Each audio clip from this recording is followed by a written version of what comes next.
logic into atoms. Think you know it all, but then you let me get inside your head. Yeah.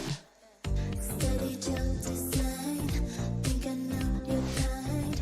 I'm about to break another code now.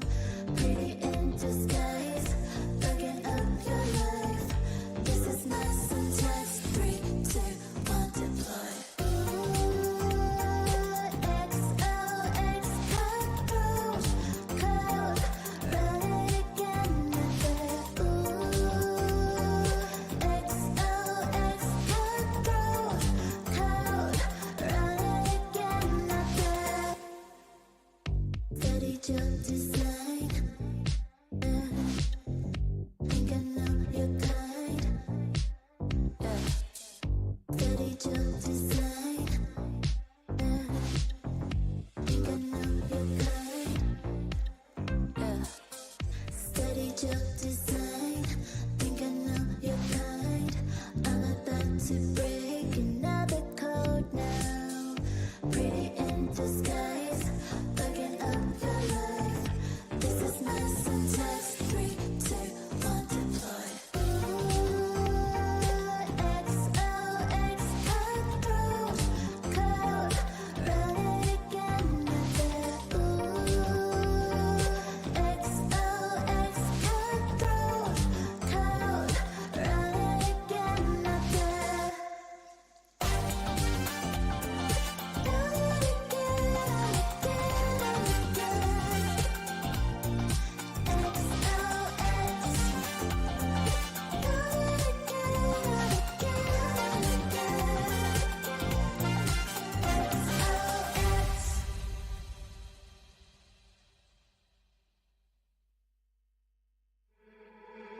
You got me thinking things I didn't mean to. You got me wanting things I never wanted. Is this the way you always get what you want? Alright, alright.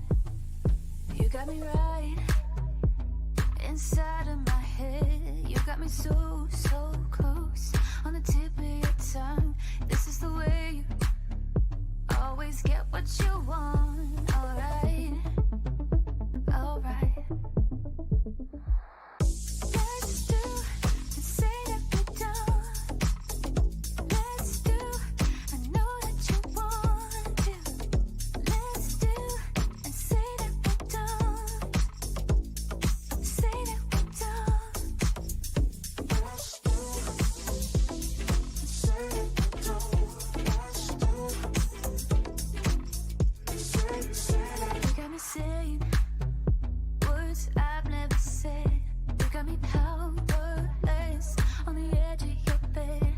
This is the way you always get what you want. Alright, alright. Let's do and say that we don't. Let's do, I know that you want to. Let's do and say that we don't.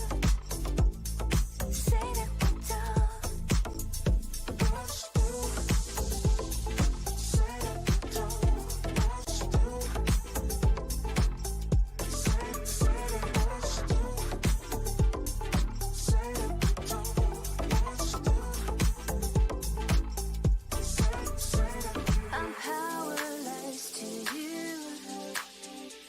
I'm powerless to you. I know that I want you, and I know that you want me back, and I know that you want me back. Let's do and say that we don't. Let's do, I know that you want to. Let's do and say that we don't. Say that we don't. Powerless to you. Say that we don't.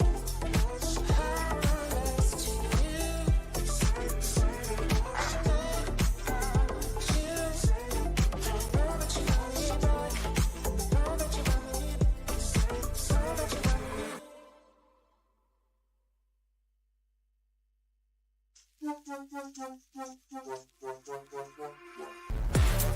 more, give it more, give it more right now, right now.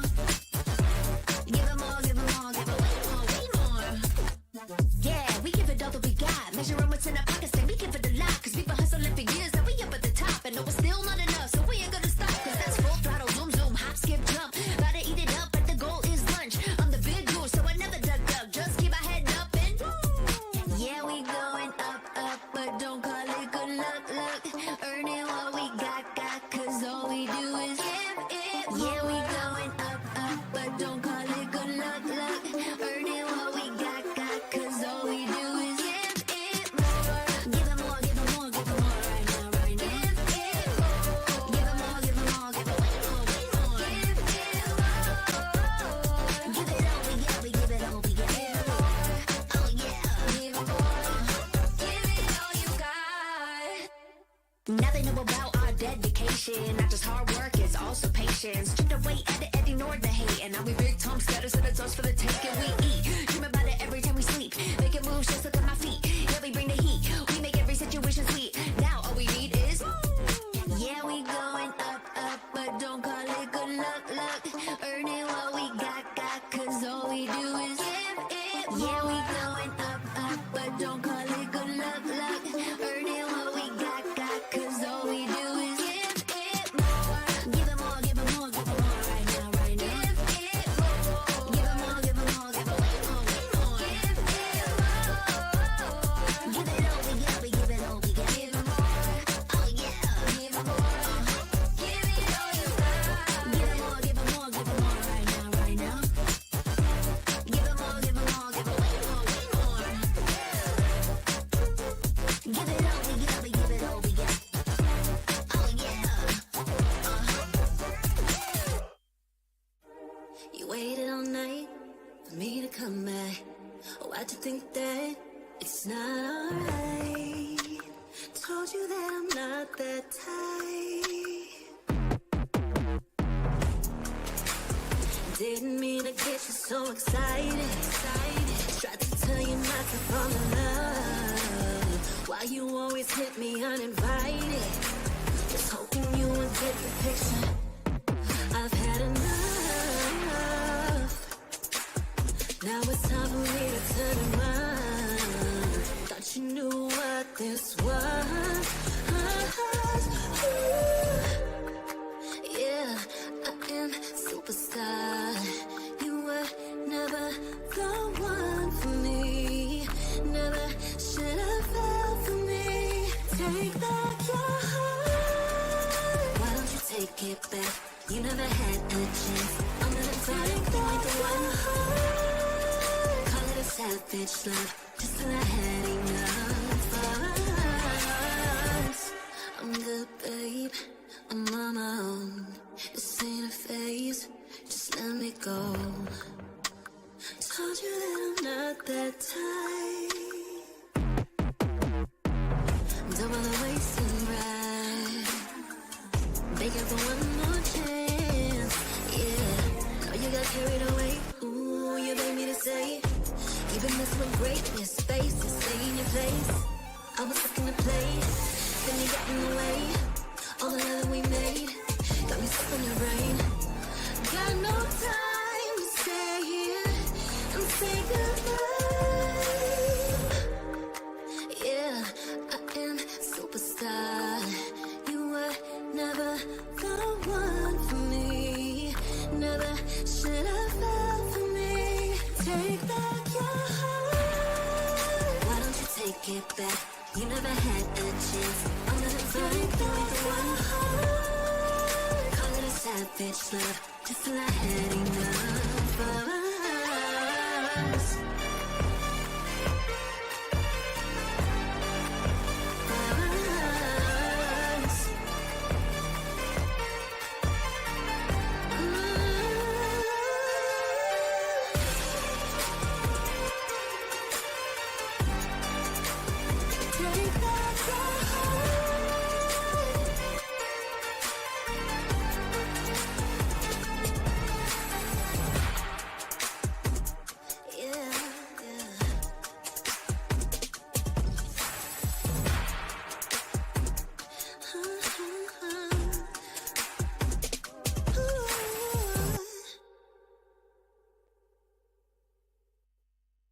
ding.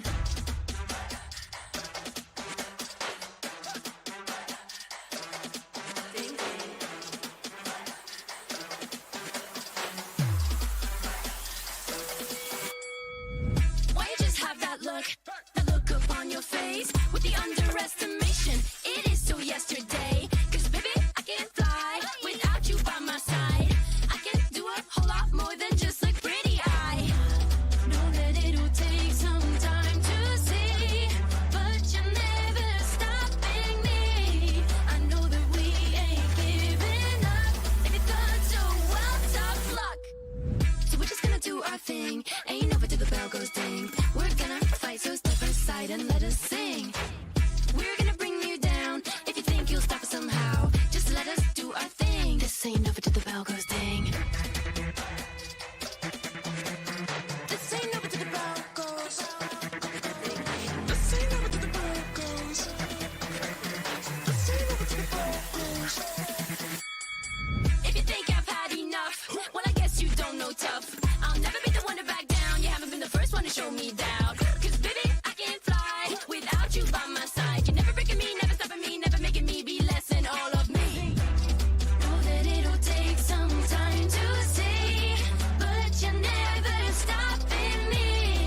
I know that we ain't giving up. If you thought so, well, tough luck. So we're just gonna do our thing. Ain't over till the bell goes ding. We're gonna fight, so step aside and let us sing. We're gonna bring you down. If you think you'll stop somehow, just let us do our thing. This ain't over till the bell goes ding.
Cutie, dressed up and I'm glistening. I'm the gift, don't wrap me like it's Christmas. Want some yours, you'll know what you've been missing. Feeling like we should get into mischief. Listen, you've been looking like you're down on your luck. Need a girl like me to come through, lift you up. Hold me in your hand, I like when you touch me. Keep me around or you might get lucky. I'ma keep you with the good mood. Keep you up all night. Never, never around you.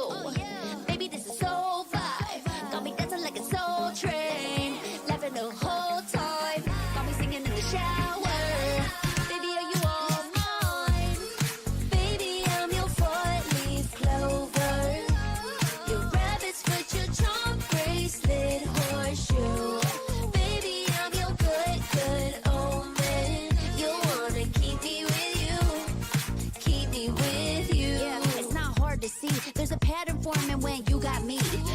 7-7 all wins, big money. The tramp over here never see me coming. I was in your back pocket the whole time. A quiet power, a silent gold mine, a big old confidence boost. You never delude. Just know that you'll be winning, cause I'm with you in the building. I'ma keep you with the good mood. Keep you up all night. Never, never around you. Baby, this is so vibe. Got me dancing like a soul train. Laughing the whole time. Got me singing in the shower. Baby, are you all mine? Baby, I'm your four-leaf clover. Your rabbit's foot, your charm bracelet, horseshoe. Baby, I'm your good, good omen. You wanna keep me with you. Keep me with you. You been looking like you're down on your luck. Need a girl like me to come through, lift you up. Hold me in your hand, I like when you touch me. Kick me around and you might get lucky. Baby, I'm your four-leaf clover. Your rabbit's foot, your charm bracelet, horseshoe. Baby, I'm your good, good omen. Yeah, you wanna keep me with you. Oh yeah, keep me with you.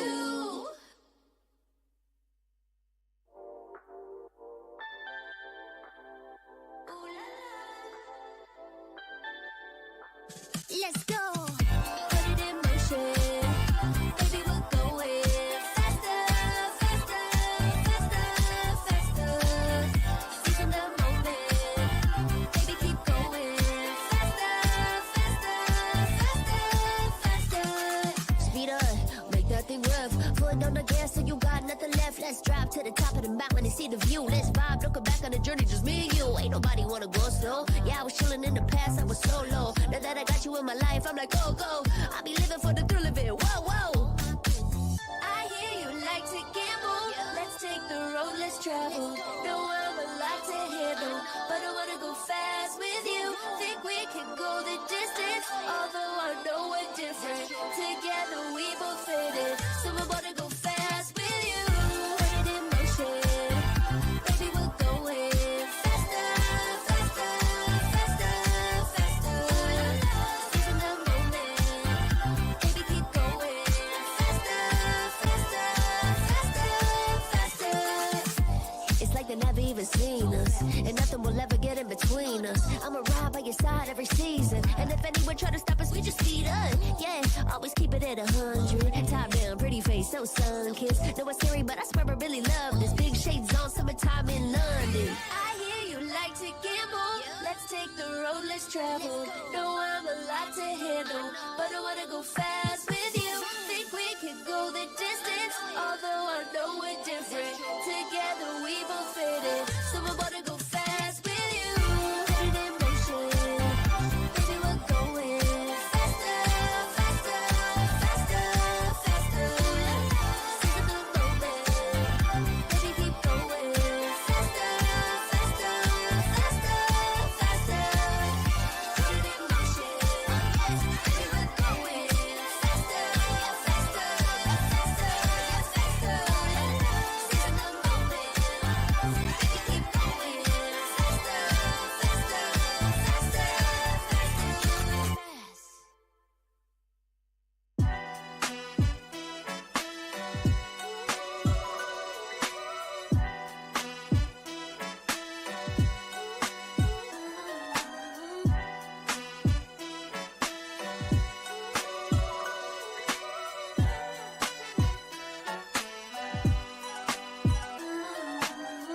Been down before, but now I'm better than I've ever been. Through all adversity, I saw the light now and whatever the problem, we'll solve them. Make it through together, it'll be all love, and it's all good. And it's all good. Feel like I'm the big dog, been killing it since tip-off. Come with it or stay home, the people gon' feel ripped off. It's only major leaguers in the office. If you giving half of an effort round the rest of us, you'll make it awkward. I'm about that action, not the one you talk with. You better hope I'm not the one your coach gon' have you out here really guarding. It took a lot for me to get here, but I have arrived. I really made it and the haters be looking surprised. Been down before, but now I'm better than I've ever been.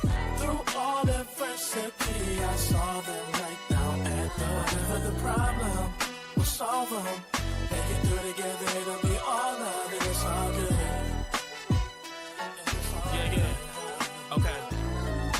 say pressure makes diamonds. That's what I align with, cause the journey I be climbing is riddled with perfect timing. I'm in a different mode when I be trying to get it. To even get a chance to compete is a form of winning. I mean, what's the point of playing if we ain't striving for greatness? I feel a sense of pride with every play that I'm making. To the top of the world when I came from the basement. Boy, I'm the one and not the two, so don't get it mistaken.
The Snapdragon Pro Series is brought to you by Snapdragon Elite Gaming, Monster Energy, and DHL.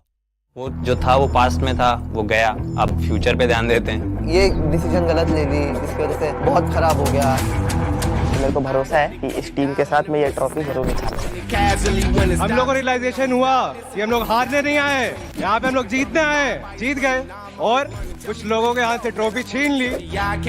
AKOP जो है को तो कोई जानता ही नहीं है। There comes a time when your worlds will collide. If it's holding you back, push it right to the side. Football जगह के ने एज को नॉक करेगा, ट्रिगर को गेम से बाहर करेगा, and the champions, they paying the price with the blood.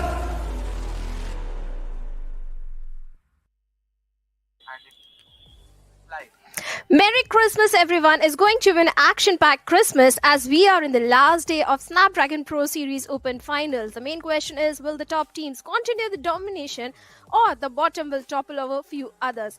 At the end of the day, it will be only top 16 who will move into the challenge finals where the real challenge awaits. My name is Shadow. Alongside me joining is going to be Fixes. And Fixes, yesterday we saw Gujarat Tigers going all bonkers in the lobby. What are you expecting today? Yeah, they're going to do more of that tonight. And I'm pretty sure the teams on the TBT top, the ones that are around the top 5 or top 6, they are going to go ham on the entire lobby. But, I'm not interested in them tonight. I am interested in the teams that are from the 11th to the 24th position because it is looking very volatile. And by any means, Shadow, anybody could make it. It all comes down to the 4 games that they have to play and they have to go all out, give it their all. Definitely, especially if we talk about the players of Team Hyderabad Hydras, FN Esports. FN, yes, they did manage to get a winner chicken dinner yesterday, but that's not enough because they are still in the danger area. But let's have a look at the format, that how all these teams continue their journey till the Open Finals. We started off with 2 Open qualifiers, and from each Open qualifier, top 12 teams moved into the Open Finals. And from here on, only top 16 will move into the challenge season. There, 16 invited teams will be waiting for them. And from there, top 16 will move into the challenge finals. Yeah, and that's going to be so much exciting. But today also holds a lot of excitement like we've already discussed. And yes, the grand finals, they are going to be amazing. It is going to be another one of those lands. So much has changed from the previous grand final earlier in 2024 this year, and the teams are fighting for a massive prize pool of 1 crore rupees, out of which the lion's share goes to the winners, getting 50 lakhs for themselves, and it keeps on descending. The second getting 20, the third getting 8 lakhs respectively. But that's just not it, right, Shadow? We've got a lot of individual accolades also on the line. Oh, of course, that is going to be there for the MVP, for the finisher. So many individual prize money is there. Total of 1 crore, massive prize pool. But all that money will come when you move into the challenge finals. But before challenge finals, there is challenge season also. So it's a long journey for all the teams and for all the players. It's going to be very rewarding in terms of the money which they are getting out of it. The MVP will be getting 50,000 rupees. The first finisher will get 60,000. The second finisher will get 30,000 rupees. So like you said, individual prize money is also be there. But how do you earn that money? By getting the points. The first place team is going to get 10 placement points. The second will get 6. This has been the default point structure we have been witnessing since a very long time. The main problem is that teams are not able to find that perfect balance between the points, placement points and the finish points. Of course, I mean, this point structure has been there for quite some time. It's nothing new, and I'm pretty sure all the players and the viewers are well adept and aware of how things are going to be. But now I think it's time that we talk about matters at hand, because there have been so many of those teams from 11 to 24. At least I think you would be anticipating a lot of turbulence today in the lobby. And like we discussed, Shadow, we've got some bigger names struggling over there. I think one of the major ones would be the likes of IST Sports, and then we also have Hyderabad Hydras. Yesterday we saw a lot of teams like Hidden Ones really amping up the aggression and getting a lot of those finishes for themselves towards the end.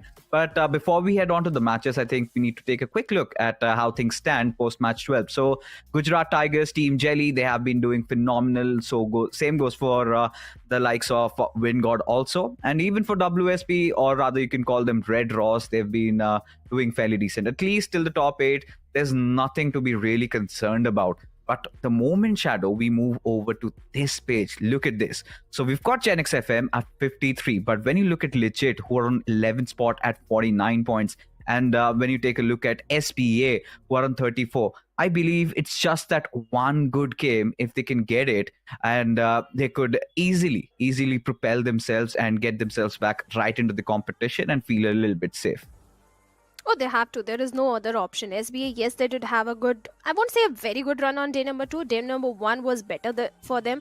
Speaking of F1 esports, they did pull off a chicken dinner yesterday, and because of that, they're sitting on the 17th spot. They need to continue the same performance on this day as well. But 7 Habit, a big name, is there right at the bottom of the leaderboard. That's something concerning. Future Stars with only 16 points. Team Blasty is also just having 18 points. Do or die. Hyderabad Hydras, we have been talking about this team since day number 1. Seems like their misery continued on day number 2. So day number 3, they need to turn a new leaf. Otherwise, I don't see Hyderabad Hydras qualifying for the next stage. The only game that I can recall Hyderabad Hydras played really well was in the game of Miramar, and that was pretty much it. Barring that, the remainder of the 3 games, they looked quite lost. And I think there's a lot of pressure on Moksha as an IGL because he's the only retained player, and they've got 3 other new names. But and again, you've got players like Clutchcord who also had newer teams, and look at them. They are sitting right at the very top, including even Team Jelly. So I don't think that could be used as an excuse anymore. You need to find a little bit of balance. And the worst part is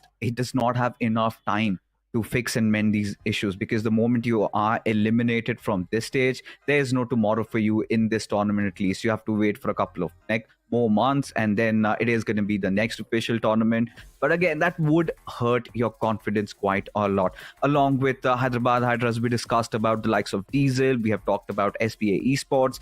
2 of these teams we have seen in the previous tournaments. They've made it into the grand finals. Kokul, one of those players who's quite well known for his rotations. But we've also seen Diesel struggling. The same has been the case with SBA Esports time in, time again. They've been having so many of those drop clashes.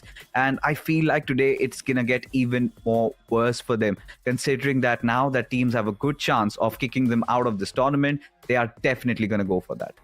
I think Diesel Esports compared to day number 1, day 2 was slightly better for them because they did propel from the 18th spot to the 15th spot. They need to continue doing the same thing. Yesterday, yes, they were going for a little aggressive approach, going for those vehicle chase and something like that. So Diesel Esports, I think they need to play their cards very correctly. They need to be a little careful because towards the later games, last 3 games, I think the top teams will go all bonkers. They won't care who is in front of them. They'll take all that extra risk because anyhow they're qualifying for the challenge season.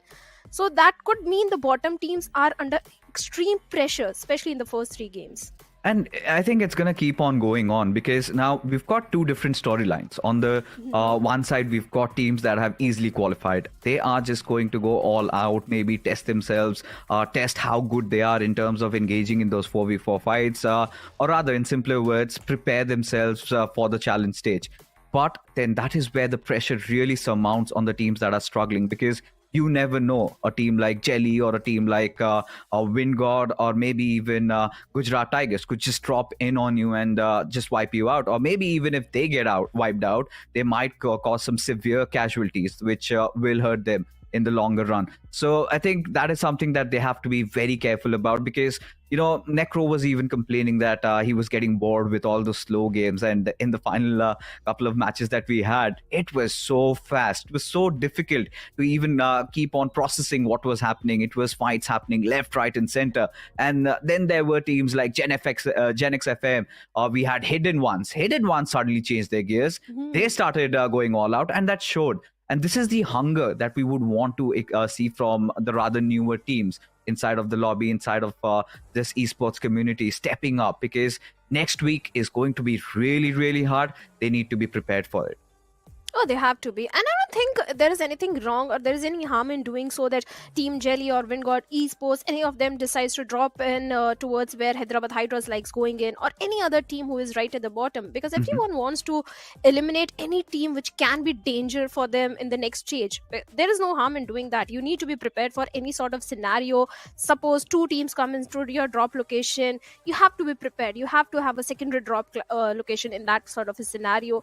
So all the teams who are at the bottom 8 teams, they are in a very dangerous spot. They need to start the day on a very good note. They need to have those extra and good points from the very first game. Otherwise, challenge season, maybe they'll have to wait for 1 extra year. Yeah, certainly. And that's going to be quite gutting. And especially considering when participation in is just not in hundreds, it's in thousands, and you've made it so far. You surely would not want to fail.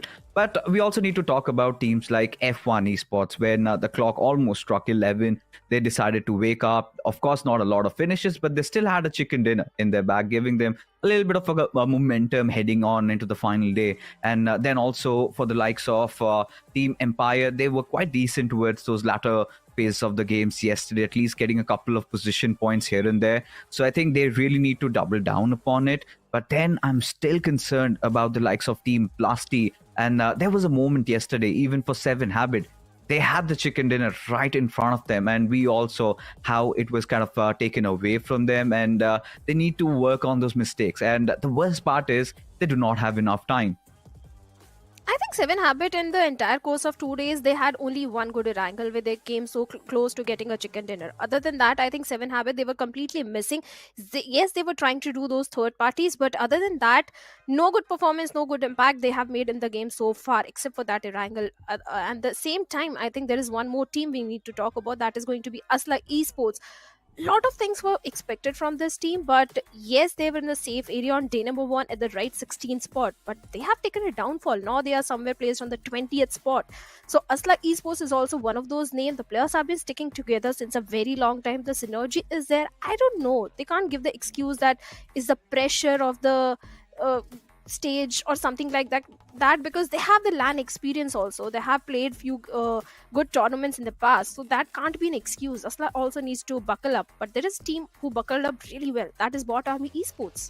Yeah, for BotArmyEsports, I think towards those final stages, at least in that one game of Miramar, they were quite cunning, quite smart in their approach. But when we talk about the likes of Asla, like you said, I completely agree with you. They've been sticking to each other for a long time, and feels like they've gone stale. It also feels like the shot callings aren't really there. Every single decision they take hasn't really been going their way. Their 4v4 fights have been looking quite weak. So they really need to go down, work from the scratch. But that being said, folks, we've got the schedule in front of us. It is day number 3. So we've got Erangel, the first map. And of course, Group A and B will be fighting it out against each other. So we've got 2 Erangels.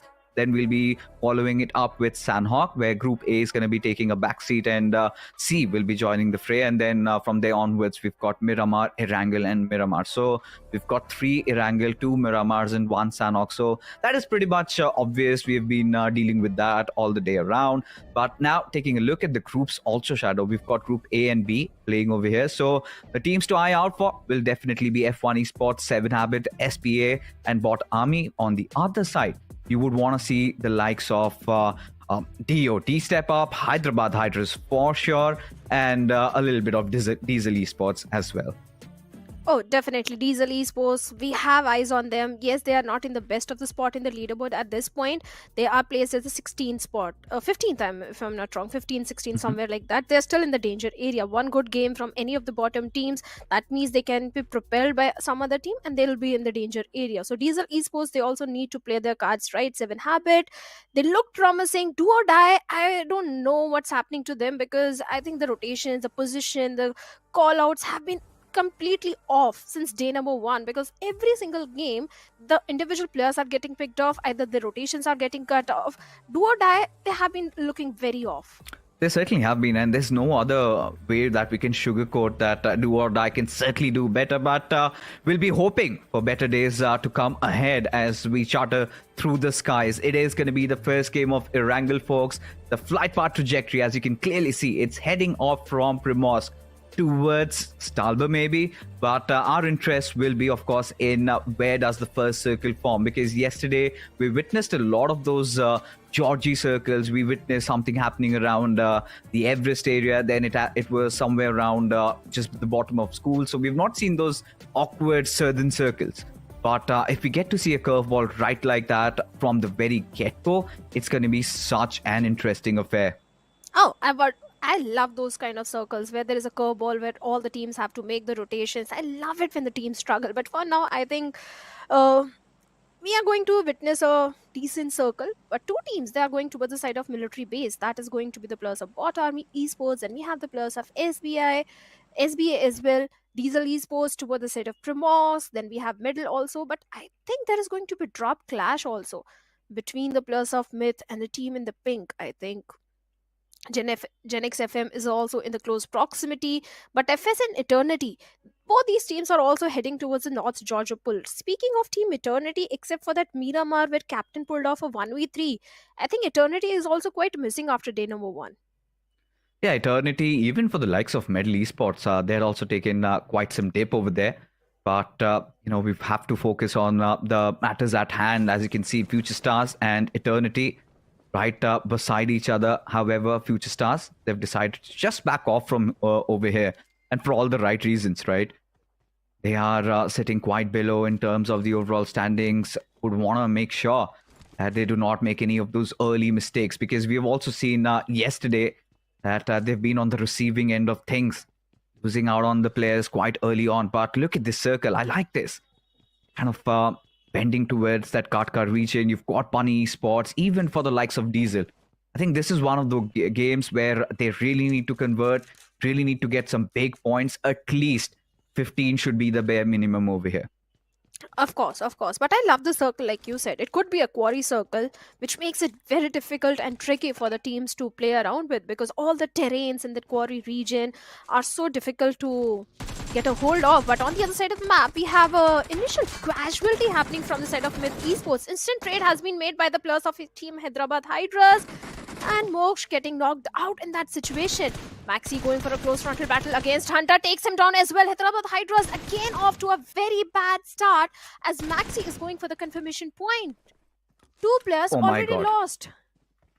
Yeah, this was not supposed to happen. For Hyderabad Hydras, surely they want to fight back, and Seth is doing exactly the same. But look at this, the cavalry does arrive, does not have any ammunition, fights till the end. Ninja OP does get a knock with that dagger, but it is not going to suffice as Hyderabad Hydras. This is going to be such a huge blow, and I do not know how are they going to get themselves back from over here with just 3 games remaining as Medal Esports. They're also on the hunt as well, but both these teams quite comfortable at this point as Oxen, he takes his final breath as Spear with just a sliver of HP as the entire horde of Medal Esports pushing at his direction. It's all about just going in tandem with each other, spotting them out, and easy peasy lemon squeezy for legit to get that final finish. And with that being said, it's not just even minute 1 over. We already have 2 teams out of the lobby, and a lot of the viewers might be wondering why they are 13 instead of 15 now. Of course, one of the answers and the explanation shall be that Wind God aren't going to be partaking in the lobby, considering they could not have all of their players coming in to play the finals, and as a result of which they'll be sitting this one out. Not really concerned about Wingod because anyhow they're qualifying, and not concerned about Myth also. Early elimination I don't think is going to hurt them at all. But Hyderabad Hydras, they are in hot water, man. They are in deep trouble at this point with only 2 players, with only few games remaining. Even if they pull off a chicken tender, I don't see them qualifying for the challenge season. They need a very high fragging game. I don't know how they're going to pull it off. But moving on, Medal Esports, speaking about this team, they can go all bonkers. They are already in the safe area, and we have seen Medal performing really good. Day number 1, they did manage to get a chicken dinner in the very first game. After that, Medal has been performing really good. Speaking about Legit, Cyrex, Servith, all the players, even Prince also doing wonders. Cyrex is one of those players who is always in thick and thin of the things, going for the aggressive approach. But GENxFM is also one of those teams who never shy away from the fights.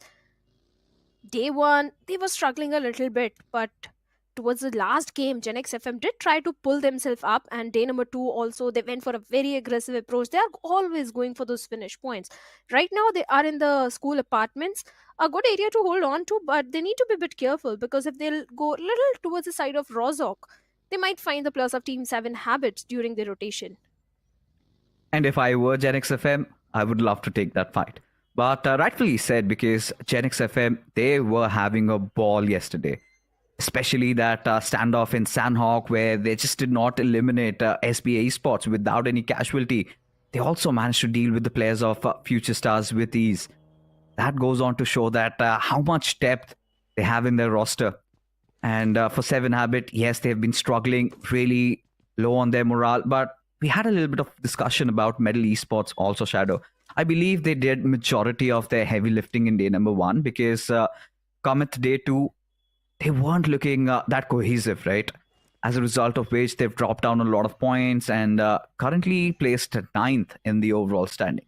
But still, I think I would not be much worried about them. They're feeling quite settled. They know that their real challenge starts next week. But taking a look at this particular circle, they've got nobody contesting Bunny Esports for Gatka, whilst everybody just ensuring to get their loot done. And maybe in the next couple of minutes, all these teams would eventually start taking up good positions inside the circle. Oh yes, they will definitely try to get a good compound to their name. Diesel Esports, I think they're going to be pretty happy because Circle is definitely favoring them a lot. They can get a lot of information, and they are one of those teams who can go for that aggressive 4v4 fights as well, where we can expect good outings in their favor. Especially speaking about Ordlo, this lad was wonderful on day number 1. The way he was trying to get those finish points for the team, even Goku and Pari and Sham, all the players of Team Diesel Esports have been looking very promising. But let's see if they can make it to the challenge season, because yes, they are placed at the 15th spot. They are in the safe area for now, but one bad game and maybe they can be out of the safe spot. Yeah, that's a concerning part about Diesel Esports, because when you look at them and the style of play, we've seen they've always wanted to rotate late inside the game, and they always want to enter, or rather engage themselves in those third-party situations. And more often than not, they've been on the receiving end of things, always having those casualties during those fights, not having enough men alive in those final circles, or not even getting there at the very first place. So that is something that Gokul needs to figure out, because that's sort of an approach that he's going for. You need a lot of teamwork to engage in those fights, and considering you're a rather newer team, I do not know if I really like that decision. Of course, when you are very well settled, you've completely gelled up, you are going aggressive, makes sense. Otherwise, I would love to see some textbook BGMI, something that Prince has been doing with his team. The moment he watches a circle form in front of him, he instantly goes in for the center, does not take those unwanted risks, goes in for those calculated fights, and as a result, he had a very good day 1. So if Diesel could take a page out of Medal's book, then that could be really fruitful for them. Yeah, Diesel, no complaints from their side as of now, but do or die. If they want to qualify for the challenge season, is going to be an uphill task. That could be the reason that they're going for a very slow rotation inside the circle. They're still in the stalwart, dealing with the brunt of the blue, going for the late rotation. But do or die are not the only team who are in the blue. We have the players of Team F1 as well. Then we have the players of Team RedxRoss, that is WSB as well. But look at the split which the players of WSB are having at this point. 2 players towards the side of shooting range, 2 players towards the northern side of Yasnia. Let's see what's going to be the approach, because even if they want to cross that bridge over Georgiapol, we have 4 teams there. It's not going to be easy for WSB to cross that bridge, because we have Eternity, we have the players of Team Future Stars, and Gujarat Tigers, one of the most aggressive team in the lobby, is just waiting, or should I say gatekeeping all these 3 teams. I think for RedxRoss, somewhere they're going to have a rather easier time, because of course they did a lot of that heavy lifting yesterday itself.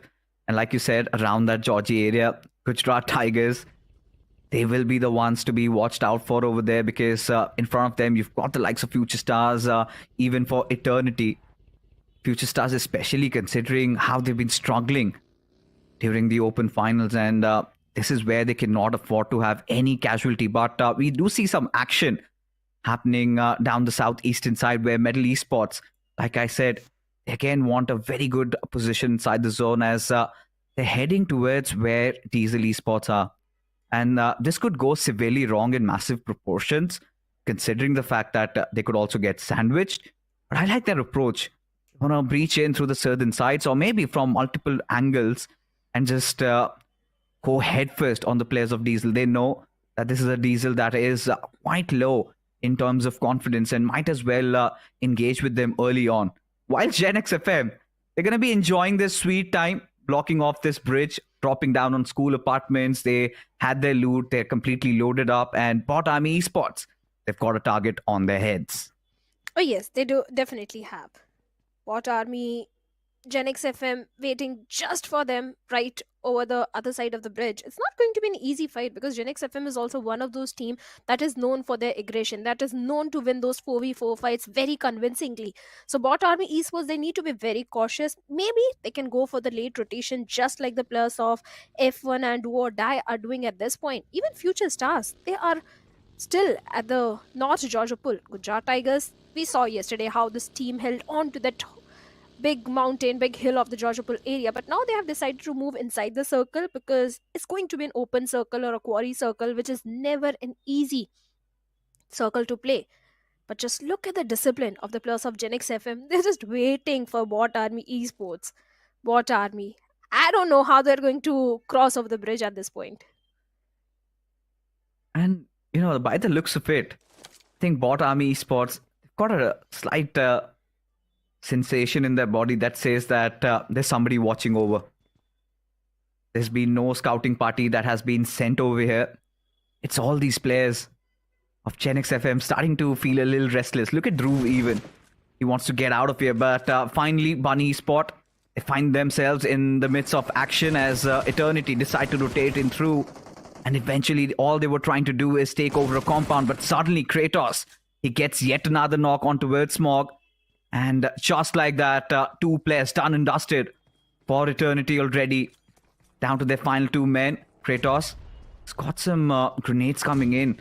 Feels like it was from his teammates itself. But now the backup has easily arrived. Kaiser and Tyrant both inside this compound. And now Bunny Spots are starting to surround them. And even Gujarat Tigers, they've heard all that commotion. Tyrant and Kaiser taking massive amount of damage over there. As the numbers do look quite overwhelming. Dope does get a beautiful knock onto its Kaiser, and the remainder player also gets finished off. But now Bunny Sport, they know that there is a huge task ahead of them, and that is going to be in the form of Gujarat Tigers. Oh, Gujarat Tigers, they're just looking for the hunt. They are going for the blood, and that is exactly what they're trying to do at this point. They heard the gunshots, and they know there is a team fighting, and they're just ready to do the third party. But wait a second, right on the bridge, GENxFM, they have managed to get 1 knock onto the players of BotArmy Esports, but Vishu has also been lost. 1 casualty. GENxFM has always suffered, but let's see if they're going to back off from this fight, and seems like they are going to back off. BotArmy Esports, it's not going to be easy for them as Dhruv is trying to close in the distance towards the set of Devotee Bay. The timing was absolutely wrong for GENxFM. They held on to the bridge for quite a long time. And the moment they were looking to depart to get inside the circle, that is the point where BotArmy Esports decide to strike. Of course, GENxFM did manage to get that 1 finish, but at the cost of one of their players. So, of course, for BotArmy, this is going to be a bigger loss considering where they are standing in terms of the overall standings right now. Cannot afford to lose any more numbers down there. We've got another fight going on, still continuing. Gujarat Tigers against Bunny Esports, but this is what Devotee wants to do. He wants to make the best out of the situation, try and gather as many finishes as possible, instill as much hurt as possible into the hearts of the players of GENxFM, as now Madrick also being taken down. This is going to be quite concerning because now Evil, he's going to be the last player surviving for his team, and BotArmy Esports know this is going to be quite futile if they engage outside the circle, but they want to go in for those finishes as Scary Jaw dropped down to very low HPs, tanking the damage from the blue, but nice knock coming in from Evil's side. But that's all she wrote, as there you have it. BotArmy Esports successfully dealing with the players of GENxFM, get those 4 finishes to their bags and will get their players back up. It's still the second stage, nothing much to worry about. They're going to find a couple of more loot, and so far, all good in the hood, at least for BotArmy. Oh yes, definitely. But kudos to Evil. Valiant effort from his side. He was able to bring down a 1v3 situation to a 1v1. But eventually, he was the one taken out. But Cyrex, He's aware of the position of the players of Team 7 Habit, who are pretty much pinned down in that warehouse. One single grenade can mark an end for them. But Clutch, who was going for the flank angle, has been read by the players of Team Metal perfectly. And he has already been knocked out. The confirmation has been made by Prince. And now 7 Habit, they are down to only 3-man army. Prince providing all the backline support. 7 Habit, they're pretty much pinned down. They're handicapped in that scenario. I don't know how they are going to deal with the situation, because they have little room to move around, to work things in their favor. And Legend being up so close personal to the plus of 7 Habit, a single grenade can mark an end for more than one player. So much bombardment going there inside of that warehouse, but Legit getting a little ahead of himself. A preemptive grenade cooked, landing right in perfection, as now Medal Esports wins taken off their sails. As Cyrex, he's got to hold on to the fort, but look at him. He's going all in. Cyrex against Mink in a 1v1 situation, trying to search around through that murky smoke. Kallu OG, of course, he's there to provide that cover fire as Cyrex keeps himself out of harm's way, as the entire warehouse has been smoked once again, just denying Prince and his teammates the vision to kind of go pushing in once more. As now somehow 7 Habit, in the hopes of recuperating themselves, but seems like gotta take a quick look at the amount of resources that the players of Medal Esports have. Have they run out of grenades? Because you could see the players backing off a little bit. Look at Cyrex even showing his back. That is where Kallu OG comes out of his cover, tries to take a couple of pot shots at his direction, to no avail. Oh yes, Middle Esports, they have decided to back off from that particular fight, but we have another fight in the blue. We have the plus of WSB locking horns with the plus of Future Stars, where Lucifer has been knocked down. The constant bombardment should be coming in from the side of Future Stars. Sense Boy is just ready with a follow-up nade and a perfect connection onto Ortho, who went for the rescue mission onto Lucifer, leaving Phoenix all by himself. The numbers are definitely not favoring the case of the plus of RedxRoss at this point. And Future Stars, it's an important game. Yes, the pressure has been lifted off the shoulders of the plus of RedxRoss at this point. But Future Stars, they are in the danger area. Every single game matters the most to them. And that's the reason that they're being so careful. They were going for the later approach, but no, Metal didn't back off. They were taking a different route. And now they are hunting the plus of Team 7 Habit, where Kallu has been knocked out. Go down to a very low HP. He needs to patch himself up, but Legit with the S12 in his hands is looking for blood. Look at this. Men with nothing to lose can be so deadly sometimes, of course. Sarvit, he feels the heat over there. But that being said, 7 Habit, they have been dealt with. Couple of more Grens at their direction, and Medal Esports getting 5 finishes already with just a loss of 1 player. And this is where Medal Esports, this is also a message sent out to the lobby. They are not the opponents to be trifled with. They have been oh so good. This time, of course, there were a little bit of those hiccups visible. But again, the central compound secured for them once more, as the circle takes another western shift. You've got Bunny Esports, you've got the likes of Medal Esports, everybody having such a good spot inside the circle. But look at that paw coming in from Gujarat Tigers. Any given moment, they could maybe contesting for that central area, but they decide to eventually back off. So the majority of the cluster is either from the eastern side, or maybe we could expect even Diesel maybe inject themselves from the western areas. You've got a little bit of compounds to work with. They want to keep themselves away from all those fights. They're looking for the position points. They're definitely looking scared, but I hope they make the most out of the situation. I like the approach of Diesel Esports when every other team is trying to go from the eastern side, opting for the different route. But on the other side, we have the plus of Do or Die, where Vampy has been taken out from the picture. FN already suffering the casualty, but Do or Die, they need to play the cards right, because every single time when they have gone for the aggressive approach, they were the one receiving it. They were the one getting eliminated. So this time also they need to be very careful.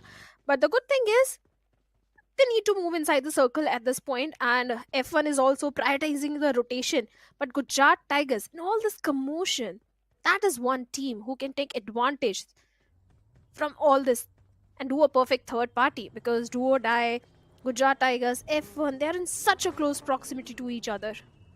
For Gujarat Tigers, it's all about going berserk. They've been waiting for their right opportunity to arrive. But yes, a very important game for Diesel, for the likes of Future Stars. even for DOD and for SPA Esports also. They've gotten past their first hurdle of having all their men alive, finally somehow managing to get inside the circle, find a decent spot to hold some covers. So things are looking good in the hood for them, at least so far. Gujarat Tigers still somehow just trying to find that perfect entry inside the zone. You've got RedxRoss also to deal with in the process. But RedxRoss is again another team, Shadow, that have somehow secured enough points for qualification. Bunny getting taken down by Cyrex as Middle Esports. A very good fortress setup. Non-chill pass is the call their captain has made.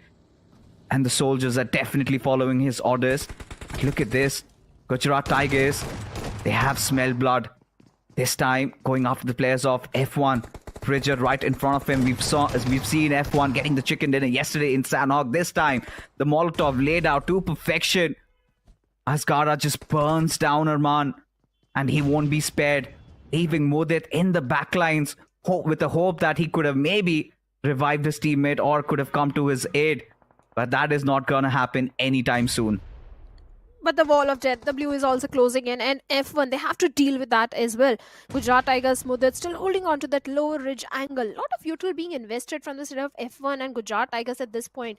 Mudit also looking for some sort of connection from that grenade. But Gujarat Tigers, so far, no connection. And F1, the way they're holding on to the triple story, it's not looking very promising.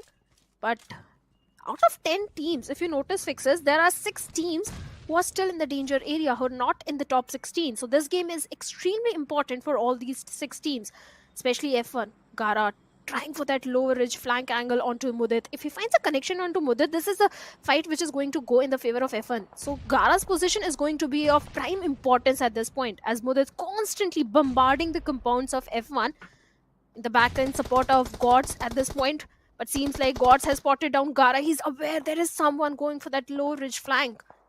And they're trying their level best to keep Gara at a distance. And finally, Mudit goes a little aggressive, swings out and takes down Gara. Immediately gets a confirmation point. Now it's a 2v2 fight between F1 and Gujarat Tigers. The moment his position was compromised, I think he pretty much knew that his fate was sealed. And of course, Gujarat Tigers playing with no pressure at all. Looking to be at ease at this very given moment. Even despite having a man down, still did not flinch, still did not budge, stood over at this location, and they know they've got F1 right in front of them. And they are feeling nauseated at this point. F1, they need to find a remedy to this hemorrhage. Otherwise, they are pretty much done for. They've dropped down as many smokes as possible. And look at Almost God. He's got 8 first aids. So maybe the chances for F1 resorting to a healing battle could still be on the cards. Gods. His body has been spotted out. Is Bridger going for it? Mudit, look at him. A beautiful angle form nonetheless as Bridger still sails through. Gets that beautiful knock onto it. Gods. One more finish confirmed for him. But does he have enough time to patch himself up with those meds? No is going to be the answer. As Mudit, he's going to stay here. He's got a couple of meds. Or is he going to decide to just back off? Because even if he gets inside the circle, he's got to deal with a lot of the others who are waiting for him. Especially Bunny Esports. They're just right on the northern periphery of the circle. But for now, Sanchit has been dealt with by the plus of team RedxRoss at this point. Even Kratos has been taken on, and it is metal raining death and destruction for Bunny Esports from up the uphill. The grenade of Cyrex is going to mark an end for Kratos and Bunny as well as Bunny Esports. Yes, they are in the safe area. This game is not going to hurt them so much, but they're going all bonkers. 7 finishes already in their pockets. On the other side of the map, we have the plus of Do or Die also locking horns with the plus of BotArmy, where BotArmy has managed to take 1 player from the side of Do or Die, but it is SB also, where Aryan down to a sliver of HP, Cheyenne also on a sliver of HP, and the constant bombardment that is coming from the side of Do or Die, especially Old Boy, is taking down the plus of team SBA. Aryan has been knocked out, Sham also on the verge, and finally he has been taken down. It's only 2 players remaining, Goku and Snow. Yeah, of course, their entry inside the circle was quite restricted by the players of DOD, just surrounding that area. That was quite a smart move, and now SBA Esports, they have to resort to something else. Just survived by the final 2 members, Goku and Snowjord. Goku, you could see all those Molotovs being deployed at where he is at. But this grenade is going to be quite juicy. But the trades are definitely going to be there. As the moment he gets that knock onto its clutcher, instantly finds a knock on himself as well. Snowjot having no other options, but he has to go for the revive as DOD still in a very promising situation. But no matter what the commotion is, no matter how many teams are fighting amongst each other, Medal Esports are still looking good. Still look to be the favorites in getting this chicken dinner as another grenade does sail in. Clutcher well aware of how restless Snowjot has become at this very moment. Has dropped down a couple of smokes. They want to build that path. They want to enter in through that smoke screen. But Clutcher also being a tad bit smart, trying to lob a grenade in the other direction as they find their vehicle, find some means of escape. Maybe trying to get inside the zone, but there you have Scary Jord also from BotArmyEsports. But that's a beautiful knock coming in from Clutcher's side, and now DOD on route to maybe gather a couple of extra more finishes and get a lot of value out of this game of Erangel. Oh yes, they are certainly trying to do so, but Reaper has spotted on the plus of Team Medal Esports as he's trying to pip a few bullets, but finally the knock is going to come in. But from the side of Bot Army, Henry Medal, now they are also in the receiving end of the things as Prince is also down to 10 HP. Cyrex, everything relies onto him as one more follow-up nade comes in from the side of Devotee, takes down Prince as well. Cyrex being the lone survivor of Team Medal Esports, and Bot Army, they're picking fight on the multiple fronts, not just with the plus of Team Medal Esports, but also with the other teams also in the lobby. Cyrex might be looking for the rescue mission also. Indeed. And sorry to cut you off. Just when we thought that Henry, or in fact rather Medal Esports, were about to win this game, I think Henry had some different plans in his mind. Those grenades sailing in perfectly, instilling so much hurt to the players of Medal Esports. And suddenly it feels like the chicken dinner could go anywhere. DOD also in the contention now, considering the limited men still alive. But BotArmyEsports, what a journey in this game that they have had to face. Dealing the players of GENxFM, somehow making it inside the circle. The spread is looking lovely and feels like the stars are aligning. BotArmyEsports might just walk away with the chicken this time. Could be possible. But they need to pick their battles very careful, because if you look at the position of Scary Jord, he's so very close to the players of SBA. If SBA decides to rush onto that wooden shack which Scary is holding, and if there is no perfect cover fire or backline support from the side of Devotee, maybe the plan can not work for the players of Bot Army at this point. But for now, Henry, his entire focus is on the players of Do or Die, as Old Boy has been knocked out. Even Clutcher also goes down. Do or Die, they are in so much trouble at this point, as only one single player remaining from the side. And SBA, they have decided to push against Scary Jord or Bot Army Esports. They are very well aware where is Scary hiding. Oh, they certainly are. But look at this. BotArmyEsports cleaning up DOD at this point in a perfect position to provide cover fire for SBA Esports. And those smokes being deployed was absolutely perfect to sort of hinder the vision of the players of SBA Esports. As now we're down to the final two teams. It is going to be SBA and for BotArmyEsports also, both these teams. The chicken dinner means a lot for them as Goku applying the bait and switch strategy, trying to inch in a little bit closer out in the middle of nowhere. Gets dealt with by Scary Jord as Snow being the final man alive for his team. He knows he needs to clutch this one out, but the situation severely not favoring him at this point as Scary Jord has him pinned down. Devotee also coming in to provide some aid over there from the backlines. It's going to be a cleanup crew coming in for BotArmyEsports as they not just get a lot of finishes, but they also do walk away with the chicken dinner in this one. With that being said, would have also secured their berth for the next week, and they are looking also prepared. Oh, they are. They are definitely looking prepared for the challenge season. The way they played this particular Erangel, they were picking fight with the players of Do or Die. They were picking fight with the players of Team SBA and Medal Esports. The way Bot Army inherited the entirety of Medal Esports, because Medal was looking so promising. They had 8 finishes. Everything was just working perfectly for Medal Esports. But the moment Henry came in, he took down not just 1 but 2 players of Medal Esports. And after that, it was only 1 player remaining. The moment Bot Army eliminated Medal Esports, I think they won. 80% of the job was already done after that. No, Henry, he was a man on a mission. Clearly can say that he was the kryptonite for Medal Esports, because in no other world I saw Medal Esports dropping this game out.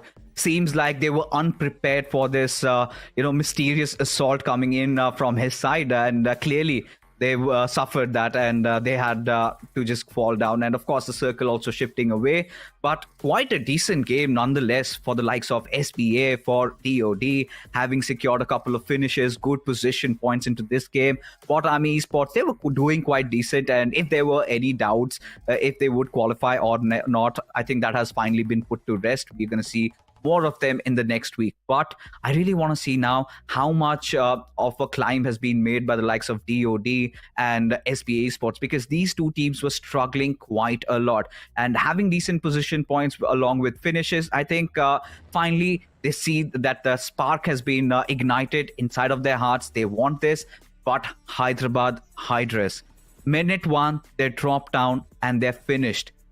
This is going to raise a lot of questions. Of course. The 2 elimination at the very start of the game is going to cost them an arm and a leg. Talking about Medal and Myth Esports, yes, they also locked horns with each other, where Myth did manage to get few good finish points as well. But this was a fight where Bunny Esports also went a little aggressive onto the plus of Eternity. And I have to say, Eternity, yes, they are at the 13th spot in the leaderboard. But if they don't perform today, they might not be in the top 16. So every single game is important for Eternity to get at least those average points. And this was a fight. 7 Habit. They were literally annihilated by the plus of Team Medal. Yeah, but I think, still they did whatever they could have possibly done. And the biggest mistake they made where everybody was just inside, hunkered down to that one warehouse. And had they had a little bit of a spread, extra room to work with, things could have been completely different. But for SBA Esports, yes, the idea was, of course, to go and deal with a scary jot, but they could see those 2 smokes being deployed, and that kind of completely restricted their entry. Whilst the other teammates of BotArmyEsports, other players rather, went after the team DOD. And after they dealt with them, it was an easy cakewalk for the likes of BotArmyEsports. But loved every bit of what BotArmyEsports did, especially them hitting the timings right against GENxFM. Because when we saw, even during the highlights of what really happened over there, we could see Vishu was out of position, even another player was out of position. And for GENxFM, for BotArmyEsports, I think everything went in their favor. Oh, of course, especially Devotee being the MVP with 7 finishes, 50% finish contribution. This guy has been proving to be an absolute asset for the entire team of BotArmyEsports. But I agree that SBA Esports, they have also secured the average points which they need, because they are placed in the 16th spot, and coming second with good finish points is definitely going to help the case of SBA Esports.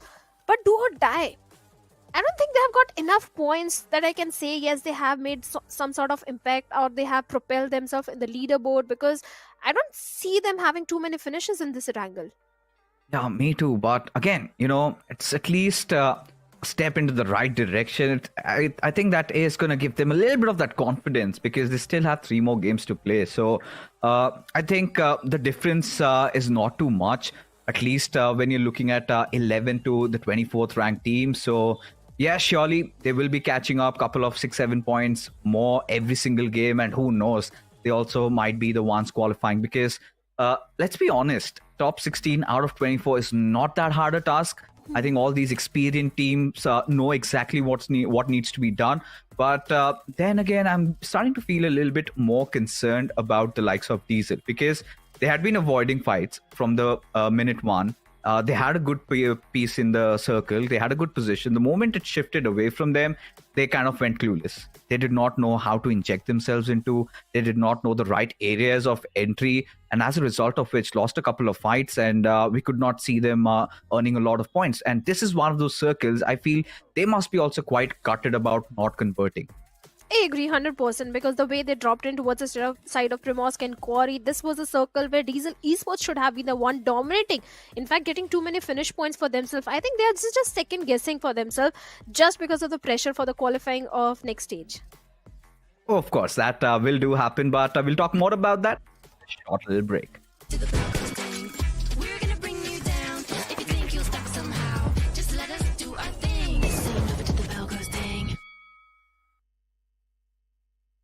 और कहीं दर्द हो रहा है? थोड़ा सा shoulders में, back pain. Hello dentist, वसूलना तो पड़ेगा। 10 नंबर वसूल तो करना पड़ेगा। फुल वसूल करने का है शौक तो do it like a boss. BGMI royal pass, यहाँ मिलते रहेंगे अमेजिंग इमोट्स, कूल स्किन्स और बहुत सारे रिवॉर्ड्स और साथ में फुल कैशबैक यूसी में। तो अब सोचना क्या, गेट फुल वसूल with BGMI।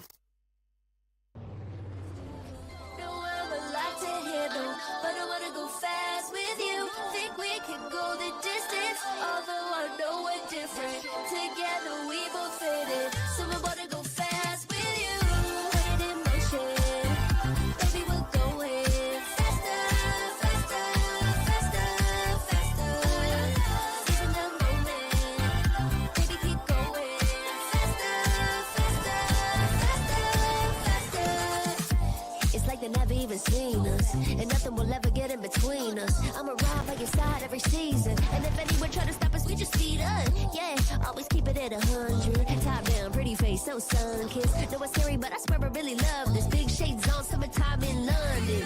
I hear you like to gamble. Let's take the road, let's travel.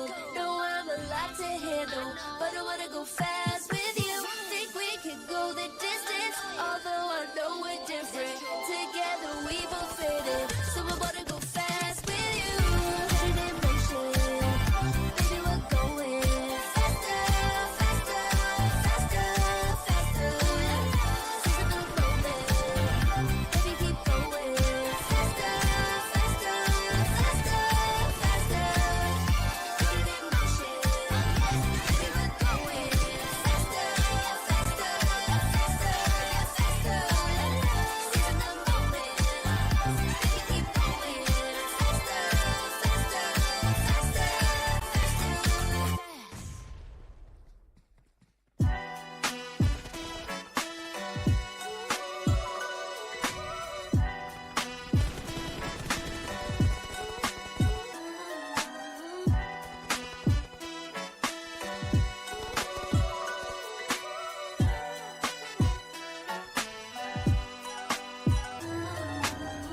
Been down before, but now I'm better than I've ever been.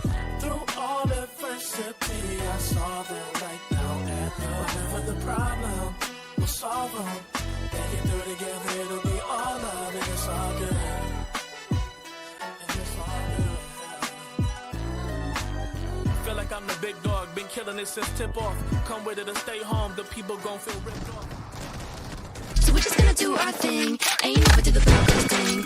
We're gonna bring you down. If you think you'll stop us somehow, just let us do our thing. This ain't never do the Belgos thing. The Snapdragon Pro Series is brought to you by Snapdragon Elite Gaming, Monster Energy, and DHL. Welcome back, everyone. You guys are watching Snapdragon Pro Series Open Finals Day number 3. And with BotArmyEsports getting a beautiful winner chicken dinner, they just solidified their chances of qualifying for the next stage. And my name is Shadow. Alongside me joining is Necro for this one. Necro, what did you feel about the previous game? I mean, look, Devotee popping off, it's something we all knew what Devotee's capable of. Getting 7 eliminations all by himself. And of course, you talk about the placement inside of the circle too. BotArmyEsports just played everything perfectly. In the end, too, taking the high ground away from the opponents, knowing the fact that exactly they need the high ground to win the game. And that's the main reason why they actually got the game in the back as well. But you can't really forget the fact that even SPA placed themselves in quite a good spot in the previous game. So even SPA establishing that comeback now, it's going to make sure that a lot of the teams in the top 16 will start to sweat. I think one more good game from the side of SBI, I think they'll also solidify the chance to qualify for the next stage, I think. Because they were already at the 15th spot. In the previous Erangel, they came on the 2nd spot with good amount of finishes also in their hands. But can't say the same thing for the plus of Do or Die or Diesel Esports or Hyderabad Hydras. But look at having a look at the match ranking. Watch Army right in the top with 24 points medal. They were super aggressive in this particular one. Second position with total of 12 points. Do or Die, 10 points to their name. But the question is, are these 10 points enough for them to qualify? Maybe they will be. I mean, 10 points are more than enough to sort of get yourself once again back in the race, right? Once you've got the momentum in your hands, you can definitely keep on moving forward with the same consistency. They've got 10 points in the first game of the day. They've still got 3 more games to go. And in those upcoming 3 games, even if they do get 8 to 9 points per game, they can still easily make their slot in the top 16 without any troubles. The same thing can be said for the players of SBA 2, considering they did not really have a lot of points, even though they finished things off in the second spot. The latter half of the board is on the screen, and Hyderabad Hydra still over there on the latter half really makes me concerned about their entire presence in this tournament. Yeah, Hyderabad Hydras, their misery have been continuing since day number 1, day number 2, also the same performance. This time in Erangel, call it bad luck or something, but I won't call it bad luck. You can literally see someone dropping when you drop from the plane. So I think they should have taken a different route at this moment, that moment when they saw the players of Team Medal dropping at the same spot. I don't know what's really happening wrong with Hyderabad Hydras, but I don't see them qualifying for the next stage. Hyderabad Hydras, for some reason, it feels like the surrounding awareness is just not there. They do not exactly know what's happening around them, and the main reason for that is the scouting program that they have. The entire scouting, the player who goes for the scout is something that is a little bit of a struggle because he's not able to bring out a lot of the information that the players do need to sort of function inside of the game, and when you do not really have that intel to play in the zones, that's something that's going to get you caught off guard, and that's the main reason why I'm saying the surrounding awareness from the side of Hyderabad Hydras, it does seem a little bit weak, but you never know. Maybe in the upcoming games, Hyderabad Hydras can definitely start to establish that comeback, considering the upcoming game will be the map of Erangel once again, and we're going to see these two groups once again duke it out against each other. Another chance will be given to the players of Hyderabad Hydras to try and make something happen. The same thing can be said for the players of 7 Habit too, considering yesterday, 7 Habit, they had quite a good game. 7 Habit, yes, they did try their level best in that particular situation. They did whatever they could have done, but they need to do something more than that. They need a chicken dinner. If not chicken dinner, at least a performance just like Hidden Ones did yesterday. They need to replicate some sort of performance like that. That's when I can say that yes, 7 Habit is also qualifying for the next stage. Yes, the pressure is still there on the shoulders of the players of Team 7 Habit, along with that Asla. But Asla, they will come eventually in the later games. But Hyderabad Hydras, this game is of extreme importance. I can't emphasize more than that. It is of extreme importance for Hyderabad Hydras. Hyderabad Hydras, they need nothing less than a chicken dinner, and if they do not get a chicken dinner secured in this second game, we all know what's going to be the course of action. We won't see them in the challenge season anymore. But as the next map pops up on the screen, and as the plain flat path as well begins all the way from Kameshki towards down south, Sanhok military base, now let's see who's going to be the one to go for a few drop clashes. I would love to see them happen. Oh, I would love to see that happening, but I don't think the bottom teams would love that happening to them. But for now, the flight path that is going towards the side of military base, I want to see where exactly the change is going to come in. Will some other team will try to go for a different drop location, but Myth, they're going toward the side of Lipovka. Then we have the players of Diesel Esports. They have also taken a different drop this time. Do or die. They have been going towards the side of Kameshki and Sevoni since a very long time, and that is exactly where they're headed. But Yasna is something which is interesting me, because we have the players of F1 and Eternity. Exactly. I mean, looking at the map feed too, right? You clearly do see a lot of the players sort of dropping right next to each other. Eternity as well dropping pretty close to one of the teams right next to them. And that drop clash has been going since day one itself for the Open Finals. We've been seeing the same drop clash happen over and over again. Sometimes these two teams do tend to lock horns. Sometimes they just don't. They sort of end out on their own peaceful ways. But I would love to see them take a fight against each other. Of course, a fiery start is something we all love to see. The entertainment factor, that really adds on the best of the possible scenarios. But as we move on towards the Sosnovka military base as well, you've got a few more known names. RedxRoss, you've also got WindGod Esports right next to him. You've also got Future Stars moving in towards Fair Pier, so they're not going to have any sort of issues. But I would love to see what WindGod Esports and RedxRoss are going to bring to the table, because we already do see one of the eliminations happen. I think it happened from the side of WindGod Esports, if I'm not wrong. No, actually, they didn't manage to get the first point. First elimination. Infinity is the one getting that finish point for the team, but WindGod, they can go do anything. They can go aggressive, they can go all bonkers, because they are already in the top 5. They have done the majority of the heavy lifting on day number 1 and day number 2, so day number 3 they can relax, chill out, just play like a casual BGMI gameplay, start hunting for the players. But for now they are heading towards the side of military base. Maybe I think That's where they'll be going for the secondary loot. Already a very good start for them, but if they go directly towards military base, I think they're going to face the players of BotArmyEsports. Even BotArmy, they are going high on their confidence, especially after the win in the previous game. I think they'll be looking for some sort of action in this one. RedxRoss is already starting things off with a complete disadvantage. One man down off the rip, and that's going to be a tough pill to swallow for RedxRoss. But let's just hope their overall structure is looking pretty good in the overall standings. Scouting's going to be super important to have that surrounding awareness, and at this point on time, RedxRoss is someone that does not even have a proper city in their hands. They're just looting the individual compounds and houses around the military base and just hoping for the best, and I'm pretty sure it's not going to be something that's going to satisfy their entire loot. So let's just hope that RedxRoss is someone that does get enough loot in their hands, that does get enough resources to continue the upcoming game, because so far it feels like they're definitely lacking quite a bit. They do not have any sort of meds to play with, neither do they have a lot of utilities to try and go for any sort of fight. So yes, scouting has to be top notch, and considering Lucifer is already not inside of the game, that just makes things even more tougher for RedxRoss. The Rod Tigers up against a few more foes, as Gods was the man taking a lot of shots upon himself, but then he realizes the fact that now he's way too close to an enemy turf. And this time around, it's going to be the Pledge of Eternity, but Xerath already finds an elimination on the Captain. As Captain gets knocked out and Tyron super low, Gods whiffs all the shots, but Tyron, he's going to find himself a safer route out of this entire spot. He does seem pretty safe for now, because Rod Tigers are someone that's going to chase the opponents down. They're not going to let the prey just escape like that. And Eternity, they clearly do feel the pressure.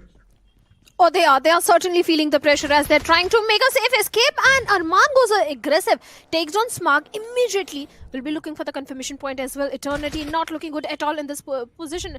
And there is no help coming for Smog at this point. None at all, as the confirmation has been made. And Arman and his teammate, they do realize that the remaining players of Eternity are somewhere else in some other apartment. They'll be going for the chase, they'll be going for the hunt, but Tyron is not giving any sort of sound cue all by himself in a 1v4 situation. This is really a bad game for the players of Team Eternity. Even the previous Erangel, they were the one taken out pretty early in the game. Constant back-to-back games. I don't know, Eternity at the start of the day, they were in the top 16. But if this continues, will they be in the top 16 after the end of the day? That's a big question even I was about to put up. Tyron is going to be the last man standing, and I'm not sure for how long Tyron can hold on to that position. For now, it definitely does feel like the players of GT, they've got no clue exactly where Tyron's position. And even Tyron himself is not even moving a muscle. He knows one single footstep, and his position will instantly be compromised. And it does feel like the players of GT, they're going to take an exit from this entire apartments area. They do move towards the opposite side. They want to search for Tyrant, hunt him down in the end. But Tyrant now, he does seem pretty safe, so he's going to have a safe way out of this entire spot. GT, they do seem to be playing a little bit more mature this time around. GT's playing pretty nice. They do realize the fact that, okay, maybe just searching for the last man's not going to sort of do the deed for us as well. It's better to just focus on the loot and get better standing inside of the game. That is the only option he has at this point. Eternity, they need the average points, nothing fancy. We don't expect a dominating performance. They just need those average points, 7 to 8 points. And if Tyrant do manage to survive until top 3 or top 2, I think the job is pretty much done. He'll be having enough points to be in the top 16. But looking at the circle, we have Entity Kaiser so far away from Tyrant. Do or die, they always go for a safe approach. The previous game was a decent game for do or die, so I think I'll be expecting a very slow approach from their side, and same goes for the players of Team F1 as well. But GENxFM, they are the ones who always goes for the aggressive approach, and considering GENxFM, they are in the school apartments. If the circle goes a little west, they might head over to the side of Pochinki, where we have the players of Hyderabad Hydras. So the Hyderabad Hydras guys needs to be very careful, because one side in Gatka they have Team Bunny, other side they have the players of GENxFM. I'm not exactly sure what's going on with the players of Eternity though. They started things off in Yasna Poliana right next to the players of F1, but then just because they wanted to avoid the fight, they took the rotation all the way towards Georgiapol. In Georgiapol, they faced off against the players of GT, and pretty much got taken down to a two-man squad. So for Eternity, this indecisive nature that's kicking in, it's really playing against them. And they need to put all their cards on the table and just try and be a little bit more decisive. Try and have that deciding factor inside of you, knowing the fact that, okay, even if we are facing a team in our drop location, we might as well try and face them off and just make sure that we're getting as much loot as possible. Because you clearly saw they did not even have enough resources to try and face off against the players of GT, and that's one of the main reasons why they got taken down in that fight single-handedly. Before now, looking at what's happening on the screen, Future Stars facing off against the players of GT as well. Gujarat Tigers, a team that's doing way too good in the overall standings. It makes a lot of sense that they're going for the fights left, right, and center. They're not going to back away from any of these. But this time they're the one becoming the target, because Mudith has already been eliminated, and Gujarat Tigers now they are surviving with just a 3-man army. And look at the position of Beast. SB, the players are crossing, and a perfect bridge camp from the set of Phoenix as he takes down one player from SBA, gets an confirmation as well. Now SBA is aware there is someone on the bridge. But Phoenix, he doesn't have the proper armor. WSB, even you also pointed out that they have enough loot to go for the bridge camp, but the BRDM, Goku, not looking good for the players of RedxRoss also at this point. It's not so easy to blast off that vehicle. You don't have enough bullets in your gun, Beast. You need to be very careful, as Goku is trying to reunite with his teammates at this point. It's a big blow to the players of SBA, as even they were taken down with a 3-man squad. Do take an exit from this entire vicinity, knowing the fact that, the bridge is getting camped. It's better to just back away from this spot. RedxRoss, just looking for revenge.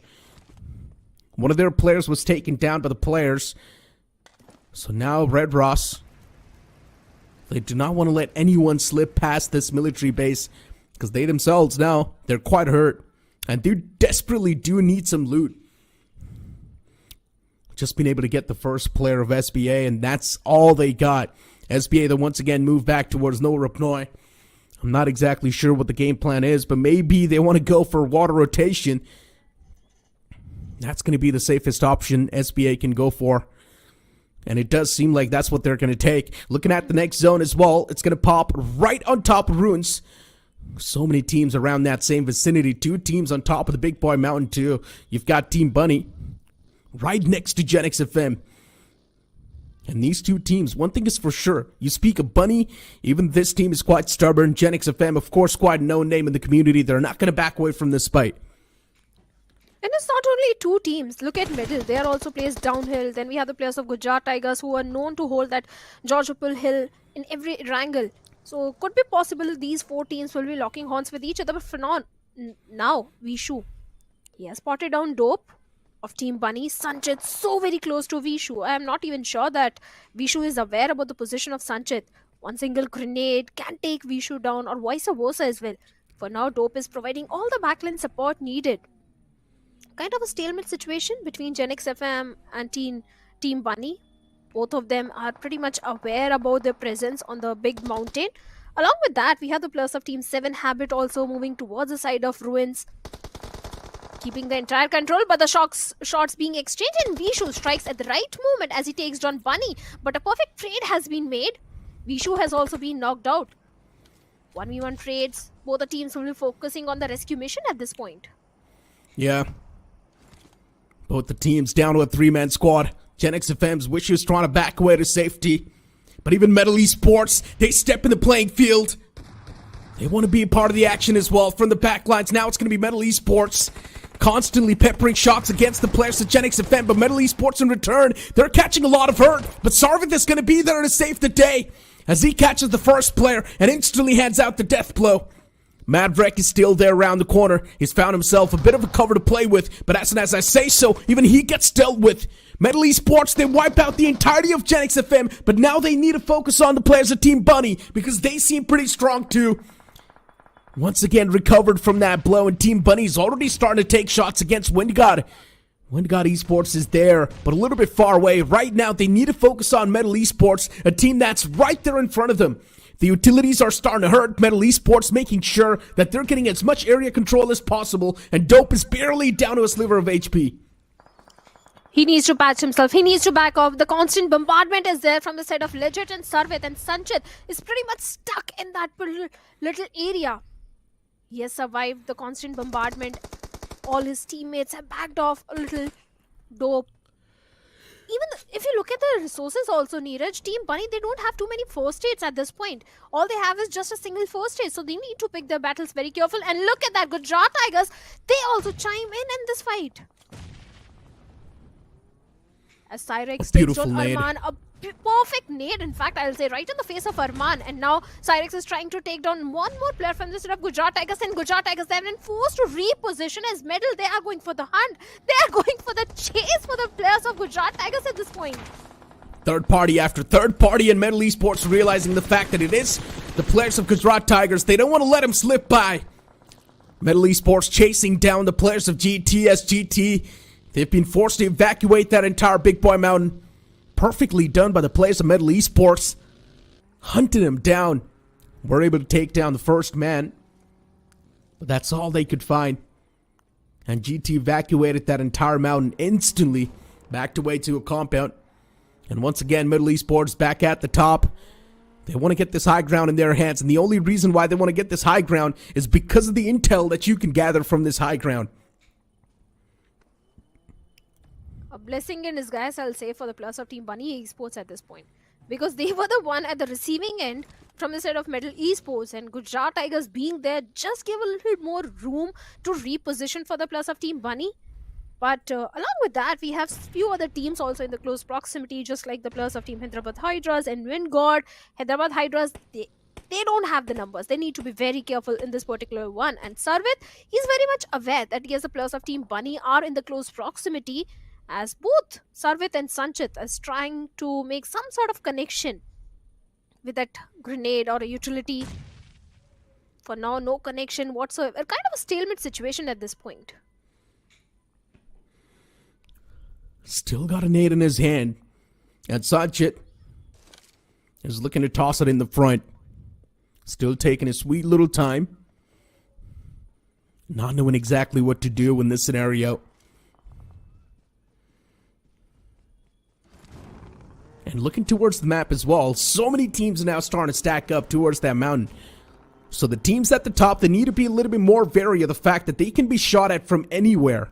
If they're too exposed, they can be taken down from the sidelines. That's sort of like a pro and con that you can have with the high grounds. You can have a lot of intel to play with, but then you are susceptible to damage from a lot of the different angles. You just need to be as careful as possible. But what a nade that was. Legit presence of mind on point. Surrounding awareness. Legit does it perfectly. Sanchit gets taken down, and now look at Bunny. They're in a world of trouble. Down to a 3-man squad. They do not even have enough players to try and defend themselves. As Dope was there in the backlines, but a beautiful knockout from Dope. Catches Legit. And then sails in, and that's going to find the second knockout as well. The precision with the utilities from Metal Esports. It's been on point so far. Another nade sails in that same direction, but it's not going to find any sort of connection. They just need to find a second knockout, and that's it. Once again, Dope gets re-knocked, and that's going to find enough time for the players of Metal Esports to press upon the charge and keep on pressing up even more. Metal Esports are definitely being aggressive, slowly and steadily, but another nade comes into play from Prince, and this time it's going to catch Bunny. One last man surviving in the name of Kratos, but not anymore, as the nail's going to be put in the coffin. And Metal Esports, what a flawless wipe that was. And just by utility, just by grenades, Metal Esports has managed to eliminate the entirety of Team Bunny Esports. And Bunny, they were pretty much handicapped. Yes, Dope did manage to take down one player from the side of Metal Esports, but the confirmation was not made. The revival instantly was there. The proactiveness, the synergy of Metal Esports was perfect in that situation. But looking at the circle, I just love it. It can go either ways. It is covering all the both the islands, the northern island and the main island is also there. Little bit of the water is also there. The bridge is also there. It is going to be a hell lot of difficult circle for all the teams to play around with.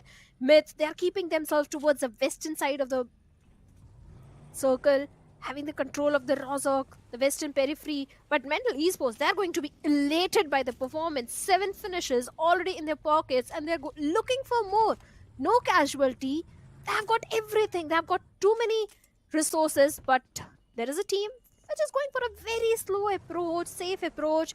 That is going to be the plus of Team Diesel Esports, because Diesel, let's be honest, Neeraj, they need the points. They need those points. That's the reason they're going for a very slow approach. But in the previous game, that slow approach didn't entirely work in their favor. There's a difference between slow approach and a scared approach to the game. And yeah, Diesel Esports is definitely going for quite the late game approach, but it does feel like it's something that they're doing for the first time. We don't really see Diesel Esports play so slow. But hold on to that thought. F1, what a nade that was. One single nade catches both the players, and that's going to mark the day for Eternity. Second game as well. Eternity was not able to achieve a lot, and that's going to be another bad game in the books of Eternity. They were there in the top 16 at the start of the day, but now it feels like they might just slip away from that spot, considering a lot of the other teams are definitely going to try to be there in the top 16. And once again, speaking about the late bloomers in the game, even SPA is one of those, all the way down south towards the military base, slowly and steadily making their way towards the zone. They're definitely tanking a lot of that damage from the blue as well, but let's just hope this late game rotation does actually work out for Diesel Esports and SPA. SPA is clearly scared too, because they're down a man. With just a 3-man squad, they do not exactly know how to execute their strategy, so that's why they're taking a slow and steady approach. And the same thing can be said for Hyderabad Hydras too. The only difference is, Hyderabad Hydras, they're still inside of the circle, but all the 4 players, they're playing right next to each other. And this is one of the main reasons why I said the surrounding awareness, it definitely does feel like it's lacking, because Hyderabad Hydras, there's no one going for the scout. I agree. Hyderabad Hydras, things are not really working for them. But looking at F1 Esports, we have the plus of Team Future Stars also in the close proximity. Future Stars, they are very much aware about the presence of F1. But the main question is how they're going to move themselves, traverse inside the circle, as the circle has taken a little bit of the western shift. Maybe all the way from the north, they can try entering the circle from the eastern side, where we have the plus of Team Myth in the Water City. Could be a possibility by tanking the damage of the blue, because directly if they try to go inside the circle, F1 will be that big ugly thorn in their path. But even the plus of F1 need to be a bit careful, because if you look at the position of Gujarat Tigers, they are placed perfectly to cut up the rotation of F1 Esports. A lot of traffic is also coming from the southern end, and the winners of the previous game, BotArmyEsports, known for their aggressive approach, I think they are placed perfectly to accumulate so many finish points in this circle. Looking at SPA, Aryan's the man leading the pack, and Goku and Snowjot in the back lines. And Aryan's doing a perfect job of scouting for his teammates. He's the man leading the path, while the rest too, they follow up, and already SPA, they found themselves quite a beautiful breaching point, as they're almost on the off-center. And yeah, speaking of Hyderabad Hydras, once again, they've spread themselves out vertically. They do have a decent amount of space to play with inside of Ruins, but what a big mistake that was from Aryan. Everything was going perfectly fine, but then his vehicle flips over, and everything just falls apart. Aryan gets taken down, even Goku gets ripped apart by 7 Habits. And just like that, SPA's game plan is now completely down the drain. One last man standing, Snowjod. SPA had a beautiful game in the previous one, but the consistency drops down instantly, and that's been the main problem for a lot of the teams on the latter half of the board, and one of them is also SPA. Diesel Esports is still looking forward to step in the playing field. They're now going to play from edge to edge, which I honestly respect, because they do not know what is exactly happening inside of the circle, and that's where SPA 2 fell prey to. Being outside in the blue for such a long time sort of makes sure that you do not really have an information of what's going on inside of the circle. But SPA still decided to play pretty bold and got taken down. And speaking of the circle, I like the position of Do or Die as well, because they are trying to come from the northern end, but Vingod, LeBron needs to be very careful. I like the approach of Vingod. They're trying to gatekeep the plus of Metal Esports, as LeBron was so very close to the plus of Metal Esports right at the downhill of Georgopol Big Mountain, where the remaining players are being the anchor on the periphery of the circle. But seems like Metal, instead of directly heading inside the circle, they're going for a little northern rotation where they can meet the plus of Do or Die. But 7 Habits, speaking about this team, they have been holding on to the ruins since a very long time. And look at the finish feed. There is a vehicle run over happening where Kira has been knocked out by Phoenix of WSB. The confirmation has been made. Both these teams are trying to fight on the eastern periphery of the circle. Flex OP did manage to get a knock, but 7 Habit, they're aware about the surrounding, and Ortho with the TBS in his hands trying up close personal, but Team FS Future Stars, they're going to win that battle as Senseboy with 3 finishes, total 4 finishes for the team, do survive but as a 2-man army. But Myth officials, they are also closing in to the plus of Team Future Stars. The question is, are they prepared for the plus of Myth Esports? The next zone's gonna pop up. Hold on to that thought. Myth constantly tossing the utilities. They've got the man advantage. As soon as I say so, Diesel Esports, they find a return knockout. Even Sham inside of that vehicle still somehow finds the connection onto Maxioso. And now the situation's taken down with 3-on-2. Sham is still in the game. Spear and Oxen, the last 2 remaining players from Myth officials. But these 2 remaining players are doing so much damage to the point that the entirety of Diesel Esports, they come crashing down. All the time spent outside of the blue to try and get their hands on loot and better positioning in the circle. But everything goes down the drain because you just do not have information on what's going on inside of the circle. This is where a lot of the mistakes were made, even from Diesel Esports and even from the other team that tried to make it inside of the ruins, which was SPA. When you're outside of the circle for such a long time, you just do not have information on what's going on inside.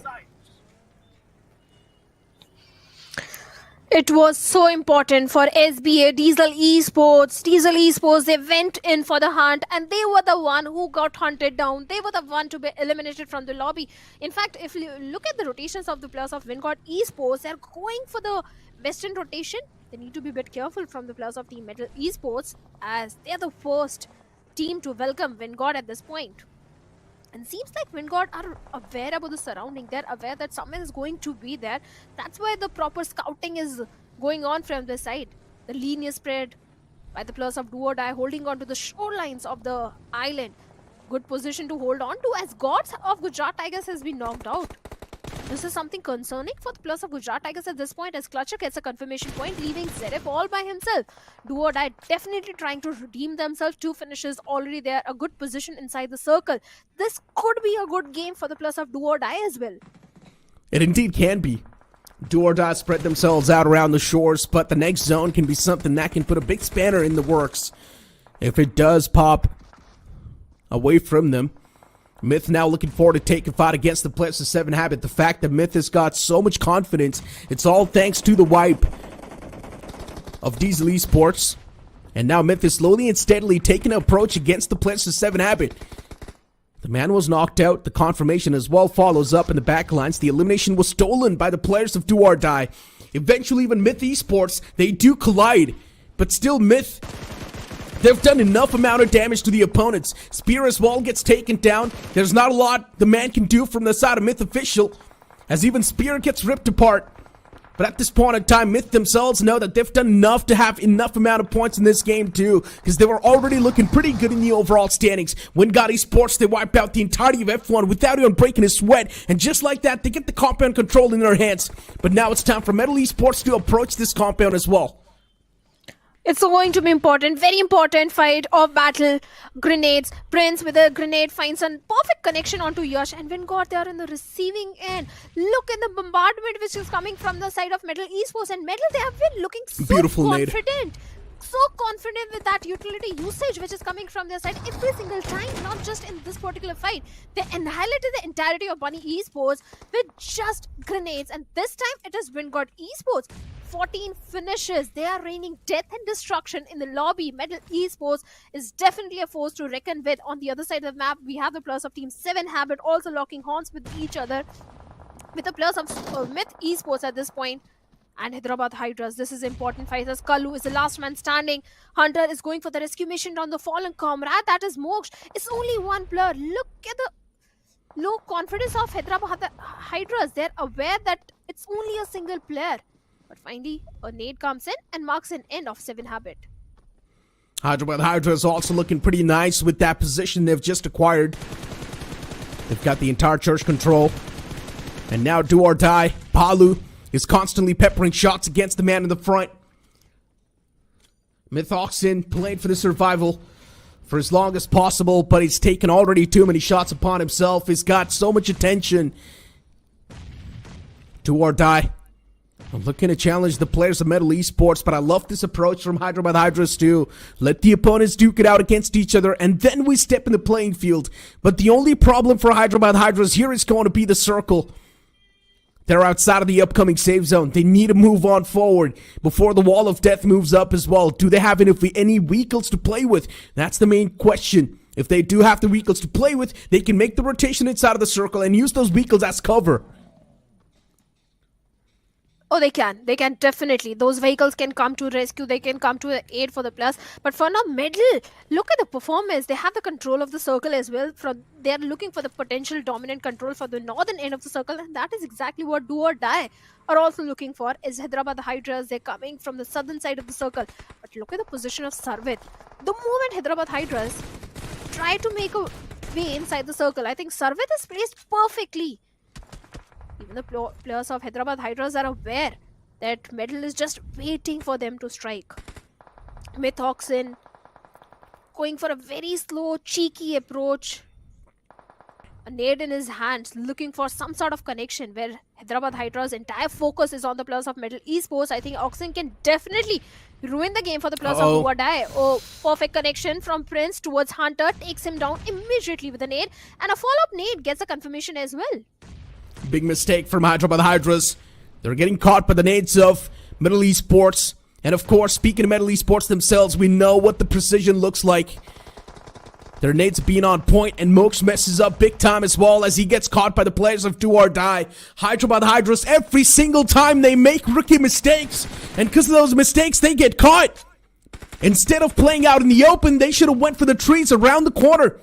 They should have went for the trees that are still there in the open field and parked their vehicles right next to him, but they still made some big mistakes. Out in the open, so vulnerable to utilities, and that's what exactly happened. A few players exposed themselves to the players of Do or Die, and the utilities of Metal Esports are doing an insane amount of damage. Hyderabad Hydras just do not know where to go anymore. The utilities are constantly doing a lot of damage against the Do or Die from the right, Metal Esports from the left. Once again, Hyderabad Hydras choking big time because they just do not have enough intel to play with. And now it's time for Seth to reposition, but he gets caught out in the open as expected. Ninja was able to find one more man off Metal Esports, and that's going to take down Metal Esports to a two-man squad. But Ninja is the only person left standing for Hyderabad Hydras as well. But Do or Die, Reaper is literally burning in that Molotov. He's begging for the help. He's begging for the rescue mission as Clutcher, his entire focus is on the players of Team Metal Esports at this point. And Old Boy, he's aware of the last man of Hyderabad Hydras. Trying to pip a few bullets, trying to find some sort of connection as Sarvit might be going for a flank angle.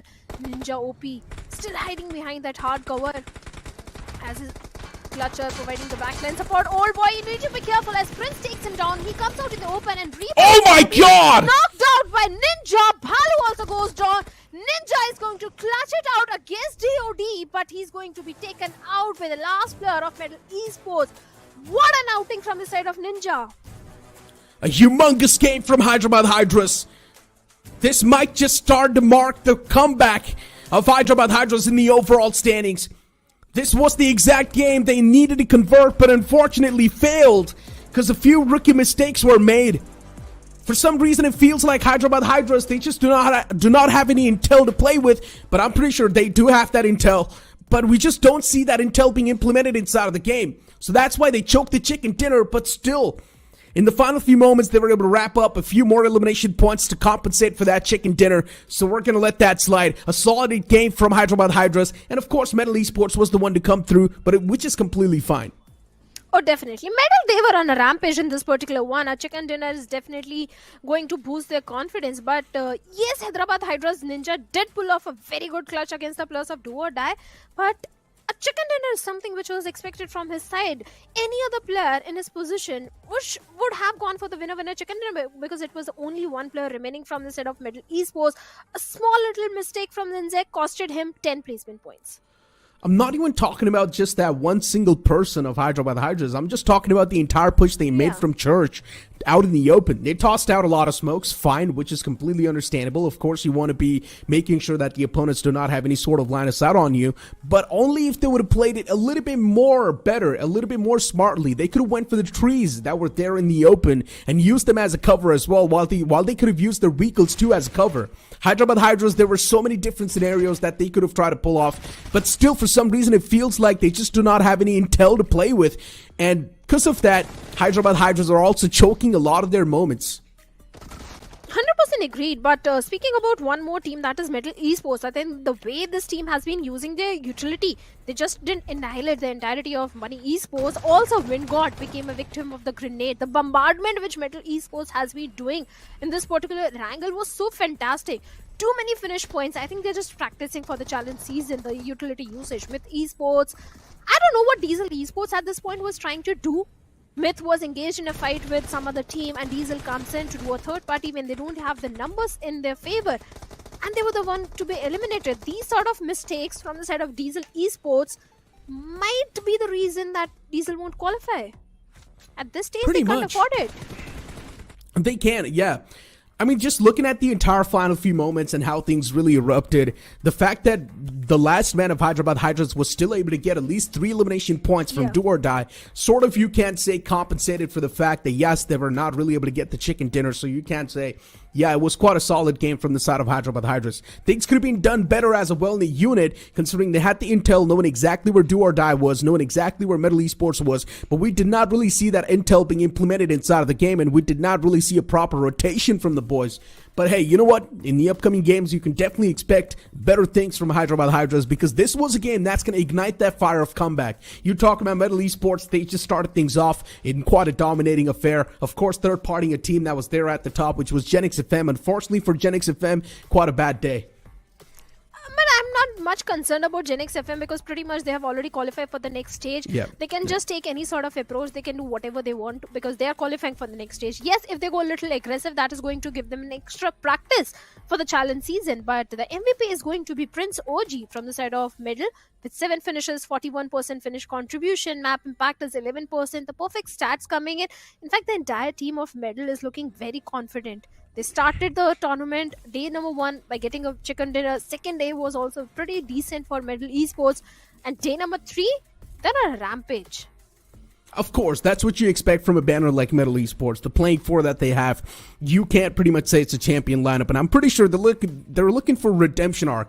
They want to get their hands on the trophy. You move on towards the stars of the match, you're going to see Prince there, legit over there too. And Prince, once again, Prince was the man who was the main playmaker from Metal Esports. And considering he's the one to IGL the entire team, so yeah, he's definitely doing quite a beautiful job. 7 finishes all by himself and the damage number of 1169. Beautiful stuff from Metal Esports' Prince. And even Wingod Esports could have done much more damage, but unfortunately for Wingod Esports, yeah, there were also utilities flooding in from the side of Do or Die. There were also utilities flooding in from Metal Esports, so they could not really do a lot in that scenario. Speaking of Do or Die, I love the way how this team has worked on the rotation, because in the both Erangel, they survived till the top 3 or top 2 positions. So yes, Do or Die, they've also worked on their mistakes. Let's hope they qualify for the next stage. Hands down. I mean, they definitely can qualify for the next stage if they keep on playing the same way they did this previous game, because Do or Die, they're in the top 3 with a decent amount of elimination points, and the fact that they spread themselves out so well around the shorelines also made sure that they've got a lot of control, and also made sure that they've got a lot of intel to play with. And that's one of the main reasons why Do or Die was looking so confident in the final few moments too. It's a whole different thing that they got wiped out by just one single man of Hyderabad Hydras, which is quite unfortunate. That's why they were not really able to secure the chicken dinner. But if that one single person from Hyderabad Hydras wasn't there to wipe him out, I'm pretty sure that chicken dinner was Do or Die's.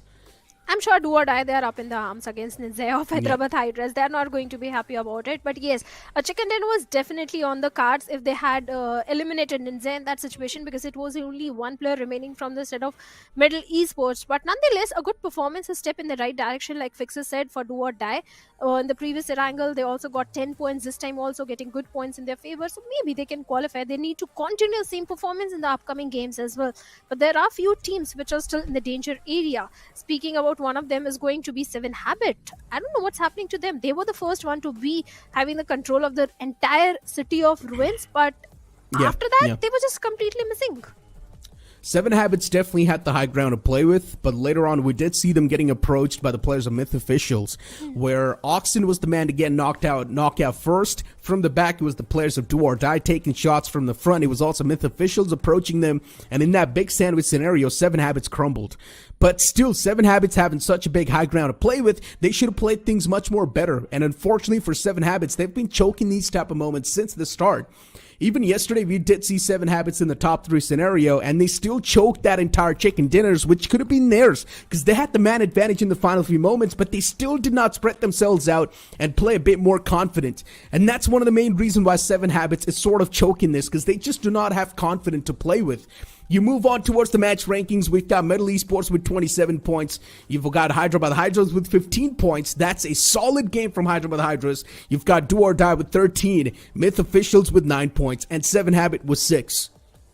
Oh yes, and Gujarat Tigers, I think this time Gujarat Tigers were trying to second guess themselves because they're trying to shy away from the fight. Total 5 points to their name, but nothing to complain about because this team has pretty much already qualified.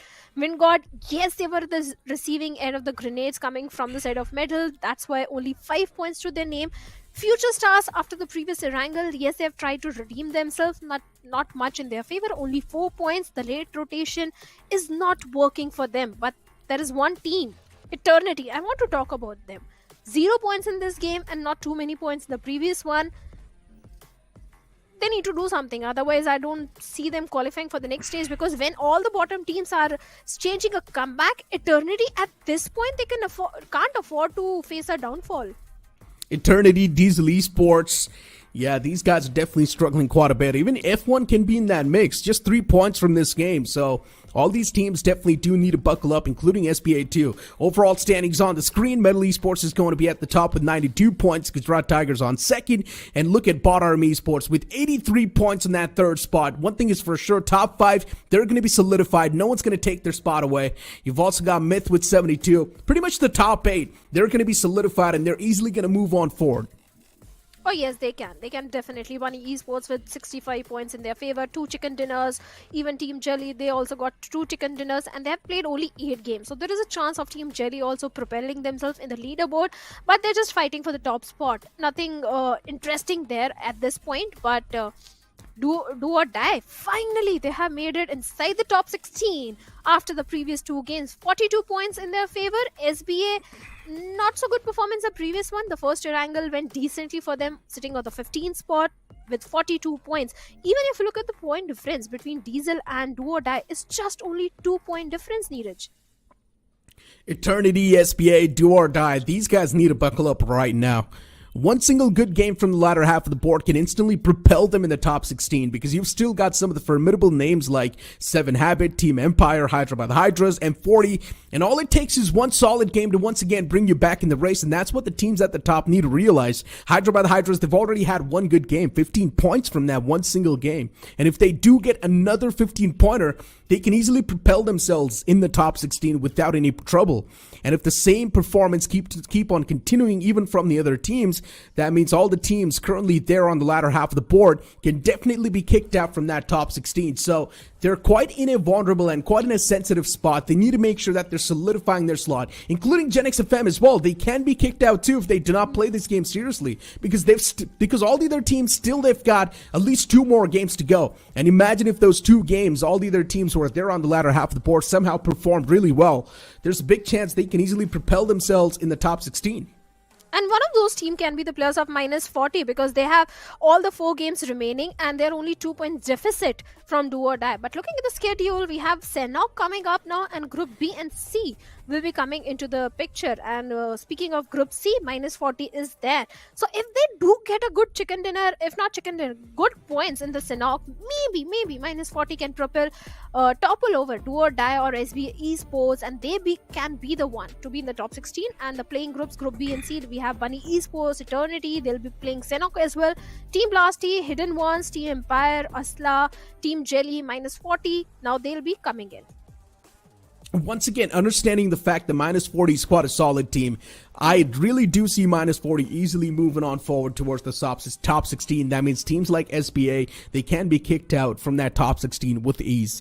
And that's what I'm saying. Teams that are from 12th till 16, they're in such a sensitive spot that they can easily be kicked out of that top 16. Group A and B, they've only got 2 more games to go. So all the teams in Group A and B who are there in the bottom 4, they need to understand this fact that they've only got 2 more chances left. If they do not get even one single chicken dinner in those 2 games, everything's going to come crashing down. But you know what? Without wasting any time, we're going to move on towards the map of Sanhok. And now Shadow's going to take leave and take a backseat while we're going to have Fixes on the panel with me right next to me. And Fixes, you know, Sanhok always means aggression. We're going to see a high-octane game, maybe. It brings you that sense of unpredictability, that sense of uncertainty, and especially with how things really brewed up in the previous game. Hyderabad Hydras, definitely adrenaline coursing through their brains. Let's see how can they perform in this matchup. Of course, you've got Do or Die gathering a lot of points, but look at this. You've got Eternity in a drop collision over here at Camp Bravo, and that too against the tougher foes in the forms of Team Jelly. I'm pretty sure they would not want to face off against a team that is already doing way too good in the overall standings. Because keep this thing in mind, they've got nothing to lose, and I'm pretty sure Team Jelly will try to take a fight against Eternity. They just do not really care about the standings anymore. They're doing much better. Eternity, though, everything to lose, everything on the deck. You've got Myth as well taking a fight against Team Bunny. Both the teams are looking pretty comfortably in the overall standings, but still Bunny to be on the safer side of things. Maybe they need at least 10 more points, then they can't be in the safer shoes. But Myth Official constantly ripping apart the players of Team Bunny. It feels like it's going to be another fail of a game for Team Bunny. Constantly the players are dropping down, and just like that, the entirety of Team Bunny, they come crashing down. 0 points from this game. Waterfall going on for Team Bunny. Nothing seems to be working out for them at this given moment as Myth Official. This time they ensure that they come out on the better side of things, easily eliminating them. Of course, it's a 50-50 drop battle that we had ensuing amongst us, but there you have it. Myth Official just being the better ones in terms of getting those trades right, in terms of how they were positioned. But hold on, we've got yet another battle. Captain on the front end of things over there for Eternity with Josh Shelley and his teammates having nothing to lose over there. They have got their floodgates open as now Asla going after the lads of Gujarat Tigers. You already have Exist on his knees as Daddy OP from the backlines trying to provide some cover fire, but to no avail. Utility is being tossed, and it's going to be perfect. The nade bounced on his head. That's how precisely the nade was placed. But eventually Zeref gets caught by the one man of Asla. The confirmation could have followed up, but he was able to find 2 instant knockouts. And that's going to bring the number on an equal level. Asla's 2 players knocked down. Zeref as well is knocked out. GT is trying to go for the revival on the fallen player. He can easily be back on his feet. Maybe Asla should try and do the same thing as well, but Mudit is creating a big distraction. He goes for the finishing blow on one of the players as Arman goes for the peek as well, and Arman is taken down way too low. One more shot around the corner. Arman gets knocked, but Gots is there to get the instant trade. It certainly did come down to the wire. It could have been anybody's game, but of course, kudos to Gujarat Tigers. Courtesy to them getting those 2 early knocks certainly did make things easier. But towards the end, yes, of course, there were a little bit of those jitters, but let's not again forget the fact that they are playing without their IGL still. Having the confidence to win those 4v4 battles, they are looking ever so good. Now we're back to this, another standoff. Once again at Camp Bravo, Ninze and Captain staring into each other's eyes through those walls. Somebody needs to somehow cause some sort of a chaos. Somebody needs to start this fight off. Do they have enough grenades? Do they even have one? Because setting things off means the fight would begin. It seems like Ninze and Captain, they do not even want to move a muscle.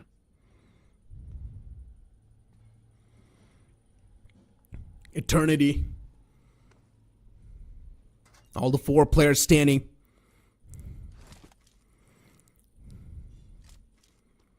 You can feel the silence. Eternity knows everything's on the line. And as I mentioned to you a while ago, teams from 12th till 16th, they're in a really sensitive spot in the overall standings. Those slots are always going to be fluctuated. Considering today's the last day, we're going to see a lot of big games from the latter half of the board. Hyderabad Hydras has already established that big comeback with 15 points from that previous game. And even M40 is another formidable competitor, so teams need to be a little bit more careful, especially from 12th till 16th. And Eternity is one of those. Captain and Smog right next to each other. And Ninja somewhere down line knows there's someone in the front lines. You can see the players stacking up as well. They want to make the push together, as Sam's going to be the one to lead the pack. And here comes the push now. Ninja. They do not just blindly want to push in. Instead, first play for the intel. Know exactly where the player's position. Sam catches a bit of hurt upon himself. A few moves being made by the opponents. Now that's going to give the confirmation that Team Just Jelly needed.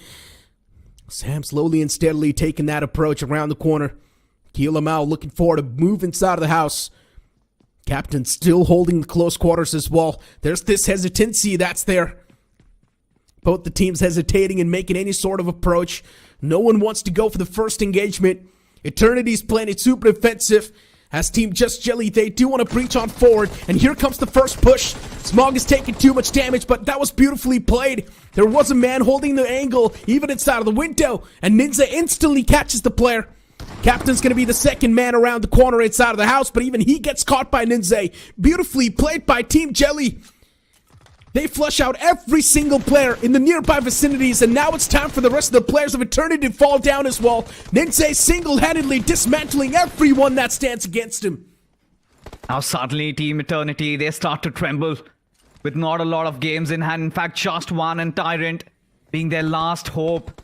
At this point, nothing less than a clutch would suffice for them, as now they are being surrounded like piranhas in the ocean. They get the finish onto its Tyrant, and that being said, they are dealt with 11 games done and dusted, and barely hanging on with a slight glimmer of hope that they make it to the next stage. And of course, Hyderabad Hydras, Necro, you guys did mention about them staging that comeback. Better late than never. But given the fact that a lot of teams still have 3 more games to play after this, this makes it so much more worrying, especially if you have finished all your 10 games and this is the 11th one. Surely Eternity could not have afforded to lose this one out. But of course, Jelly, just having seen better days, they knew they had them surrounded. All they had to do was just rely on their confidence. And with Eternity having no sort of backup, having no sort of retaliation, they came falling smack down on their faces. Did you notice one thing, Fixes? Look at M40. Ryuk is all the way towards Kampong, and the rest of the 2 players, they're towards Nakam. There's a big separation between the lads, and I'm not exactly sure what's going on with the players of M40. Maybe heals? Maybe. I'm not exactly sure what the game plan is, but it definitely does seem quite uncoordinated. Communication needs to be on point. And M40, the fact that they're still outside of the top 16, I'm not sure why they're taking such risks. They went for a 2-2 split off the rip. 2 players dropped in towards Kampong, 2 players dropped in towards Nakam. And those 2 players, unfortunately, towards Kampong, were under fire by one of the teams, which was WinGod Esports. So one of the men was lost, and now Ryuk is the only player surviving in that area. M40, they're quite scattered, and they do not seem coordinated at all. But let's just hope that in the upcoming moments, maybe M40 can make something happen. You move on towards this area. Legit, it is one of those teams. For them, unity is power. And we've seen Legit every single time stick to each other. You would not even see a moment where Legit would go for any sort of splits. They instead like to play all 4 players in one area. And sometimes it does work out, sometimes it doesn't. And right now, Hyderabad Hydras is also one of those teams that would want to play all players together. They've lost that confidence. Because Hyderabad Hydras just want to play for the survival. They do not really want to go for the early game fights. So far, so good, at least for Hyderabad Hydras. after recovering from that terrible fall in game number 1 today's evening.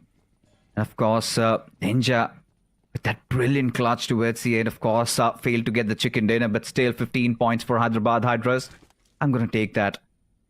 Coming back, the players of M40, I think it's just, there could have been 2 possible cases. Either kind of messed up their drops, or they just want to make sure that they collect enough meds and somehow hope to survive. Of course, the latter is the more riskier one and would be a dumb move. But at this point, anything that could go in their favor, because even if you are placing 3rd or 4th, you still have those 6 to 7 points. And in an unpredictable map like Sanhok, I think they would still fancy their chances. But when you take a look at this circle, GENxFM being one of those teams that have the central areas to themselves, and we've seen even in the past 2 days, they've been an aggressive bunch, never really shy away from fights, and this gets also concerning for Hyderabad Hydras, because if the position is compromised, the moment they leave some cover there, pretty much GENxFM might just rip them apart to shreds. M40 right now too, they just seem so scattered. Nishu is right next to the players of Diesel. Orlo is way too close. Even Gokul is trying to move on up towards that same vicinity. Nishu needs some sort of backup. I'm not exactly sure why M40 is taking such a safer approach, where M40 seems like such a stronger team when it comes to the mechanics. The past 2 days, M40 has been proven that. As a well-knit unit, M40's decisions has been really good. Yes, they were not really able to secure a lot of points, but still in some of the games, M40 has been looking dominant. But now, considering they're overthinking a bit too much, they want to go for the safer approach, they want to go for the med strat, and try and book on those easy points. Because of that, M40 sort of losing their potential to have those good games. Nishu and Vodka completely on different sides. While you try and speak a Ryuk, this man is on the different side of the map. So yeah, the separation can definitely dig their own graves. But speaking of the teams inside of the circle, Hyderabad Hydras, they found themselves quite a good compound to play with. All the 4 players playing in tandem. None of them want to move away from each other. You've also got Team Empire towards Pineant, still looking forward to find that breaching point, leaving the Pineant city now slowly and steadily. Team Just Jelly 2 moving in from Ban area. As the time keeps on passing by, the zone's going to get filled up by these teams, and the teams in the outskirts, they're going to have a tough time to try and breach in. Especially with hidden ones roaming around, always a threat looming over your heads. We did see even yesterday, towards the final 2 games, they suddenly stepped up, and yeah, they are also riding on a momentum train over here. But for Hyderabad Hydras, so far, they're safe and sound, nothing really to worry about. You have legit right beside you the adjacent compounds. You've got the likes of GENxFM who were atop them, but now they've also decided to enter inside the circle. Of course, Team Myth, they do have the central areas to themselves. Now, it all comes down to the hard shift. While even we've been talking so much about M40, Diesel have also been on the back foot, again going back to their old ways of entering pretty late inside the circle. Clearly, they've been struggling with fights, and this also seems like a game where situation might be same, but hold on. Albi's got some other plans in his mind, taking down a rather underwhelmed Team Blasty's IGL himself. Team Blasty also being majority of the times on the receiving end of things. This is another one of those fights that maybe if Diesel force and maybe they go towards the end of things, at least they could secure a couple of finishes to their names. Orlo does not have any sort of meds, by the way. That's brutal. It's going to be rough for Diesel Esports to move on forward in the game. But his teammates definitely did have enough meds. So maybe he can borrow those, but Myth officials inside of the circle, chilling for now. GT is the only team in close contention. And I highly doubt GT being in the close proximity. I don't think so they will go for the challenge. Myth is one of those teams that does stand a chance to win the fight as well. And Myth has flipped a lot of the tables, especially previous game was a prime example of that. What a way to turn the tide. We all thought that Myth was going to be the one to lose that fight against Diesel Esports, but then Myth, somehow with just a two-man squad, they still wiped out the entirety of Diesel Esports, and it was quite a surprising affair. Before now, speaking of Myth, they've got such a good spot to play with in the smack center. Hidden Ones as well, they finally found themselves a nice breaching point towards Pawn, and they seem pretty comfortable too, but as soon as I say so, the next zone pops up. Team Legit, they're going to find themselves in the best possible spot, but still that compound, I'm not a big fan of it. As long as you're out from the inner areas of Quarry, where you have to take that dipping area, so it's still fine for Legit. Especially given the fact that they can just hold on to their dear lives. It's all about waiting for that ambush, waiting for that breach in on them and somehow defend that. And look at this, quite unaware of Gujarat Tigers just surrounding them over there. Myth, they've had to get an early blow there. And now it's all panic setting in. Of course, Aiden knows this is going to be such a tough time for them to escape, especially given the fact that the circle has shifted away from them. Aiden out in the open. Arman, he's got his crosshairs pinned on him, just waiting for him to come out very much in the open and will connect that final bullet. Gets another knock, but look at this trade.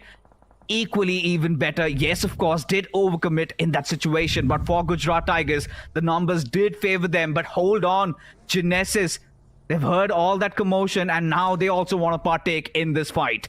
Sketches up close and personal, gets caught. Had no clue exactly where Zeref was, and Zeref instantly hands out the death blow too. Genesis, they walk in their own death trap. Man had no clue what exactly is happening around him, but he still gave his life away to the players of GT. And now Zeref also gets his hands on the loot, and not just that, he also gets his hand on the vehicle as well. Sam looking to toss a few more utilities against the players of Myth Official. The boys are out in the open. This nade's going to hit the mark, and that's also going to make sure that Myth Official will be eliminated from the game. Ninze was the casualty in the back lines, but it's completely fine. Ninze will be back on his feet. It's not that big of an issue. GT, even they want to get their fallen comrade back on his feet. Even that does not seem like it's going to be a big problem at all. They can easily get the fallen player back on his feet. But you look at Team Jelly, they've only got two players standing. Ninze and Sam. While you speak of GT, they've still got bigger foes to worry about. Genesis. It's a 3-on-3 battle for now. Zeref is taken away to his death. Someone needs to save the day for Zeref. Zeref is back on his feet, so that's a great thing. The main playmaker for this game is now back up. And as long as Zeref is alive, still anything can happen. The first man as well, it does feel like the engagement could have happened. The opener could have been there for the players of GT. Utilities are being tossed constantly, but they're just not able to find the mark. Shira is barely dodging death at this point. But the utilities from the side of Genesis, they do catch Zeref once again. As Zeref gets knocked out, Fragger pushed up a little too deep, had no clue where exactly Gods was, and Gods instantly gets gifted with that elimination. Mudit and Gods right next to each other, playing in tandem, as the man's going for the revival in the back lines, and Shiro wants to make the push happen. He constantly wants to pressure the players of GT, but I'm sure GT is someone that's not going to let this happen anytime soon. Wall of Death is now starting to take chunks of HP, and GT, they need to wrap this fight up as quick as possible as they take down the last man as well. The final nails in the coffin. Zeref back up on his feet. He's looking pretty healthy. The entirety of GT is looking pretty good. Look at this. The threat's still not averted because they have Team Jelly to deal with. And look at this. Sam just comes in out of nowhere and rains death and destruction on Gujarat Tigers. A little bit of that overcommitment, overextension really hurting Gujarat Tigers over there. As Modit somehow needs to hold on to the fort. Final two players surviving. Arman and Modit need to play it right. Cannot have an inch of error as Arman steps out of his cover. Lands that death blow as Ninja, the last player surviving. He's got no other avenue. He has to tuck up and he has to run for his life. As Gujarat Tiger, they are spitting fire. They have tasted blood, but look at this. Modit being dealt with from the far off fray. It is going to be Hidden Ones coming out from their dens and finally striking when the time was right. But Ninja, he hopes that he makes it inside the quarry areas. He does. But can he breathe for long? As Wingard still have all 4 of their players still breathing, 9 teams remaining, 26 players alive, with no assurance of anybody in prime contention to get the chicken dinner. It could go anyways. Ninja is the only survivor from that onslaught. Zerf got knocked out 4 times in the span of 2 minutes. Gotta feel bad for Zerf. He was not enjoying that entire outcome. Wingard Esports, though, still with a few more utilities, looking to punish a few more foes in the front. They got rid of the players of Hidden One, so that's a great thing. But now Ninja, it feels like the entirety of Legit, they just come crashing down upon him. Ninja was able to find the 2-piece, but that's all he could find. Proton was the one to save the day for the boys, and as I mentioned for Legit, unity is power. They like to play with each other every single time. Not even for an instance you would see Legit separating from each other. They do not even like to play for the splits. Proton gets capitalized instantly by Hunter this time around, and now Legit's taken down to a 2-man squad. Hyderabad Hydras, they make the move. They want to position themselves in the upcoming circle, but they're being a little bit too quick.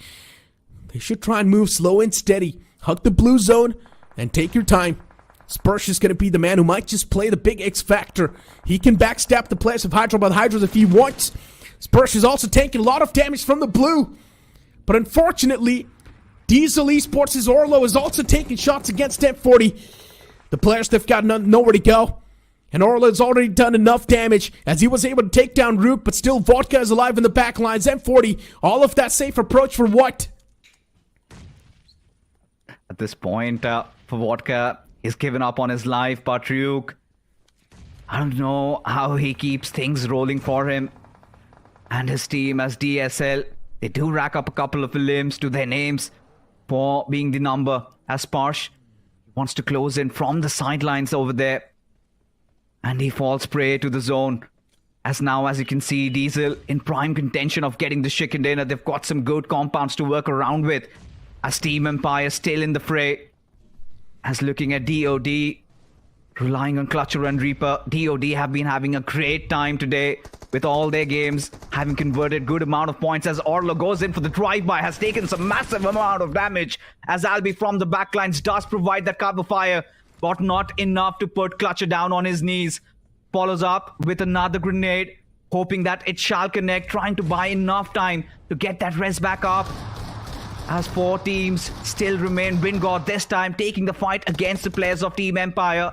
As Empire holding on, Godex being dealt with as Yash, he is going to be flying over with some of his grenades from his backpack. As LeBron tosses a couple of more utility, trying to get inside the circle. It's going to be a very desperate attempt coming in from Wingard. 6 finishes already to their names. DOD right in front of them. And they still have Diesel on their right. As Reaper position already revealed. But looking at Clutcher still hiding. But somewhere down the line, LeBron knows that there are 2 foes in front of him. And now they come out in the open. Just lying in wait to hunt them down. But somehow he's letting them pass. But finally, here's the gun shots. And there you have it. Gets dealt with as DOD. They survived the wrath. And now they have to deal with the players of DSL. I also think with this game, do or die, they've pushed themselves all the way in the top 16. DOD has been super consistent. The previous game as well, DOD was able to pull off quite big numbers. And now even inside of this game, DOD is there in the top 2. Consistent placement in both the games. DOD, they can instantly propel themselves in the top 16. As Diesel Esports now looking for to knock on the doors of Do or Die. Do or Die still need to make it inside of the safe zone.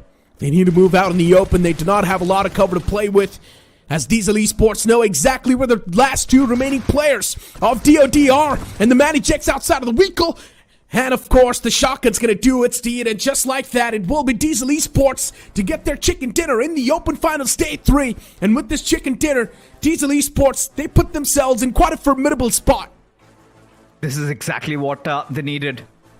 Diesel Esports, again, when we saw Hyderabad Hydras having such a great game in the previous game of Erangel, Diesel Esports needed to answer back, needed some hope. And seems like hope is what they found in the form of this chicken dinner over here. Things could have gone really awry for them, but they somehow played their cards right. And we've always talked about Sanhok being one of those unpredictable maps where anything and everything is possible. And Diesel Esports, out of every other map, they get this one in chicken. And now I really want to see how many points have they accrued for themselves, because if it is less than 15, then concerns will still be alive, because after this, they just have one more match remaining. It is definitely more than 15. They had 5 eliminations before they took down the players of DOD.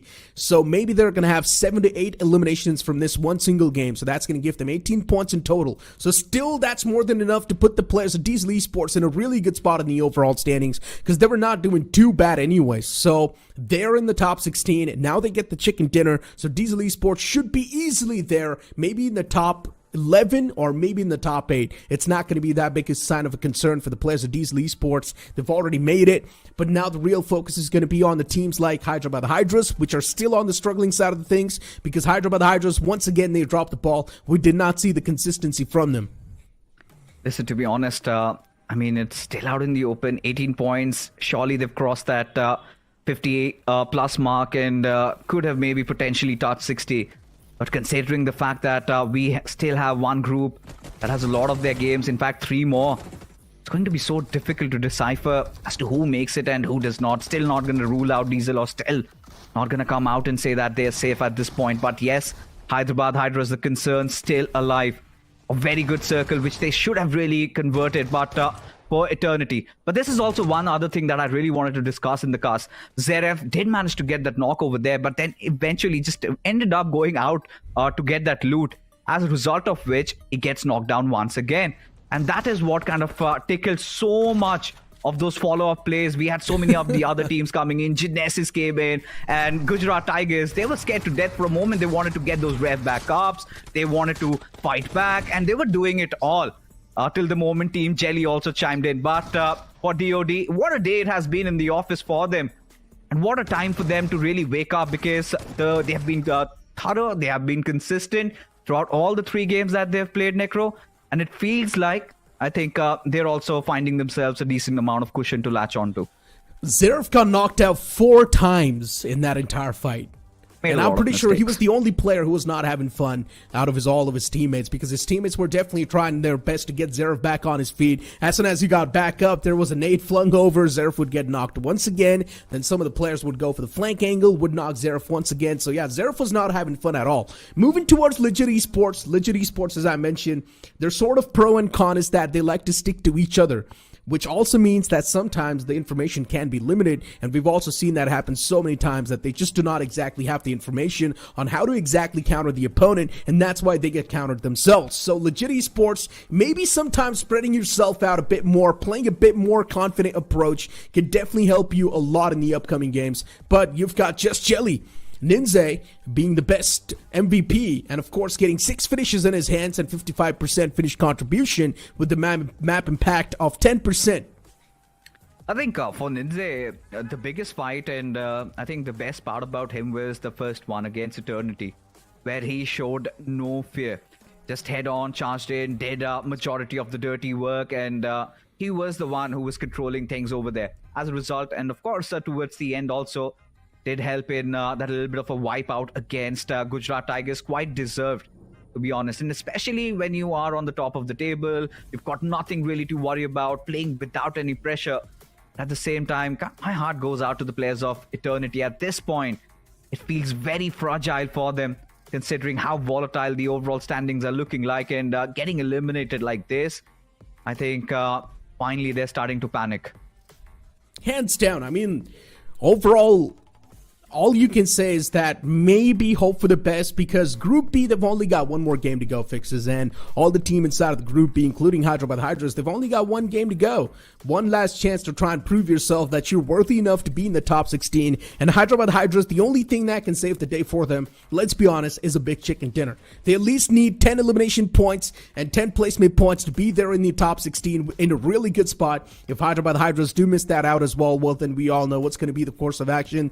We're not going to see them move on forward in the challenge season in the top 16. And honestly speaking, a team like Hyderabad Hydras, you would really love to see them in the later stages of the tournament, because they're the T1 team. We all consider them as one of the best, but still, this newer roster that they've brought on the table, it does not feel like it's working that well.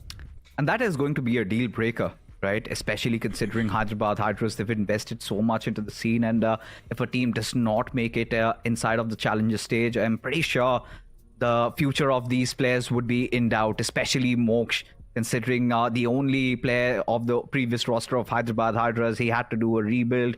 Whilst the others have succeeded, he is looking to go down for a massive fall. But when we take a look at the match rankings, Necro, Diesel Esports 17 points. That means they have crossed over that 60 mark, and I'm assuming they might be safe considering they've played so many games, but still cannot rule the opposition out. We've got so many teams coming in, a new group coming into play. They have 3 more matches to go, so anything and everything is possible. For Wingard, they're pretty much chilling. Same goes with Team Chelly, but TOT, this string of consistent games are really helping them up, climb up in the overall standings. But what a massive debacle coming in from M40. Anything and everything that they were thinking really did not go their way. M40 threw that game, let's be honest, with the way they dropped on the map. I mean, both the players just on a complete different side of the map. I'm not exactly sure what was going through the players of M40's minds, because that sort of play style is something that we've never seen in the past, and it makes a lot of sense why we've never seen it in the past, because it just never works. I'm not exactly sure what M40 wanted to do. Maybe, as you mentioned, maybe they wanted to get their hands on the meds and play for the med strat, but we did not even see that happen till the end. Both the players, Ryuk and his teammate, they got taken down in the final few moments. We did not even see the med strat from the side of M40. They did not even survive till the late stages in the game. So M40 threw that game of Sanhok. Now they just need to hope for the best in the upcoming few games. If M40 is still not able to perform, then we all know what's going to happen. We're not going to see them in the challenge season. They're not going to be there in the top 16. The real concern over here now is going to be about the upcoming matches. And of course, Group B is just going to have one more game to go. If Diesel Esports hit the bullseye, they move on forward, and they're going to be secured in the top 16. If Diesel Esports drop the ball once again, there's a big chance their slot can be taken away. Now for Hyderabad Hydras, they need a major game. They need a big game in their hands. If they do not get that nuclear performance done in this map of Miramar, everything's going to come crashing down, and Hyderabad Hydras will be eliminated too. And this is going to be quite concerning, to be honest, especially for Hyderabad Hydras.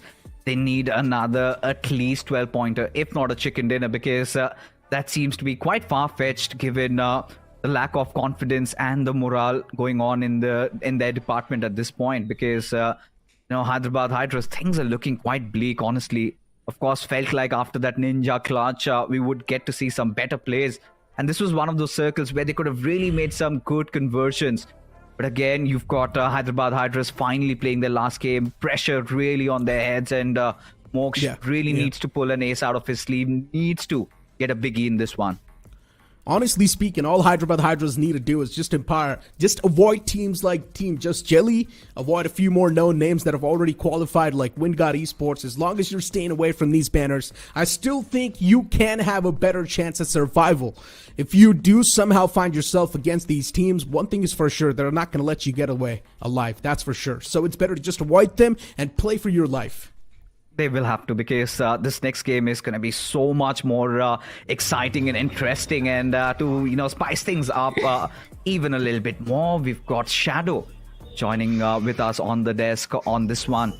It is going to be Miramar and the final game for teams from Group B. And if they do not manage to convert, especially the ones that are really struggling, then sorry to say, we have to bid them adieu. But yes, welcoming you back, Shadow. How did you like the game of Sanhok? Thank you so much, Fixers. I loved Sanhok, especially the way Gujarat Tigers, they were taking that fight. And Diesel Esports, oh my, they have got a winner chicken dinner for themselves. And it was needed from their side, hands down, because Diesel, they wanted to qualify, and they've been showing that sign of aggression, of improvement since the start of the day. But this game, like you said, is going to be of prime importance for the players of Group B. Eternity, they have been struggling. Diesel Esports, it just got a winner chicken dinner. And especially Hyderabad Hydras, after that performance in the previous Erangel, they need that qualification. They need to perform really good. Moksh, the pressure is definitely mounting on his shoulder. But speaking of the Miramar, the current map, well, seems like we are going to have a draw clash towards the side of Hacienda. As I can see, Genesis is going there. Along with that, 3 other teams are also there. Picardo will be pretty much occupied by the players of Team Hyderabad Hydras. No one else is going to contest that city, so Hyderabad Hydras will be feeling elated, but can't say the same thing for the players of Team Eternity. Luck is not favoring this team at all. Let's see what the IGL is going to make the decision at this point. Are they going to have a fight, or they are going to find a safe escape from the situation? Because Kaiser and the boys have not been feeling really well on day number 3. The first 2 Erangels didn't go entirely in their favor, and looks like we already have a knock coming in, and this time Eternity, they are not on the receiving end. In fact, they are the one inflicting damage. They have managed to get 1 knock. Let's see if Eternity can get the confirmation point also. Fighting against all odds, they've got no other option. And to make matters worse, they have to deal with the likes of Myth officials. Of course, this is one of those fights which will eventually end up in a little bit of a standstill, given the fact that the distance between these two teams is a bit too much. So, of course, Team Eternity have to proceed this fight with extreme caution. One misstep and they could be done for, given the fact that they've been struggling, especially after how good they were in the first day. And after that, it felt like they never could really recover. They've been losing those 4v4 fights. We know Eternity to be one of those teams to be quite good in terms of their positioning, those endgame circles, but they have been having so much trouble taking those early fights and having been dealt with that they've found out no contingency plans for themselves. And the thing is, it's not only Myth that Eternity needs to deal with at this point. Yes, they have been struggling since yesterday, but it's also Genesis in the close proximity who is ready to do a third party, especially looking at the position of where Grind was. He's very much aware that there are 2 teams in the city of Picardo. So maybe Genesis can try going for that aggressive approach and maybe can do a third party in that scenario. If that happens, Myth, they don't have anything to lose. But Eternity, they have everything to lose. This game is of utmost importance for Eternity. That's the reason that we can see that despite getting the initial knock, Eternity didn't rush onto the things. They didn't overcome it. Instead, they kept their focus on gathering the crucial loot, crucial resources. But look at the position where Maxi is at this point. Seems like he's aware about the position of Kaiser, Spear from the rooftop, getting a lot of information, especially onto Kaiser. And a perfect spray coming in from that M416 takes a lot of HP out of Kaiser. Thankfully, Kaiser is safe for now. But like you said, Eternity, they need to approach this fight very cautiously. Now, had he had maybe even 2 times on his M4, Kaiser would have been pretty much done for. But given the fact that in this particular fight, I feel like Myth officials, they've got a better advantage considering to all the buildings that they've captured. The tall ones, they've got so much vision going in. Look at this, everything being relayed, while when you look at the players of Eternity, they are literally blinded. It's all about them just hoping that Myth official do make a mistake over here and they end up capitalizing. And you've got yourself in such a dirty spot that at this point you would be hoping that Myth official really backs off from over here. So much going on in their heads, but Team Eternity, they have to be brave.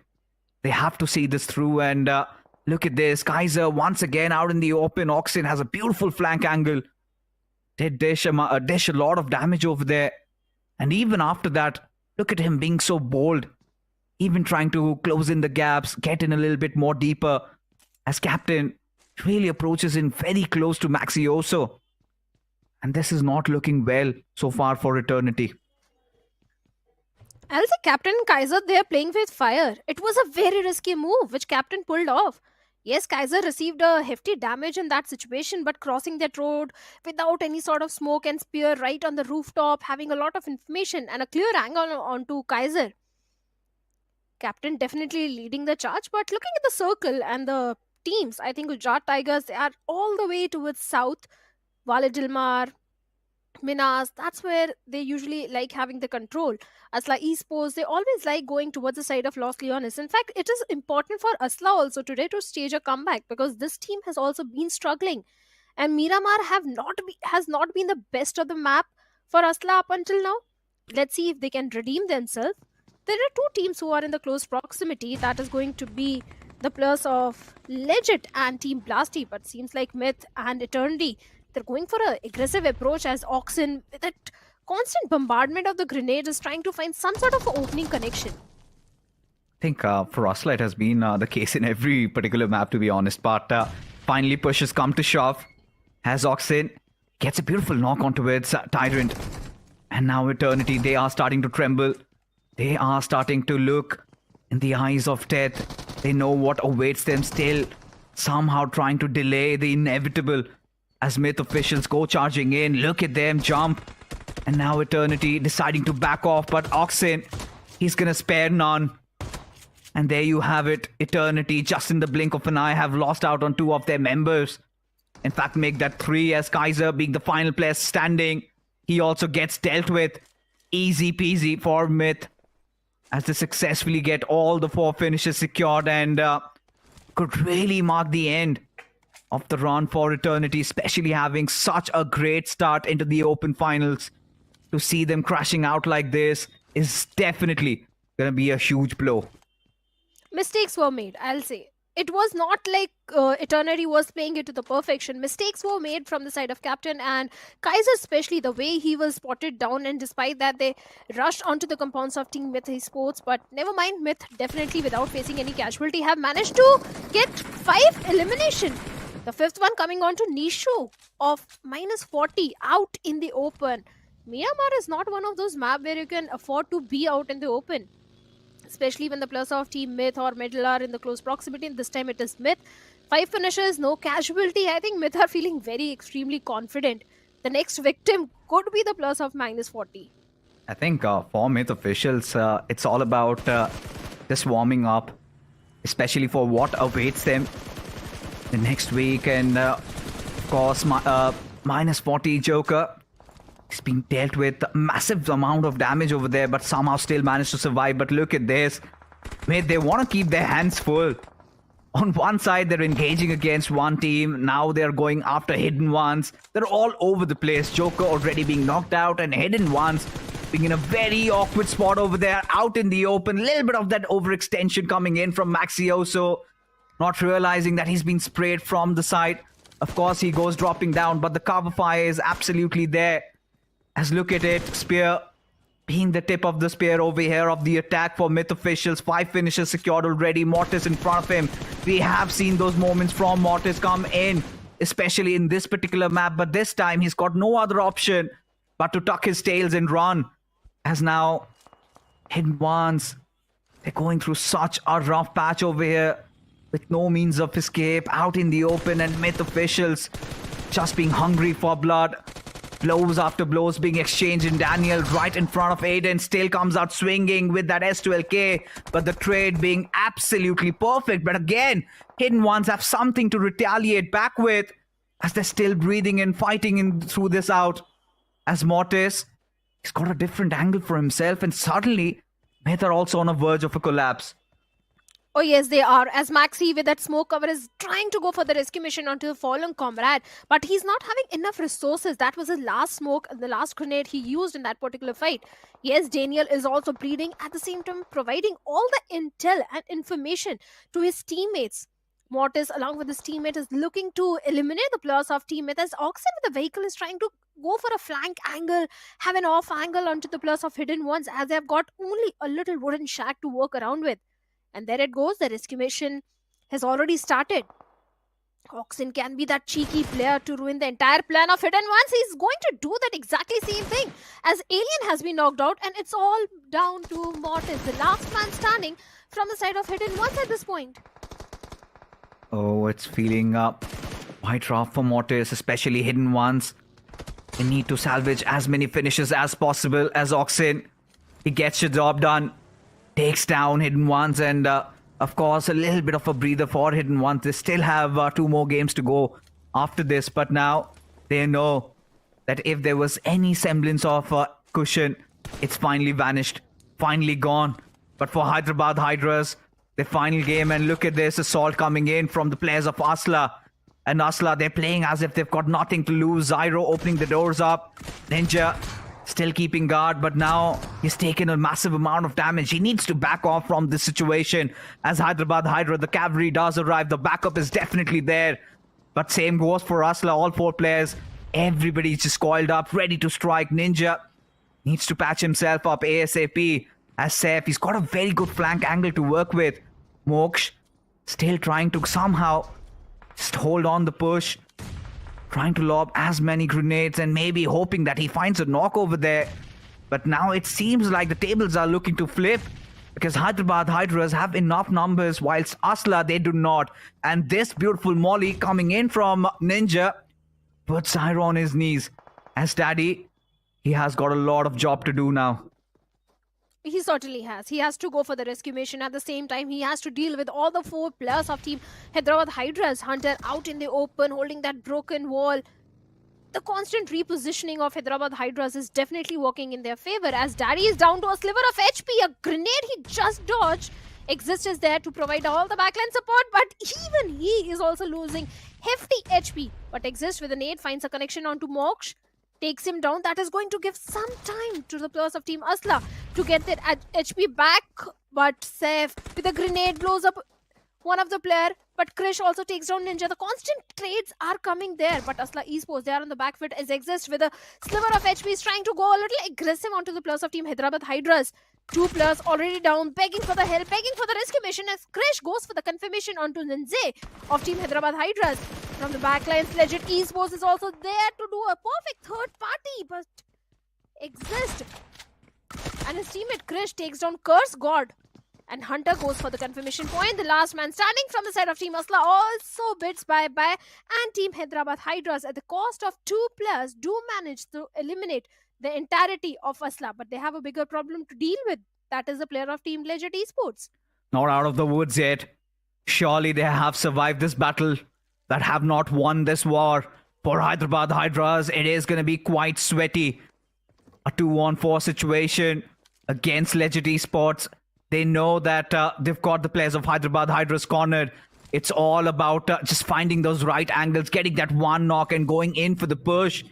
Considering the fact that Hyderabad Hydras wanted to contest for the center, little did they know that a lot of teams were thinking likewise.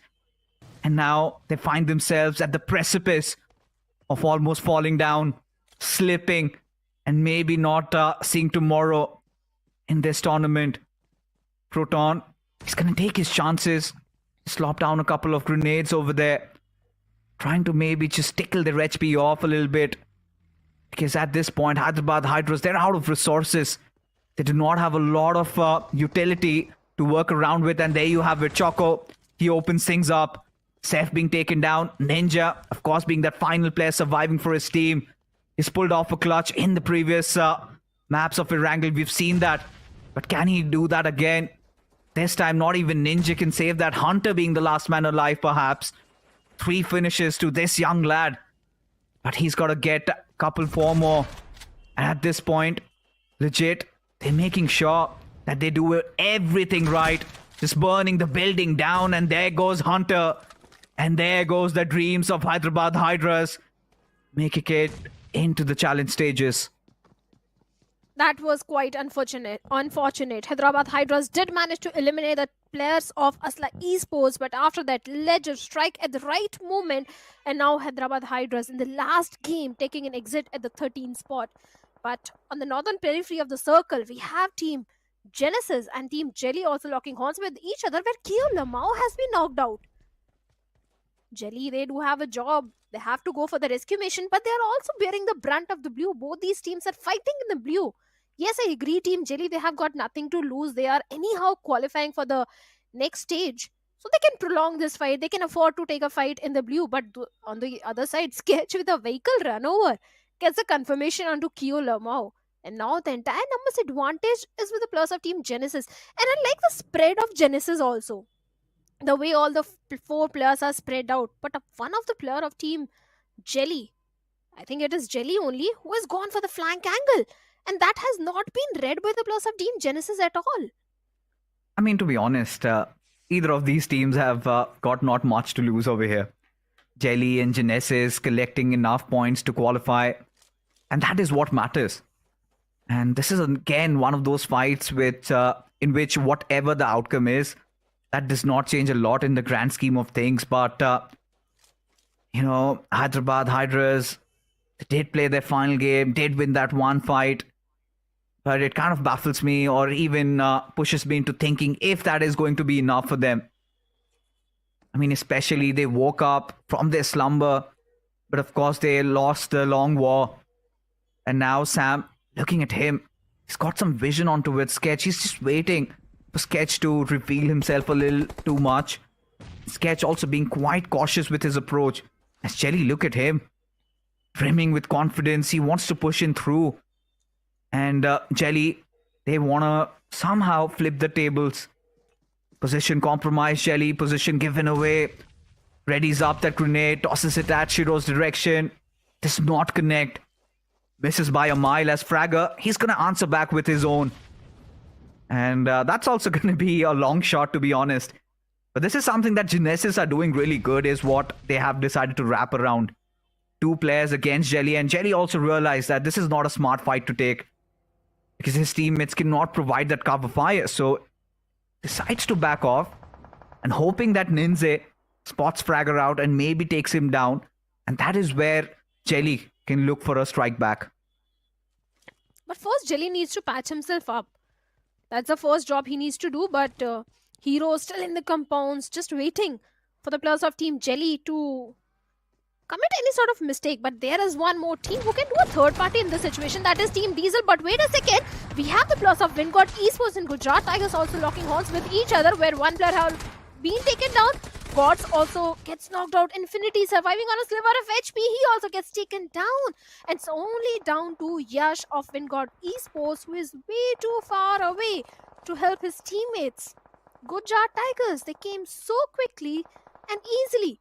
Took down the 3 players of Vanguard Esports. But Yash is also aware about the position of the players of Team Legend Esports. He has spotted down one player, but holding on to the concretes for now could be the decision for him. As Legend, they're going for a rush onto the players of Gujarat Tigers. Oh my god. Fights happening left, right and center all over the place. And this is what we love to see, right? Given the fact that all these teams, couple few have already qualified, couple few are struggling for qualification, and there are few that have no more matches to play. Dream shattered. They have to wait for the next year. And a huge setback for all the big names. But now as things stand up, the circle shifting towards Picardo, where Bunny Esport find themselves in a really good spot. And even for the likes of Myth Official, they've got beautiful high ground to play around with, a lot of ridges also. But DOD, certainly a team to watch out for, given the fact that the matches that they've come into play, they have ensured that they've made it theirs. Even if not getting the chicken dinner, still have secured a lot of points to their names. And there you have it. Gave Maxi also an inch. He walks a mile. Gets a beautiful knock. But of course, the revivals will be there. But now even Team Empire closing in. And you've got Team Blasty also in the vicinity. And beautiful knock coming in from Hunter especially. Unwanted assistance coming in from Kratos' side. But Team Empire now feels like one of their players being taken down. Everybody is just struggling for survival over here. I'm just wondering, so many fights are happening. Miramar is supposed to be a slow map, but it is a very fast-paced map. Exactly. 10 teams remaining, 36 players. And this is exactly what we anticipated at the first day, that the remaining 3 games of day number 3 are going to be super aggressive. Staging a comeback in the last 3 games is never an easy job. For now, Legend Esports, yes, they're in the close proximity to the players of Team Empire. And Team Empire, an easy revival should be coming in, but holding on to the compounds, defending the compound is not going to be an easy job for the players of Team Empire at this point. They're just waiting for the next circle shift. Even the players of -40 are trying to move inside the circle from the southern western side. And if they go directly to the compounds, they are going to be welcomed by not just 1 but 3 teams waiting for them. On the northern side, like you pointed out, we have the players of Do or Die. For Team Empire, I think it's a very important game. They can't afford to lose any player. They can't afford to face any sort of casualty. So maybe we can expect a slow approach from this side, not try to force a fight at this point with the players of Legend Esports. But speaking of Legend, Curse God, he has spotted on one of the player of Gujarat Tigers out in the open. At this point, it feels like the real estate prices in Picado would certainly go high, considering there has been a barrage of so many of those teams trying to enter in. But look at this, Diesel Esports. Oh my god, they're out in the open, and Kurskot this time, he spares none. Mark set on the players of Diesel, as they've got no means of escape. They're cornered over there, out in the open, one after the other. The players falling down, but a little bit of a respite, at least for Diesel, as Kurskot has been dealt with from elsewhere. It's going to be Bunny Esport that have been doing the damage. But look at this. Even for Orlo, he's down on his knees, and even Diesel know that this game is going to be so crucial for them. As question marks still on their qualification. Yes, that last chicken dinner did help them a lot. But is it going to be enough, considering we still have a couple of games to go after this, as Orlo, he finally loses down on his life. For legit an important fight nonetheless. But what on earth are Gujarat Tigers doing? And what is God's up to? Seems like it's a God's plan. And he's living up to his. He's having his moments. Flip from his vehicle, steps out, gets a knock, slap on the faces of his enemies. As now Jelly, he is surrounded from two different angles. From one side, you've got the players of Genesis. But look at this.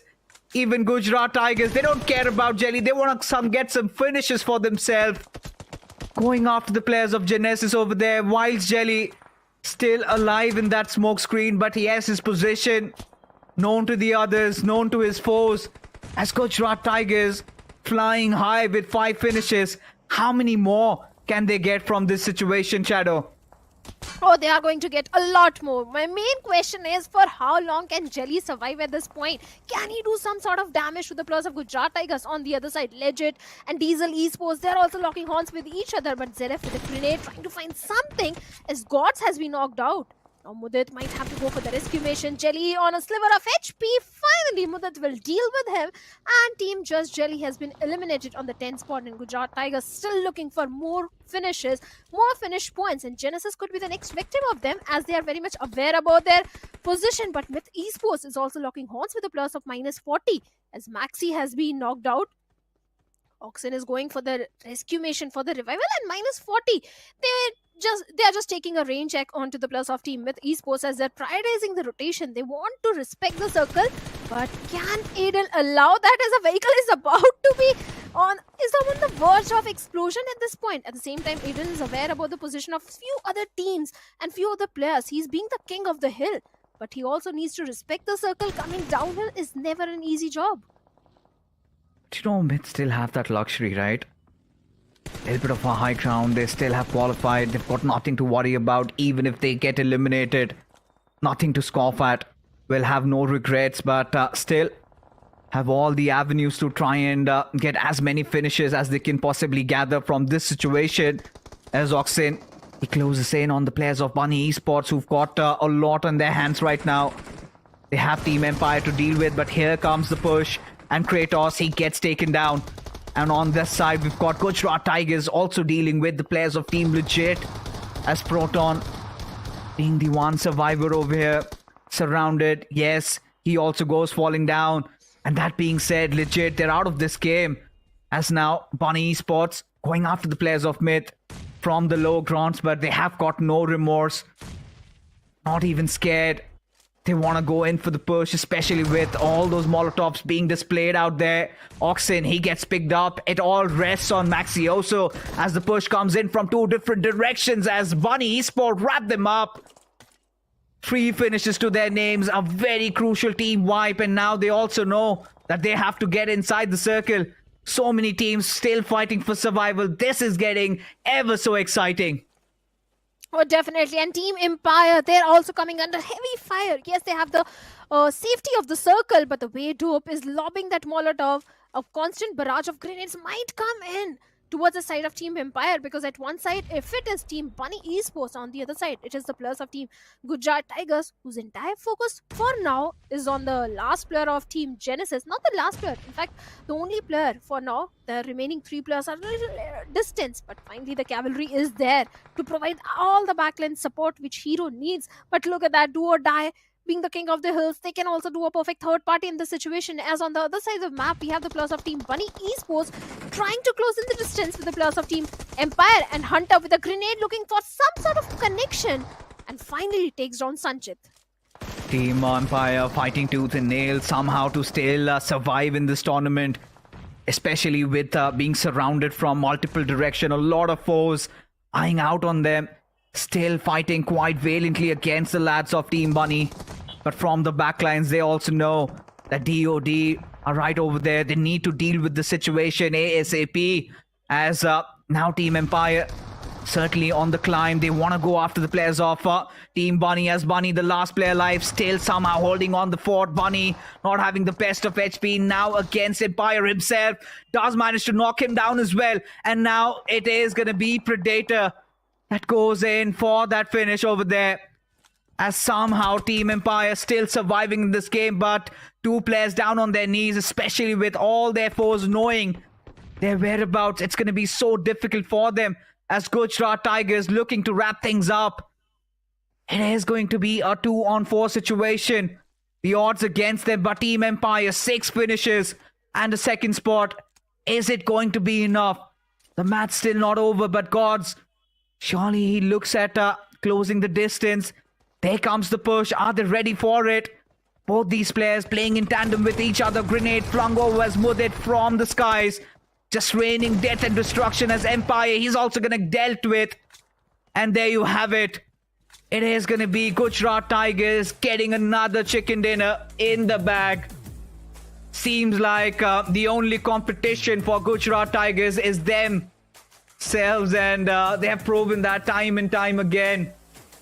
Another great effort. But yes, Team Empire, a second position finish with 6 or 7 finishes is looking quite decent. Oh, certainly. Gujarat Tigers, they always dot all the I's and cross all the T's. They play it so perfectly. Took down the entirety of Team Empire. Took down the entire team of Legit Esports. Then went ahead. Took down the players of Team Just Jelly. Gujarat Tigers, they were on a roll. They just wanted to play for the finish points. And they were rewarded with a winner-winner chicken dinner. They had the entire control of the circle. They were the king of the hill. So much information is there. Was there with the players of Team Gujarat Tigers. The way they always go for the push in a tandem as a unit, that's something makes Gujarat Tigers very strong. And in this game, they were literally madmen on a carnage, on a rampage. They had no fear in their eyes, not even playing with their IGL, just 4 players, 4 band of brothers, just entering inside the battlegrounds and having fun. Especially considering how the journey for Gujarat Tigers was throughout the Open Finals. Day number 1, we saw them struggling massively, and day number 2, it felt like the old Gujarat Tigers, the Gujarat Tigers that the fans wanted to see their back. And day number 3, it's even getting better. Every single game, even if they're getting picked off, they're walking with a lot of finishes. And this chicken dinner was just the icing on the cake. But then again, in the grand scheme of things, the overall storyline that we are looking out for, Team Empire having staged such a solid comeback, puts them in such a good position right now. And for eternity, feels like the curtains have fallen. Same goes for Hyderabad Hydras. And Myth officials, they were also having the time of their lives. They were enjoying themselves pretty much. Yeah, definitely. After taking down the entire team of Eternity, they went ahead, dealt with the players of team minus 40, then took down the entire squad of Hidden Ones also. So Myth officials were also having a gala time in the map of Miramar. Team Just Jelly also tried to go a little aggressive, but it was ultimately Gujarat Tigers who took them down. Wingod Esports, they also became the victim of the aggression which Gujarat Tigers was bringing in the game. Only 2 players against the entire squad. Even the players of Team Bunny Esports also did fairly well in this particular one. The way they were trying to take down the players of Team Empire. Yes, Bunny Esports were rewarded with good placement points, but since Empire had more room to work around, more real estate, that's the reason they were able to take down the players of Team Bunny Esports easily. Yeah, I mean, at this point, Bunny Esports, to be honest, I don't know, man. They've been so erratic. There are situations where you're in awe that, oh my god, Bunny Esports, one of the most aggressive team. And then there are moments you are like, all right, how did they throw this one off? But still, nonetheless, quite a decent game even for them. Especially dealing with the players of Myth. Despite being on the lower grounds, charging on them, they showed a lot of courage, and brownie points for that. And I hope they've amassed enough points to qualify for the next stage. But still coming back to the good old conversation, the storyline building up, Eternity, Hyderabad, the Hydras, and even for Diesel, I'm starting to feel a little bit worried, especially with Group C still having 2 more games to go after this. Who knows? Maybe some team makes a comeback. We did witness Team Empire pulling off a second position with decent amount of finishes. So that sort of concerns me, considering that Diesel, they've got no more matches remaining, and especially their approach in Miramar this time, the same old. We're not getting to see anything new from their side. They drop down at Campo Militar. What they do is just wait for all the teams to close in, and the moment they decide to enter inside the circle, they are getting surrounded, they're getting clapped. There's no entry for them, and this has been looking so bad, especially for Diesel, and feels like a little bit more innovation is needed from their side, because we are firm believers in Gokul, and of course he's gone with a new lineup, but the players that he's playing with, they're not newbies, right? They've been in the scene for quite some time. We've seen Orlo being a part of Autobots. He's been there in the grind. He's been there, and them having a chance to prove themselves one more feels they're starting to fall. Definitely. Well, let's hope they qualify for the next stage. But yes, the big question mark is going to be there. But speaking of the MVP, it is going to be Gods from the side of Gujarat Tigers. In the last game, definitely Gujarat Tigers played it perfectly. The best companion is going to be from the side of Myth Aiden with 3 rescues. Zerev being the finisher, as he was the one who landed the final blow onto the players of Team Empire. So yeah, Gujarat Tigers played their last match perfectly, but like you said, Hyderabad Hydras, yes, they have one good game in their pocket, but the main question still remains, is it enough to qualify for the next stage? Because Hyderabad Hydras left things for the 11th hour, and we know staging a comeback on day number 3 is never an easy job. The big question mark still remains till the last game, because if you notice, minus 40, this time they have got good placement points. They survived till the very end. When all the teams were fighting, minus 40 was just busy, not busy, I'll say, was focused entirely on just the survival and getting the placement points. So if they go for the same approach in the upcoming games, maybe minus 40 can be in top 16. Yeah, they can be, and they do have good chances, especially considering they've been having their good games and the bad games, and that has always been their go-to approach, right? They've been trying to avoid fights, get good position points, and this is again one of those go-to games from a minus 50, even if being denied the chicken dinner. Couple of position points here and there, and that should suffice for them. But, at this point, we've been talking about the teams in the race. We also need to bring the point of the cutoff. I feel like the cutoff is going to be somewhere around 50 to 55. And considering the fact that maybe Diesel have edged past 60 already, they might barely qualify. But I think they have to realize a lot of work needs to be done. And if they make it to the next week, I hope they come better prepared. But for now, ladies and gentlemen, we'll be tuning in for a short break. We'll be back after this.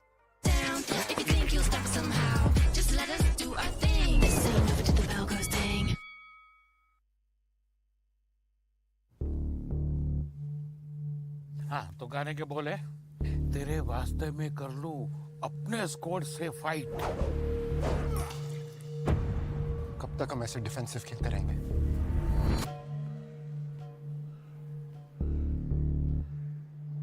तो noob नहीं है noob नहीं time आ गया है सीधा उनकी squad पे slam करेंगे नेक्स्ट शॉट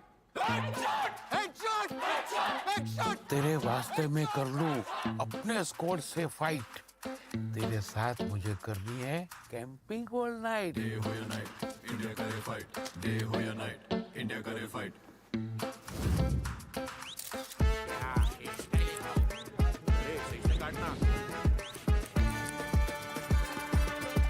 मैं नूब नहीं हूँ मैं नूब नहीं हूँ पापा नूब नहीं हूँ मेरा बेटा नूब नहीं है तेरी आंखें M416 ग्लेशियर का हथियार बेबी हो गया दिल के आर पार बेबी टीपीपी पे जा एफपीपी टीपीपी एफपीपी मैं नूब नहीं हूँ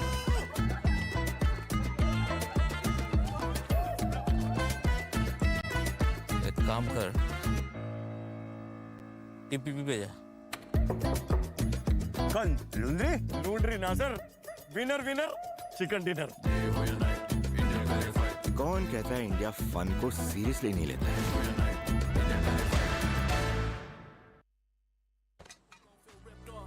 It's only major leaguers in the office. If you giving half of an effort around the rest of us, you'll make it awkward. I'm about that action, not the one you talk with. You better hope I'm not the one your coach gon' have you out here really guarding. It took a lot for me to get here, but I have arrived. I really made it, and the haters be looking surprised. Been down before, but now I'm better than I've ever been. Through all adversity, I saw that right now and whatever the problem, we'll solve them. Make it through together, it'll be all love, and it's all good. Yeah. Okay. They say pressure makes diamonds. That's what I align with, cause the journey I've been climbing is riddled with perfect timing. I'm in a different mode when I be trying to get it. To even get a chance to compete is a form of winning. I mean, what's the point of playing if we ain't striving for greatness? I feel a sense of pride with every play that I'm making. To the top of the world when I came from the basement. Boy, I'm the one and not the two, so don't get it mistaken.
The Snapdragon Pro Series is brought to you by Snapdragon Elite Gaming, Monster Energy, and DHL.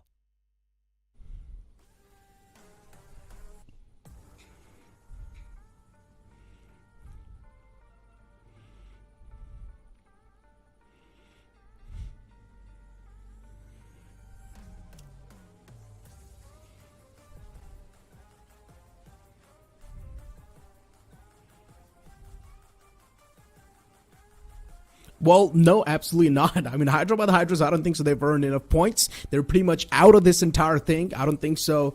They have gotten even anywhere closer to being in the top 16. They were still quite far away. And speaking of Diesel Esports, I'm not exactly sure, honestly, because Diesel Esports, they were super close to being that top 16. Maybe they can be in the top 16, but in the upcoming games, there's a big chance they can be easily kicked out, or maybe they will be kicked out, because Diesel Esports' performance too completely down the drain. You speak of Team Empire, yes, valiant effort in the final few moments, but even Team Empire, the amount of points they secured, it's not going to be enough to put them in the top 16. So a lot of the teams were eliminated from the Group B itself.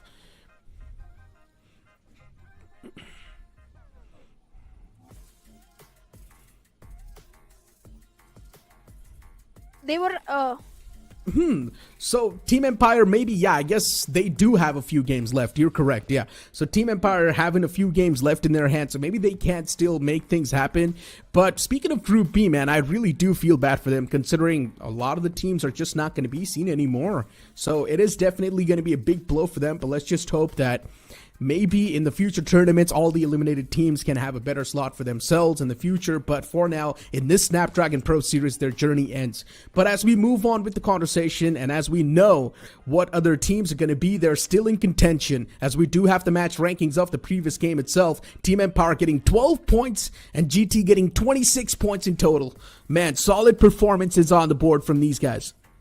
Oh, of course, Gujarat Tigers. They were just fighting for the finish points. They were just fighting for the top spot in the leaderboard. Anyhow, they are qualifying. Myth Esports also going very aggressive. Total 10 elimination points to them. Total 11 points sitting on the third spot. Team Bunny Esports also did fairly good in this particular Miramar, but Team Jelly, they were taken out pretty early in the game. Then we have the plus of Team Blasty, whose misery is still continuing. But the main concern is for the plus of Team Eternity, as they were taken out very early in the game. And with 0 points to their name, I don't know, man, if they can qualify, because the entire day number 3, this was the same story for Eternity. Not even one good game in their favor. That's the real question, right? What exactly happened to Eternity? Why did we see this downfall from Eternity? On day 1 of the Open Finals, Eternity was playing super well, super consistent in every single game that they played. On day 2, a little bit of a shaky performance. And on day 3, Eternity is nowhere to be seen. And because of that reason, Eternity can be kicked out of the top 16 in the upcoming games. A while ago, when we saw the overall standings, Eternity was still there in the top 16, but on 14th spot. But after this game, there's a big chance they can be kicked out of the top 16. We just need to have a look at the overall standings for a better view and a better understanding of how the top 16 looks like. Before now, let's move on towards the schedule and find out what's going to be the upcoming game, considering their fate relies on this game. And now we're going to have Erangel booting up soon. Group A and C will be the one to duke it out. As I mentioned, Group B's games are done and dusted for the day. Oh yes, and it's only Group A and C remaining with 2 games. One is going to be Erangel and the last one is going to be Miramar, where few of them will try to qualify, being a few names like Team Blasty, because even they are struggling. Then we have the plus of Team Asla Esports, even though I think the downfall of Asla, is it correct to say downfall? Because they haven't performed at all. Not even one single good game from the side of Team Asla Esports in the entire course of 3 days. So these are groups which will be playing Group A and C. Blasty, Team Empire, -40. I think Team Empire and -40, they have got a high chance to qualify if they play really good in the last 2 games. Team Empire's had a really good start, especially from that previous game. Empire getting that second slot in the previous game means also that Empire might just have that fire ignited in them to establish that comeback in the overall standings. And with that previous performance, they're also going to put themselves super close to that top 16, so Empire's not that far back. They just need a few more consistent performance like those, and they can easily establish that comeback and put themselves in the top 16. And we might just see them move on forward in the season. But as we move on to a few more teams that still do stand a chance, M40 is one of those. M40, in my opinion, is quite a solid competitor, but still for some reason M40 is not able to find that groove that they're supposed to. I think -40, they're going for a very slow approach, because this time also they were focused only on getting the placement points, because they didn't have the numbers in their favor. Initially at the start of the game, Myth Esports, they came in front of them, and -40, they had to face a casualty. So this Erangel could be the game where -40 will be looking for some sort of redemption and a good performance from their side. If not the case, I think -40 will stay in the bottom 8, and that is not where they want to stay at this point. But for now, we have the flight path up on our screens, as it is going all the way from the side of shooting range towards military base. The flight path is tilted heavily towards the western side. That means going to the city of Yasa, Mansion, Prison, Milta Power is going to be a little bit of the struggle. But for now, Genesis, they are going towards the side of Siverny, and they have the entire city to their name. Don't drop clash whatsoever. Team FS going towards the side of Georgopol. That is where they like dropping in. And Asla, they like dropping in towards the side of Yasnia. This time, no drop clash whatsoever. Hands down. I mean, looking at the played flat path, one thing is clearly suggested, and that is a few teams, they might just have a drop clash. Especially, we did see Team Jelly take an exit on the same side. Even FNT took an exit on the same pathway. And we also have one more team right next to him, which is going to be 7 Habits. So let's just see if this drop collision or if this drop clash is going to come into play or not, because even 7 Habit is one of those teams that does stand a solid chance to move on forward and qualify. But who is 7 Habit going to kick out of the top 16? That's my real question. You've also got SBA moving towards Nova Pnoy, so that's not going to be any issues. Even Devotee and BotArmyEsports moving towards the Sanhok military base, so even that's looking pretty good. Oh yes, it is looking good, but like you said, 7 Habit, the pressure is definitely on them. The way 7 Habit performed yesterday in the last Erangel, for a second I thought 7 Habit is again back in the form. We'll get to witness the same 7 Habit which we saw in the official tournament, but seems like that's not the case. The downfall is still there for the players of 7 Habit, and look at the players of Asla Esports, the way they are going for the rotation. They might clash with the players of Team Genesis, but for now we have a drop clash for the players of Team F1. And mind you, Neeraj, this game is important for the players of Team F1 as well, and Hidden Ones, both in the city of Primorsk.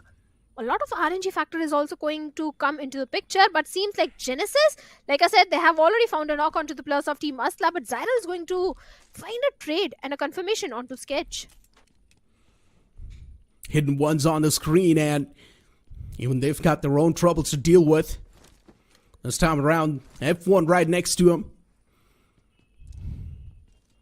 F1 is like one of those annoying teams that is not really able to pull off those performances, but still can be a big threat.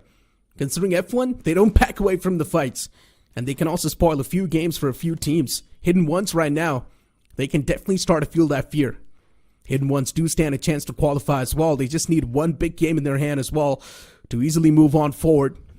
3 to 4 teams in contention, which can easily move on to the top 16, which means the teams in the top 16 can also be kicked out. There's a thin line between them, and a big sword's hanging on the necks, especially for the teams that are currently placed from 12th till 16th. F1 currently just trying to get their hands on the basic loot and then maybe focus on the fight in the future. While GENxFM, or Genesis, looking to take a fight against the players of 7 Habit. One man's all by himself, separated out, clutch, separated from the pack. And Genesis do want to take the advantage of that fact. Maybe push up close and personal, get a few bullets landed. But 7 Habit's not going to let that happen. 7 Habit, they've got their own merry way. 7 Habits, I'm not sure if they can qualify, because last I saw, they were not in the top 16. Yes, Genesis, they are trying to go a little closer to the players of Team 7 Habits, and where Team Asla is also there. Asla's misery has been continuing. Fragger and Hero trying to go for the loot on smaller compounds. Maybe that could be the approach. But for now, speaking of the other teams, kind of a stalemate situation in Primorsk also, between Hidden Ones and F1 Esports. Then we have few teams dropping it towards the side of, wait a second, Hidden Ones. There is someone there in the compound. Okay, they'll take a range check. Legit Esports, the solo player in that compound, was not spotted by the players of Hidden Ones at all. So that's going to be a blessing in disguise for him at this point. Hidden Ones still trying to go a little north. But if they take the entire Western Highway, I think they're going to face the players of Legit Esports, because if you notice, Proton has already spotted down Hidden Ones, and seems like Legit is just prepared for the fight. Even this is one of those teams that never shy away from the fight. And the thing you mentioned is Legit always takes a 4v4 fight in a tandem. Like all the 4 players play like a unit. They are not segregated in a fight ever. Hidden Ones moving towards the spot where Team Legit's on the way. And Legit, a lot of the shots taken against him. Damage inflicted too, but no knockout secured just yet. Hidden Ones are definitely going to be unhappy with the fact that they did not even get a single knockout. In my opinion, at least one player should have been knocked out of that vehicle, considering 3 players of Hidden Ones were taking shots against him. Maybe they've got some sort of a different game plan now. And I did hear an SKS too. It's a DMR we haven't really seen in use for ages. Someone's finally wielding it.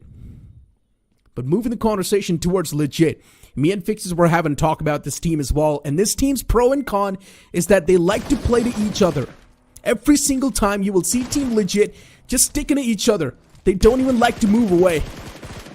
And sometimes that can also act as a pro, and sometimes that can also act as a con, considering it can also limit the information. But hold on to that thought.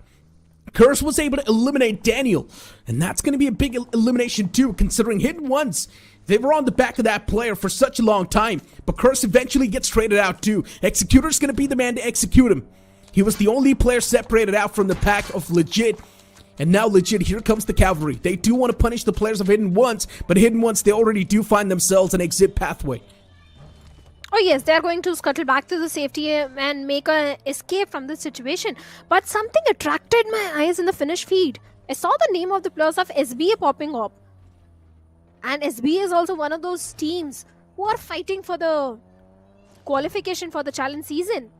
And since they are having a drop clash with the players of team RedxRoss, so this is concerning. If SBA also gets eliminated, maybe they'll lose their chance to qualify. So they need to pick the battles very carefully.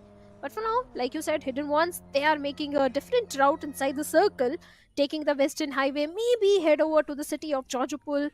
But in Novorupnoi, we have kind of a stalemate situation between SB and RedxRoss. SBeast is holding on to the warehouse along with Ortho. A little spread out approach from the side of SBA. Let's see if Cheyenne can find a knock. But as the blue is also closing in, yes, it's not concerning since it's only a stage 1 circle, but the chip damage is definitely not going to help your case.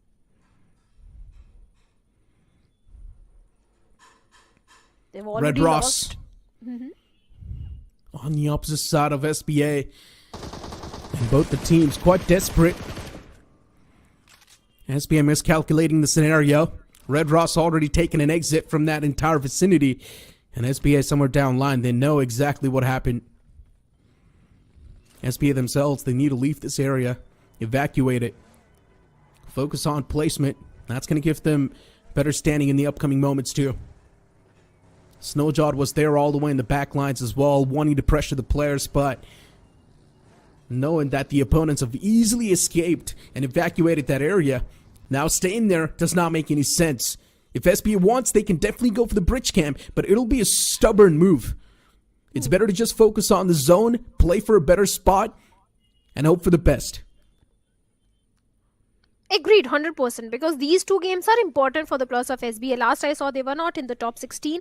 So definitely, they should prioritize the circle. They need to have a good compound to their name. But for now, if you notice at the center of the circle, we have few teams. Like we have the players of Team Medal, then we have the players of Team GENxFM, Team Blasty is also there, Team Jelly is also there. And these are all the teams which never shy away from the fight. In all this commotion, there are two teams for whom this game is important. They both are holding the Ghatka compounds, -40 and Team Empire, and I love the circle. It's a complete northern circle which can go either ways towards shooting range or maybe towards the Georgopol. If you notice, the big Georgopol mountain has been occupied by the players of Team Future Stars. Even Future Stars are also one of those teams who are trying for the qualification. But holding on to the Georgopol mountain means you need to force the fight. You need to be very aware of your surroundings.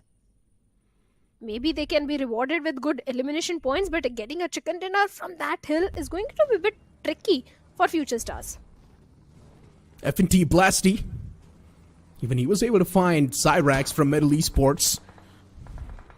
Even Team Blasty is starting to make some waves in the game. GENxFM, they've got their own problems to deal with. And for now, Asla Esports, they do wipe out one man of Genesis. There's still Shiro in the front lines. Do they want to take the fight? We had a conversation about Aslas knowing that they weren't even active throughout this entire tournament, especially in the open finals. Asla nowhere to be seen. But in the open qualifiers, Asla was dominating. We're not exactly able to see that transition to the open finals, but hopefully maybe this can be the game where things can be flipped apart. Zyro shutting down the man up close, Shiro taking down as well, and the final man who tried to make the run for it. Even Grind gets caught. Beautiful stuff from Asla. 4 elimination points to kick things off with. Oh yes, definitely a very good start for the players of Team Asla Esports, but they need more than 4 points if they want to qualify because they were right at the bottom of the leaderboard, but definitely a good start. The previous game didn't go entirely in the favor of the players of Team Asla, but this time they are looking for redemption. They have the entire northern island under their control. They can go for any good compound, any prime spot to hold on to at this point. But for now, there are two teams who are in the close proximity towards the side of Georgopol City. They're going to be the players of Team -40 and Hidden Ones. Future Stars holding on to the Georgopol mountain. Seems like the players of Team F1 Esports also wants to grab that big mountain. Gian is aware that someone is there trying to find something with a grenade, but Perfect connection right on the face of Rockley, takes him down. This is a great opening for the players of Team FN to close in the distance and look for the confirmation point onto Rockley and maybe find some more now as Gian is going for the lower ridge flank angle. Maybe Kira could be the first person of contact, but the retaliation grenades which are coming from the side of FS is not helping the case of F1 at all. A disgusting nade onto Rockley to find the opener. But what did I just see? Kira tossed a nade onto Gian. A little bit of a problem erupting in the hands of F1. Trades happening back and forth as even Gara gets confirmed. Vampy as well is chipped up pretty low. A team that started things off with the advantage now. They do not have the advantage anymore. Gara is there up close and personal. Can Gara make anything happen? Gara has to be the main playmaker. He's the man up close. If his shotgun clicks and finds the connections, everything can once again be flipped apart in his team's favor. Kira's footsteps are being heard. Gara does want to take the measures, but still the opponents are pretty far away. A few smokes are separating Gara and the opponents. Sensei Boy, a little bit position in the back. A beautiful stun grenade. That's going to catch Sensei a bit off guard, but no actions taken other than that. Utilities are constantly being tossed. Sensei, they want to force the player out of his spot, but still FS. They're quite pinned. They're quite adamant in the fact that they don't want to move from this spot at all. Sensei was still trapped. Somehow he finds an escape path. He moves back to safety. Future Star, now they seem like they've got the upper hand inside of the entire duel. But Gara still up close and personal. He's just playing around that same vicinity. Gets his hands on a few more utilities. He's got a few more smoke grenades in his hands. He's got 8 smokes so far. These medium amount of smokes can actually create a smoke trail to the opponent's side. But Gara is still playing it too passive in my opinion. He should stand up and try and help his teammate who's creating a flank angle from the left. Bridger, he's already pushed up so deep. His position's also known. Future Star, they can easily take down Bridger if they want, but Gara needs to back Bridger up. Utilities are being tossed onto Bridger, and Bridger just can't do anything because he's got no line of sight on the foes. A perfect nade coming from the side of Sense Boy takes Bridger down. The entire plan of F1 is crumbling at this point. Gara on the front line needs to deal with Sense Boy or Kira at this point and go for the rescue mission. Rescue mission is not going to be easy. Revival and Bridger is going to be so difficult for the players of Team F1. Future Stars, this is the moment when they can try closing in. Gara still fighting with the tooth and nail to keep the enemy at bay as Kira still holding on to that cover angle. So close to Gara at this point. A single grenade is enough, but unfortunately Kira has got no util at this point. No grenade, no Molotov to lob towards the side of Gara. Sense Boy also trying to do something along with his teammate. Maybe will go for an aggressive rush towards the side of Gara as Vampy is trying to provide all the backline support needed, and Gara might be going for the rescue mission onto Bridger at this point.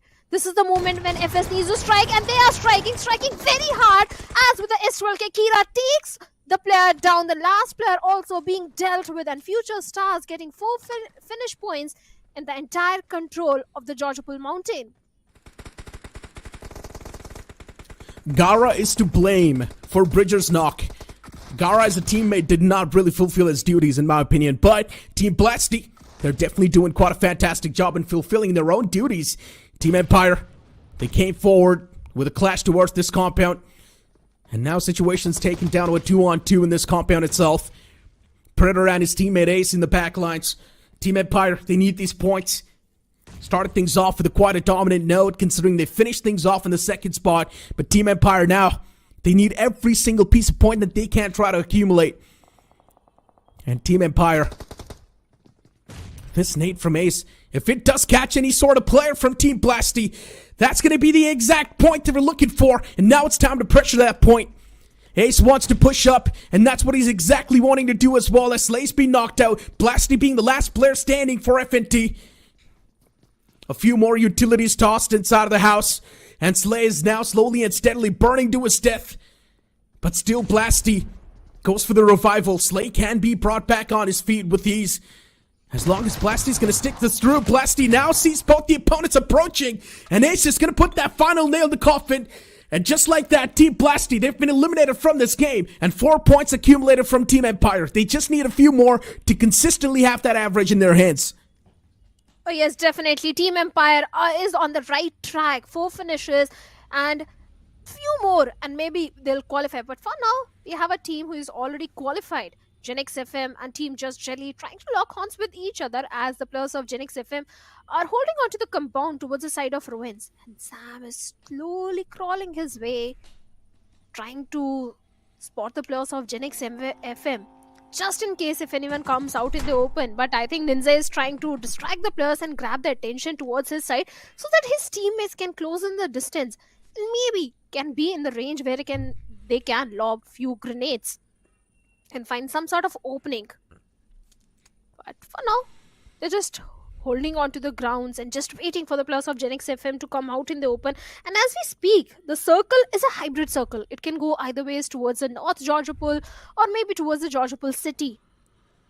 If it goes a little north, I think the players of 7 Habit are going to be pretty happy as they are taking the rotation from the complete northern side. But in ruins is where things are looking very interesting. Along with Just Jelly and GENxFM, BotArmyEsports and Legit Esports, they're also taking a parallel rotation. There's a possibility of a fight happening at that area. Definitely. Look at down south. Team Legit, Team Just Jelly right next to each other. GENxFM is well in the mix. A lot of the teams way too much in the close proximity. Team Legit can definitely be caught as well with that rotation. They're looking for a pull-off. Spursh gets caught. A few bullets will be peppered upon him, but I'm sure Akil Lamau is not going to be able to find the knockout that he wants. It is way too tough to pull a knockout like that. Just Jelly stuck out in the open. He needs some help from his teammates. And even GENxFM stuck in that compound. They can't even take an exit, because Just Jelly's not even going for a single peek. Just waiting for the opponents to make any sort of mistake now. The next zone's going to pop up as well soon on the screen. And the next zone's going to reveal its intentions. It pops right on top of Georgiapol. It's going to catch every single team off guard. But SBA, they've got the prime spot to play with. If they know exactly how to hold containers, they can definitely rack up a lot of elimination points. A lot of eliminations can be funneled in. GENxFM still put in that compound. They haven't left that compound yet. All the way back in the blue. Even Just Jelly's taking a lot of that damage. I'm not exactly sure what's going on in that vicinity, but someone needs to take an exit. Someone needs to be the mature one and focus for the game. Just Jelly do not care. They're here to spoil the game with GENxFM. I think it's the same situation which we witnessed between Gujarat Tigers and Wingod Esports yesterday. They both were stubborn on taking that fight, since both these teams have already qualified, but looks like GENxFM had decided to prioritize the rotation as Zinze was trying to blow up the vehicle. But finally, he has made a safe escape. Or should I say, trying to make a safe escape, as Q Lamau is also trying to blow up the vehicle. But for now, he's safe and will be prioritizing the circle. And so will the players of Team Just Jelly. Like you said, SBA, they're on the chargeable containers, but defending those containers is never an easy job. It's going to be an uphill task for the players of Team SBA.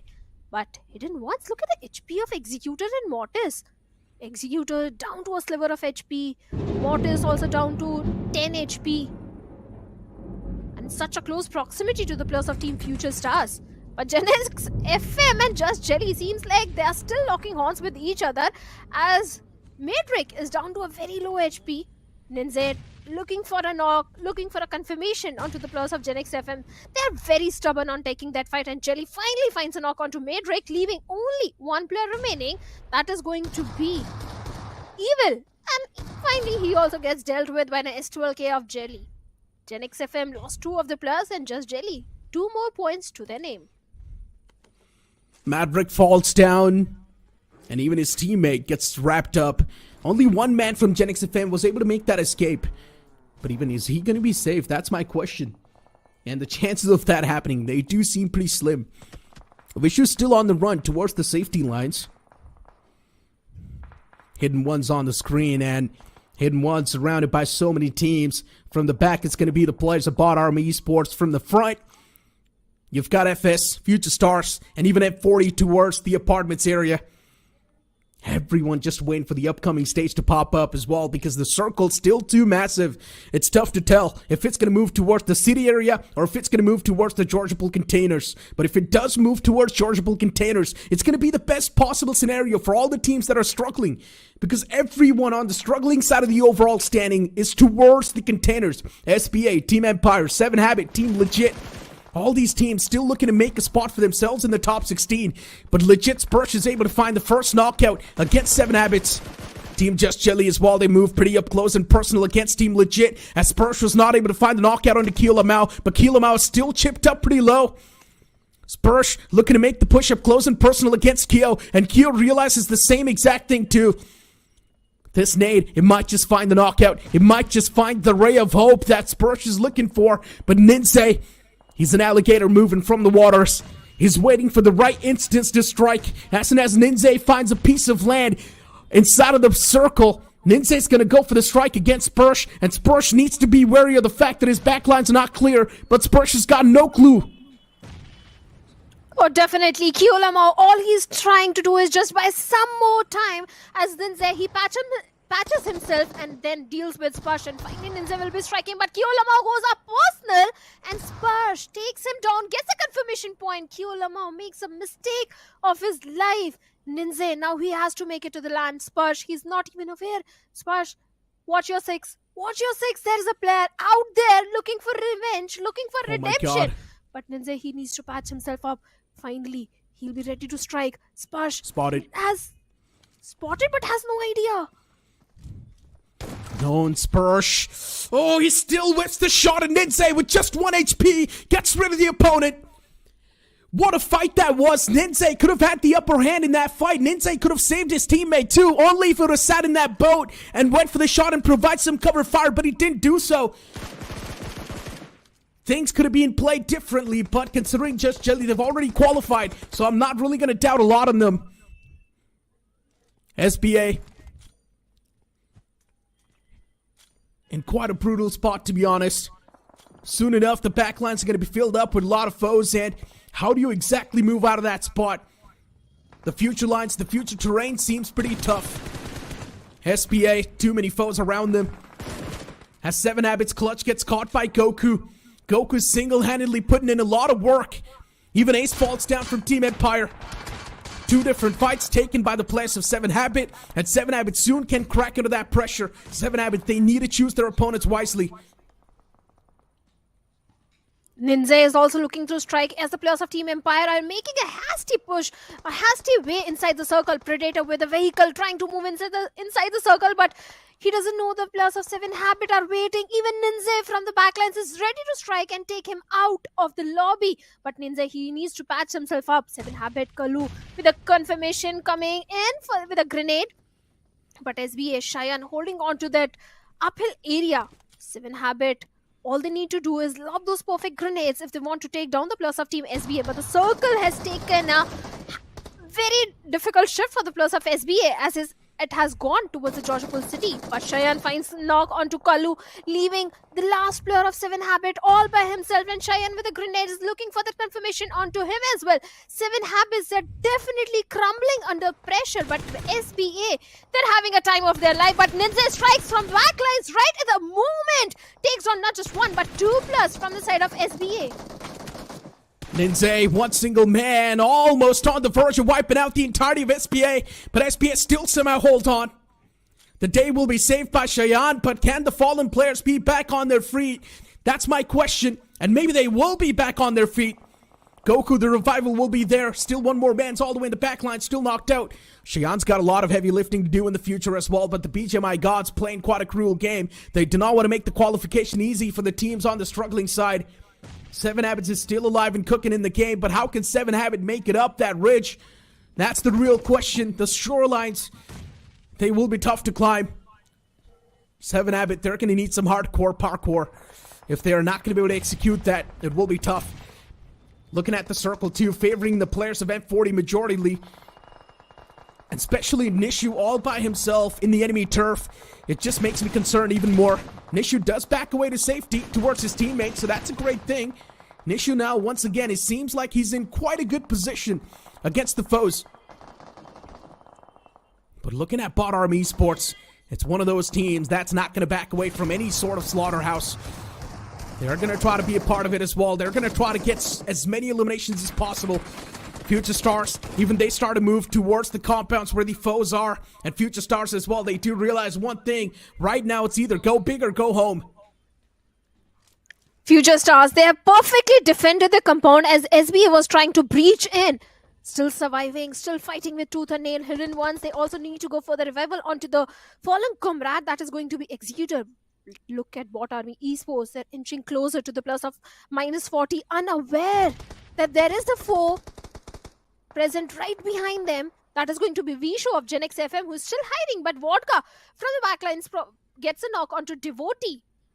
Might be looking for the confirmation as the grenades are being flung over by Spider and his teammate, but Vodka has also spotted down Henry. Vishu in all this commotion is still being so very silent. I don't understand why GENxFM, they have already qualified. Vishu can already strike and ruin the game for either of these teams, but he has opted to stay silent. Let's see what course of action this fight is going to take, as Devotee has already been revived and Spider is trying to go up personal. With the plus of BotArmyEsports, Hidden Ones on the other side are also closing in towards the side of Future Stars as they are outnumbered. Future Stars, they need to defend the compound once again against Hidden Ones. Hidden Ones, they've already made the pounce, searching for the foes. Future Star playing it as passive as possible, but from the back as well, a man alive from GENxFM strikes. His utilities, they do find the connection that was needed, and Vishu gets the knock on Devotee. Just a few steps away from Devotee getting knocked out and finished from the game. Does Vishu have one more nade? That's my question. If he does have one more nade in his hands, he can find a two-piece instantly and get a few more scrappy points before he gets eliminated from the game to his teammates. Future Stars getting spotted by the players of BotArmyEsports, and BotArmyEsports, they want to be a part of this entire fight as well. They want to third-party this and maybe rack a few eliminations before they get eliminated themselves. BotArmyEsports just wanting a little bit of the piece of the pie, while Alien is looking to put the nail in the coffin for Future Star. Sensepoint's going to be the last man standing. Thrown in the smoke, he gets spotted too as an aid was tossed from Mortis, and that's going to find the final connection. As we move on towards the fight between M40 and BotArmyEsports. BotArmyEsports, they seem a bit more confident with this approach. M40 still on the bottom half of the board. M40 knows the value of qualification. They want to move on forward. M40 wants to survive for as long as possible and secure as many points as possible. But BotArmyEsports, they might just make it super tough, and M40 can be countered hard. But what just happened, Neeraj? Henry knocked out in his own Molotov at this point. When the entire team was rushing onto the compounds of -40, Henry has been knocked out in his own Molotov. But a nade Joker survived by luck on 10 HP. Hidden Ones, they're also making a rush onto the compounds of -40, and they're pretty much stuck between the two teams. One side, it's Executor. The other side, it is the players of Team BotArmyEsports. Hidden Ones, one player Mortis also going for the heal battle as Alien has been eliminated by the play zone. Devotee from the rooftop getting a lot of information. The Molotov not perfectly onto Executor, and Devotee from the rooftop angle trying to take him out of the picture. But finally he's still surviving, but Mortis has been taken down by Devotee. This lad has been doing so much for the team. I love this still position. Surviving. I love this position from Devotee. Playing up top of the roof, doing it perfectly, getting so much information for his team, and Executor had no other option than to push up close, and Executor is now way too low. One single bullet, and that's going to mark his day, as Scary is going to be the last man standing. Not exactly the last man standing for the players of BotArmyEsports, but he's definitely the only person in that vicinity, and M40 up top with two players surviving. In the house now, the players of BotArmyEsports, they look to breach in, but M40, they know the value. M40 wants to get this chicken dinner in their hands, but M40 somewhere down line, they know they might just not be able to put up with the firepower of BotArmyEsports. What can they do? They need to use their brains and play this defensive posture in much more of a better manner. Scary, if he wants, he can make the push-up close and personal, but Devotee's high ground can definitely play a big role. Of course, Devotee's position is going to be so pivotal in this particular fight.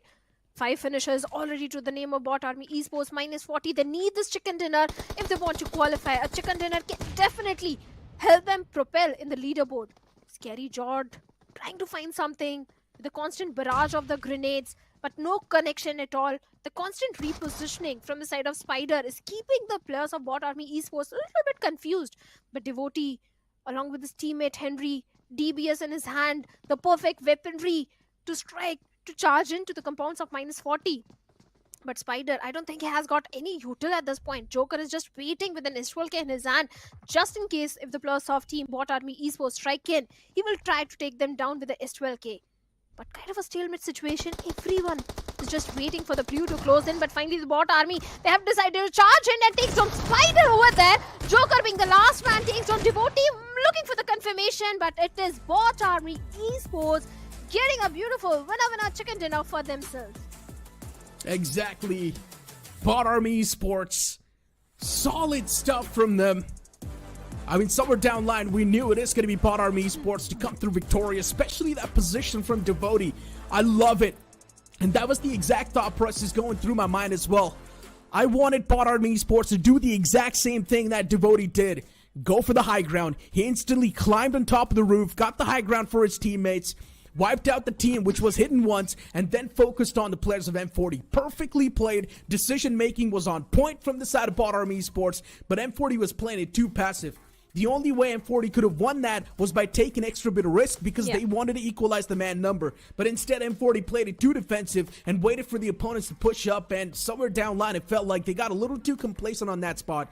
And they decided to take a nap because no one was able to capitalize on the players of BotArmyEsports. And BotArmyEsports easily slipped past that entire area and got up close and personal and eliminated the players of M40. I think the reason being M40 being the passive or the complacent one is because the pressure is mounting on their shoulders. They want to qualify. Also, they didn't have the numbers. And the confidence BotArmyEsports had to rush into the compound, go for the aggressive approaches because they already know that we have qualified for the challenge season. We can take that extra risk, which -40 didn't want to take at all. And that was the reason they couldn't get the winner chicken dinner. But all in all, I think -40 played decent, I'll say. Good placement points in their favor. The last game remaining, the question mark is still there. Has -40 earned enough points to qualify for the next stage? But Bot Army played perfectly. Like you said, Devotee, the position was so pivotal at that point because he was able to deal with the players of Hidden Ones, knew exactly what rotation is happening from Hidden Ones. At the same time, definitely took down the numbers of -40 as well. Exactly. I mean, especially looking at some of the highlights in the game too. This is one of those fights that we genuinely thought that Future Star's going to lose, but then F1, they just dropped the ball because Bridger gets knocked out. And the only reason why Bridger got knocked out is because Gara did not back him up properly. He did not do his duty as a teammate. Instead, he just baited Bridger in that entire scenario and then went on forward to get the revival onto Bridger, which did not make sense at all, especially when you know you're getting approached and pushed by the opponents. That's one of those moments where you're not supposed to go for the revival, but he still went for the stick and he got taken down eventually. In the final few moments, as we know, the circle was in quite two sides. We did not exactly know if the circle is going to move on towards the containers or if it was going to go towards the Georgia Pool City. In the end, it shifted towards the Georgia Pool City. And I also mentioned this during the cast as well. All the teams that are struggling in the overall standings were towards the containers. 7 Habit, SBA, and a few more known names like Team Empire was also there. But everyone got screwed by the zone shift and everyone was taken down. Oh, the zone has always been merciless for every single team, and I have to say to SBA as well, kudos to them the way they survived, tried to get those elimination points as well. They survived for a very long time. Ninja struck at the right moment, but despite that, SBA did fare off really well considering they had done good in the previous games as well. So maybe there is a slight possibility that SBA can qualify and they can be in the top 16. With one game remaining, I think SBA will be going for a super passive approach in the last Miramar. Could be possible, and could be possible for -40 as well, because -40 is one of those teams which is known for their late and very long rotation inside the circle, especially in the map of Miramar. Since day one, -40 has been known for that. I mean, for -40, it just feels like they're really overcomplicating a lot of the stuff that they don't need to. Minus 40 is overthinking a lot of the scenarios, and that's why they're losing the confidence that they had in the first 2 days. Minus 40 was much more better. They were taking those firefights, and somehow they were coming out on top as well, but we're not seeing the same minus 40 anymore. It feels like the old minus 40 is now taking a backseat, and this new overthinking minus 40 is a complete new phase of minus 40 that we've never seen in the past. And that's honestly sort of affecting the players because they're trying to implement the changes at the last moment, and these changes are just not working out in the playstyle.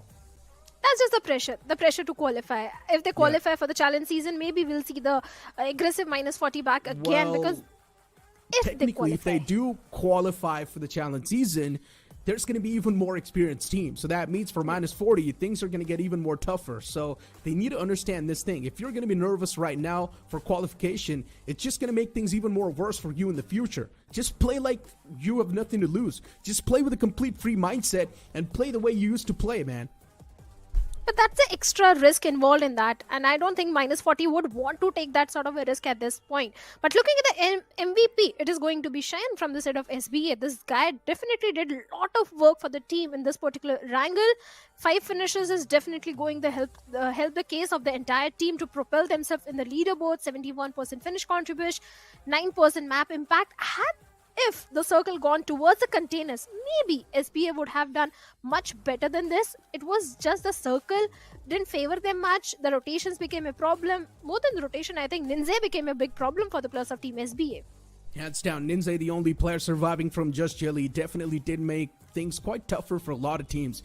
Team Empire was one of those. Even 7 Habit was also one of those, considering they were backstabbed by the player.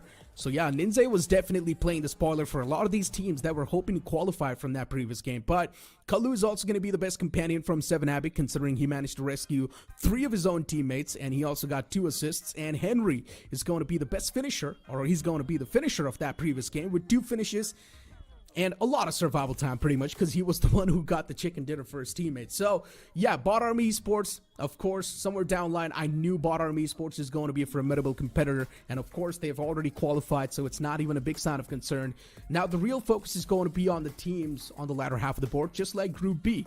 We've still got so many teams with their heads on the swivel.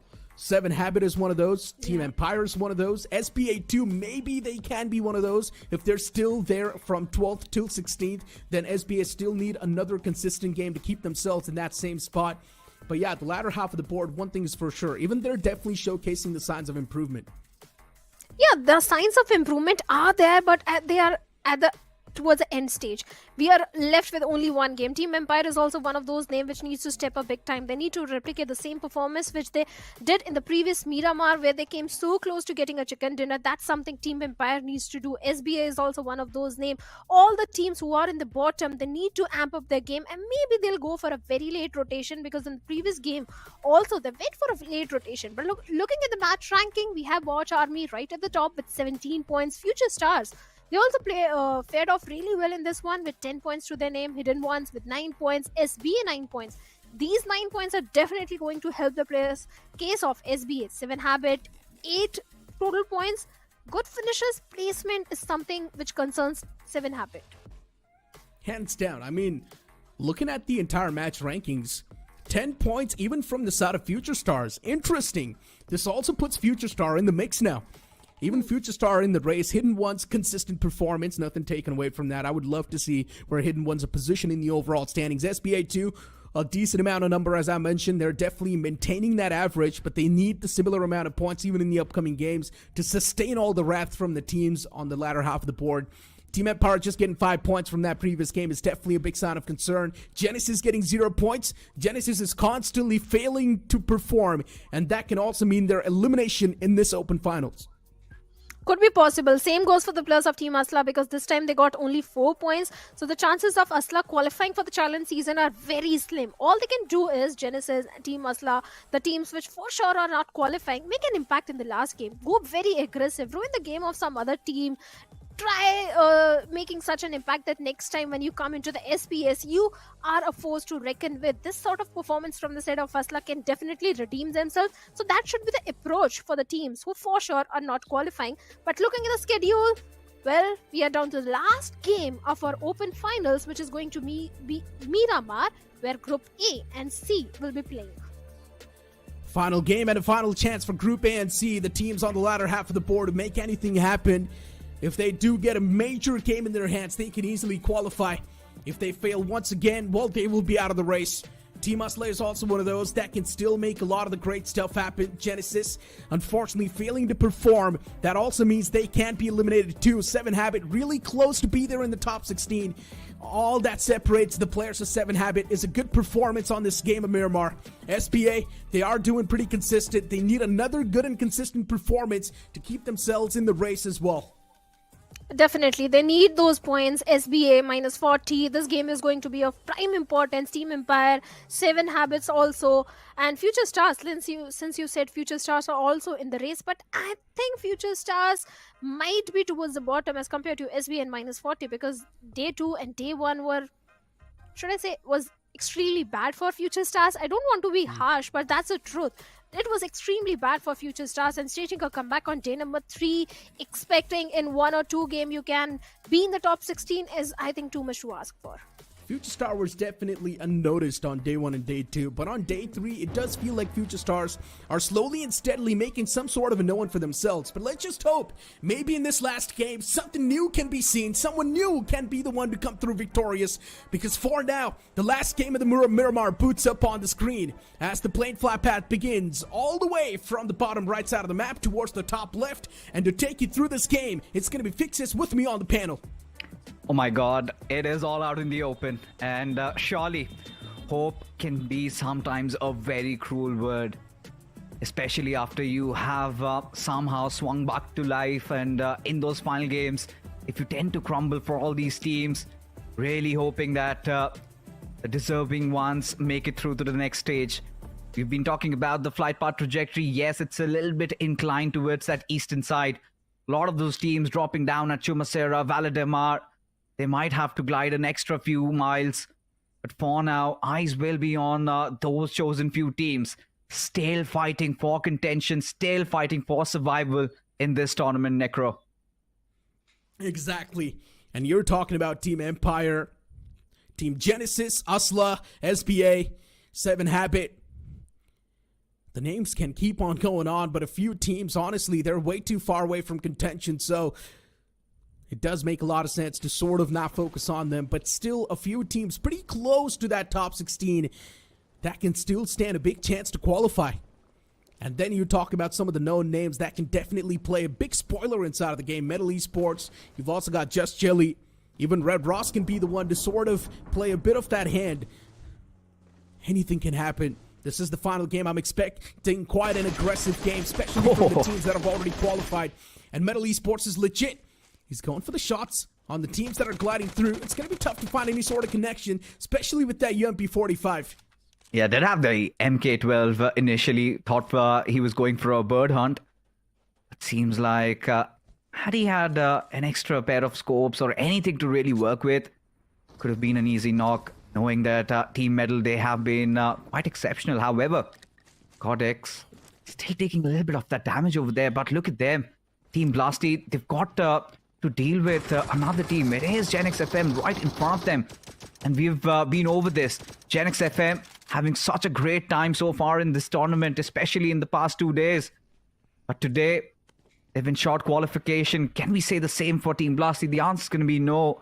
So it's going to be a dance with destiny for them as they keep on fighting. Fighting with the hope that they get to see the sunrise tomorrow. And the chances of them seeing the sunrise are quite thin. And those chances can be stolen away by GENxFM if they do want. GENxFM is one of those teams that has got nothing to lose, so yeah, they can definitely make the pounce if they do want as soon as possible. And even if GENxFM does manage to take down 2 of the players, the game's done for Team Blasty. They can't do anything. Blasty, they've got their backs against the wall. Everything to lose, everything on the board. All the cards revealed as Metal Esports. They're moving towards their own designated spot, maybe towards Power Grid. And yes, that's where they're moving. No one's taken Power Grid so far. Towards San Martin, we've also got BotArmyEsports, the winners of the previous game. And moving back towards this entire vicinity once again, Team Blasty deciding to play the scenario pretty aggressive this time around. They want to take the fight against the players of GENxFM. While GENxFM left completely surprised the fact that a team that is struggling is now looking to take a fight against him. Team Blasty, they really do seem confident with this approach. And maybe Team Blasty themselves are playing with a mindset that they've got nothing to lose as well. I think the idea over here is somehow overwhelm them with numbers. Of course, Team Blasty, they just want to go all out. They know maybe if they can get the better out of one of those players, but Evil just being so squeaky there, somehow managed to snuck out of there. He's taken over those rooftops, and now he's got a perfect position to re-engage if the situation demands. But for Team Blasty right now, it feels like they've been surrounded, Necro. Because at this point, of course, you've got control over the tallest building in Picado, but you've got no much. You do not have a lot of space to work things out, especially when you look at GENxFM. Got so much of that coverage. Are they going to slowly and surely choke you down to death? Seems like Team Blasty really need to find a way out from here. Definitely does feel like Team Blasty can be suffocated. All the players in that same building, while GENxFM, they've got their wings spread. Somewhere down line, there's this itch. They do want to push up against the players. But how can they? Surrounding line's going to be watched. As soon as they eject outside of that window, there's going to be a lot of bullets welcoming him. So they can't even move out. Shots taken from RedxRoss. Would transition towards another fight. Just chilling the wall to trouble. Especially Ninze. He was the one taking a lot of shots upon himself. Ninze would want to back away from that spot, but RedxRoss Lucifer, he's got a lot on his mind. He does not want to back away. Instead, he wants to keep on pressing the charges. He wants to take it up close and personal. Got his hands on the QBZ as well. It does not feel like anytime soon Lucifer's got any sort of mindset to back away from this. He will take it against Ninze. But unfortunately, the cavalry for Lucifer, it does not seem like it's there. Maybe it finally arrives on top of that hill. They've got the high ground to play with as well. They do want to suffocate the players of Just Jelly. It's going to be tough to do so. Ninze sits inside of the vehicle, gets caught. Beautifully done. Patience on point. Lucifer, that reposition was something that Ninze never saw coming. A rattlesnake in the desert. He strikes Lucifer. When Ninze was least expecting him over there. Surely should have been a little bit more careful. Did not really expect the opposition to press in like that while serve it. Slippery legs falls down from the cliff. Hence resulting in a knock. But here we are once again back to the standstill. As Team Blasty looking so desperate. Finding some means of escape. Unknowingly they found themselves in such a precarious spot over here as Hidden Ones. Another one of those teams still in contention and now being taken down by F1. This is where the alarm bells surely are starting to toll for them as well. That's going to be a rough patch for Hidden Ones. Down a player. Recovery now seems next to impossible. Well, Vampy's there too. Constantly peeking around the corner. Finally, the players of Team Blasty decide to move away from this spot. But they completely forget the fact that there's someone on top of the building. What is Team Blasty doing? Surrounding awareness not there. Completely forgot the fact that Evil is right around the corner. And he's there on top of the building too. Team Blasty, they've got a lot to work on. How can they forget the fact that there was someone on top of that building? And instantly that elimination 2 follows up. This was a big blunder from Team Blasty. Yeah, no other way to put this, right? Of course, getting a little impatient there, just hoping that maybe Evil had gotten back towards his teammates, really miscalculated the situation, and seems like they're starting to dig their own graves. Because look at them. They've got even a worse compound to defend right now, with the players of GENxFM starting to surround them with no means of escape for Team Blasty over here. Blasty and Goku, 2 surviving members. How do they fix the situation? Surely they need somebody, a saving grace. as a matter of fact. But who's it going to be?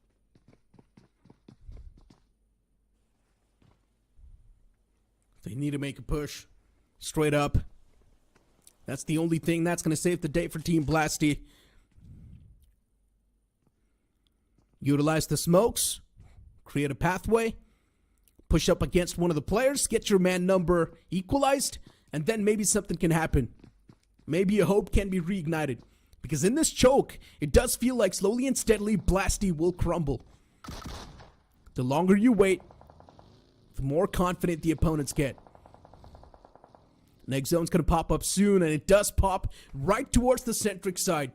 Still, Team Blasty and GENxFM are in there, so they can wait it out for days if they want. Look at this. We've got 3 simultaneous fights going on. One around Torreamuda. It's going to be Hidden Ones taking on F1. Other just below the power grid, we had Medal and Legit. A little bit of a kerfuffle. The other player surely doing do follow up over there, but Codex, we talked about a superhero and seems like he could be the one. Had a little bit of a different angle, and seems like GENxFM, this time they took the bait. As a result, have been punished. Through, he's got a couple of smokes to work around with. He knows for a fact that Codex has to be kept at bay first before they make any movement. Still, a hasty revive could cost them a lot over there, as Team Blasty somehow still trying to, however, thread the needle and find some minute openings. Maybe one good grenade and GENxFM, the tables might turn over there. But there you have it, Dhruv getting a beautiful knock onto its Codex, and seems like Team Blasty, they might just get done for. The other 2 players, the position well known, completely compromises Dhruv, inching in closer with the UMP on his hands, but now he's just got 23 bullets to work with. That is going to be a longing concern, at least for GENxFM, but that's all they need. Has got that DBS switched up, gets a beautiful knocker trade coming out, but Blasty, the last man alive, Madrek right in front of him, still lives on to fight another day, as now he's just got 1 player to deal with. It is going to be a 1v1 battle, and look at that.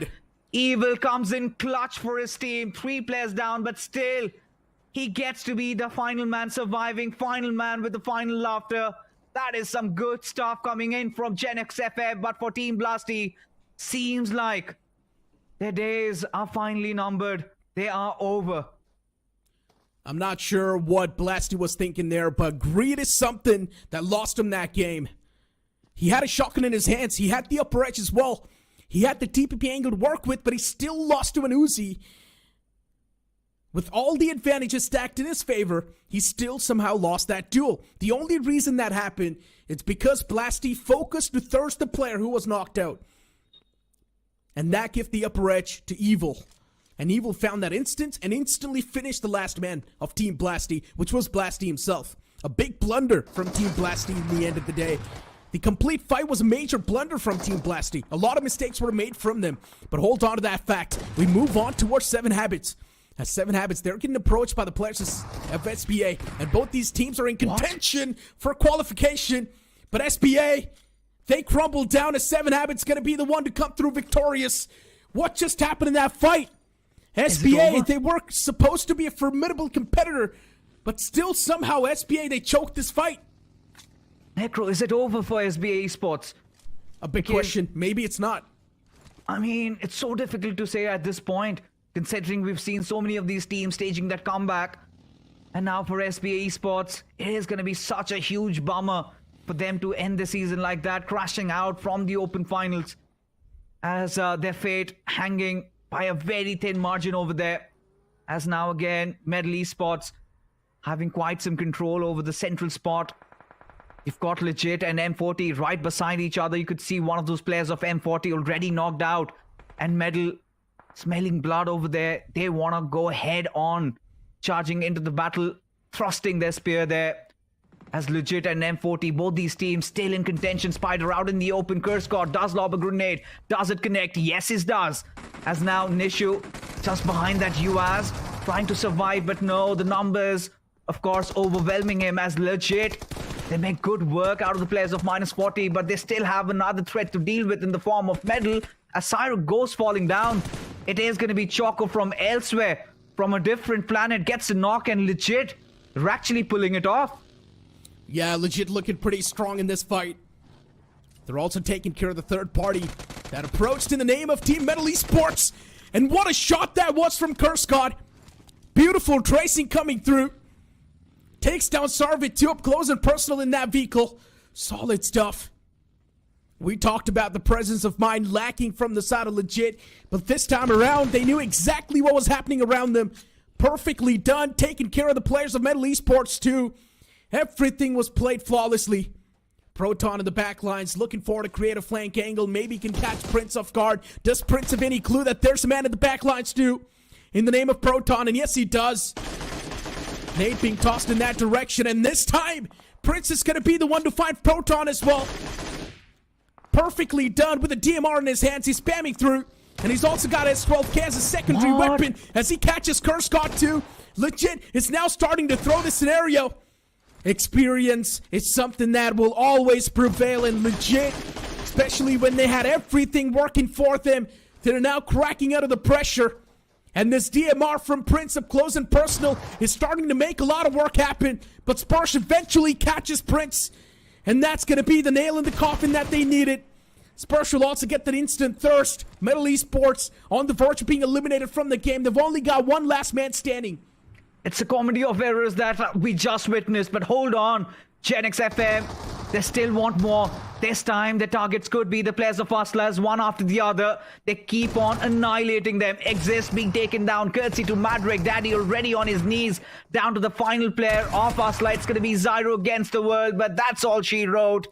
As Hustler Esports, they have also taken an exit, and that could possibly be the last time we get to see more of Hustler inside of this tournament. What a debacle. It seems like thunder has struck the desert of Miramar and so many of those teams crumbling down. And GENxFM, they're just enjoying themselves. But hold on, Necro. Seems like they're not out of the woods yet. The next boss would be in the form of Genesis. Genesis 2 up for contention. They need this game. Genesis needs to make sure, no matter what sort of fight they're taking, it has to be in their advantage. One single mistake, and maybe Genesis can be kicked out as well. Just like the players of Usla. And let's talk about Usla here a bit. Team Usla, when we stepped inside the tournament, when we saw this team, somewhere down the line, we all thought that Usla can be a really strong competitor. But then, they choked everything. Day 1, Day 2, Day 3. The same thing happened, but hold on to that thought. Legit just wiped out the entirety of Team Legit. One single man from Metal Esports took care of all the players of Team Legit. What an irony. They had 3 players standing, by the way. Indeed. And he took down every single one of them. Shows them who the daddy is. He's got a Legit in his name, and he was pretty much legit there with that clutch. Legit being sent back to the lobby. And I don't know if that's going to be enough for them. As F1, they've also dealt with the imminent threat. 3 finishes secured in the bags. F1 also coming alive in the final stages of this tournament. In the phase of the open finals. But boy, oh boy, Necro, what have we signed in for? Actions happening left, right, and center. Look at Team Empire. Quite collected, quite composed. Have a nice area to play around with. Same can be said for the players of Future Stars. But let's not forget BotArmyEsports. They are a force to be reckoned with, and we've seen time and time again. These are the situations where they thrive. And what a day 3 they've had so far.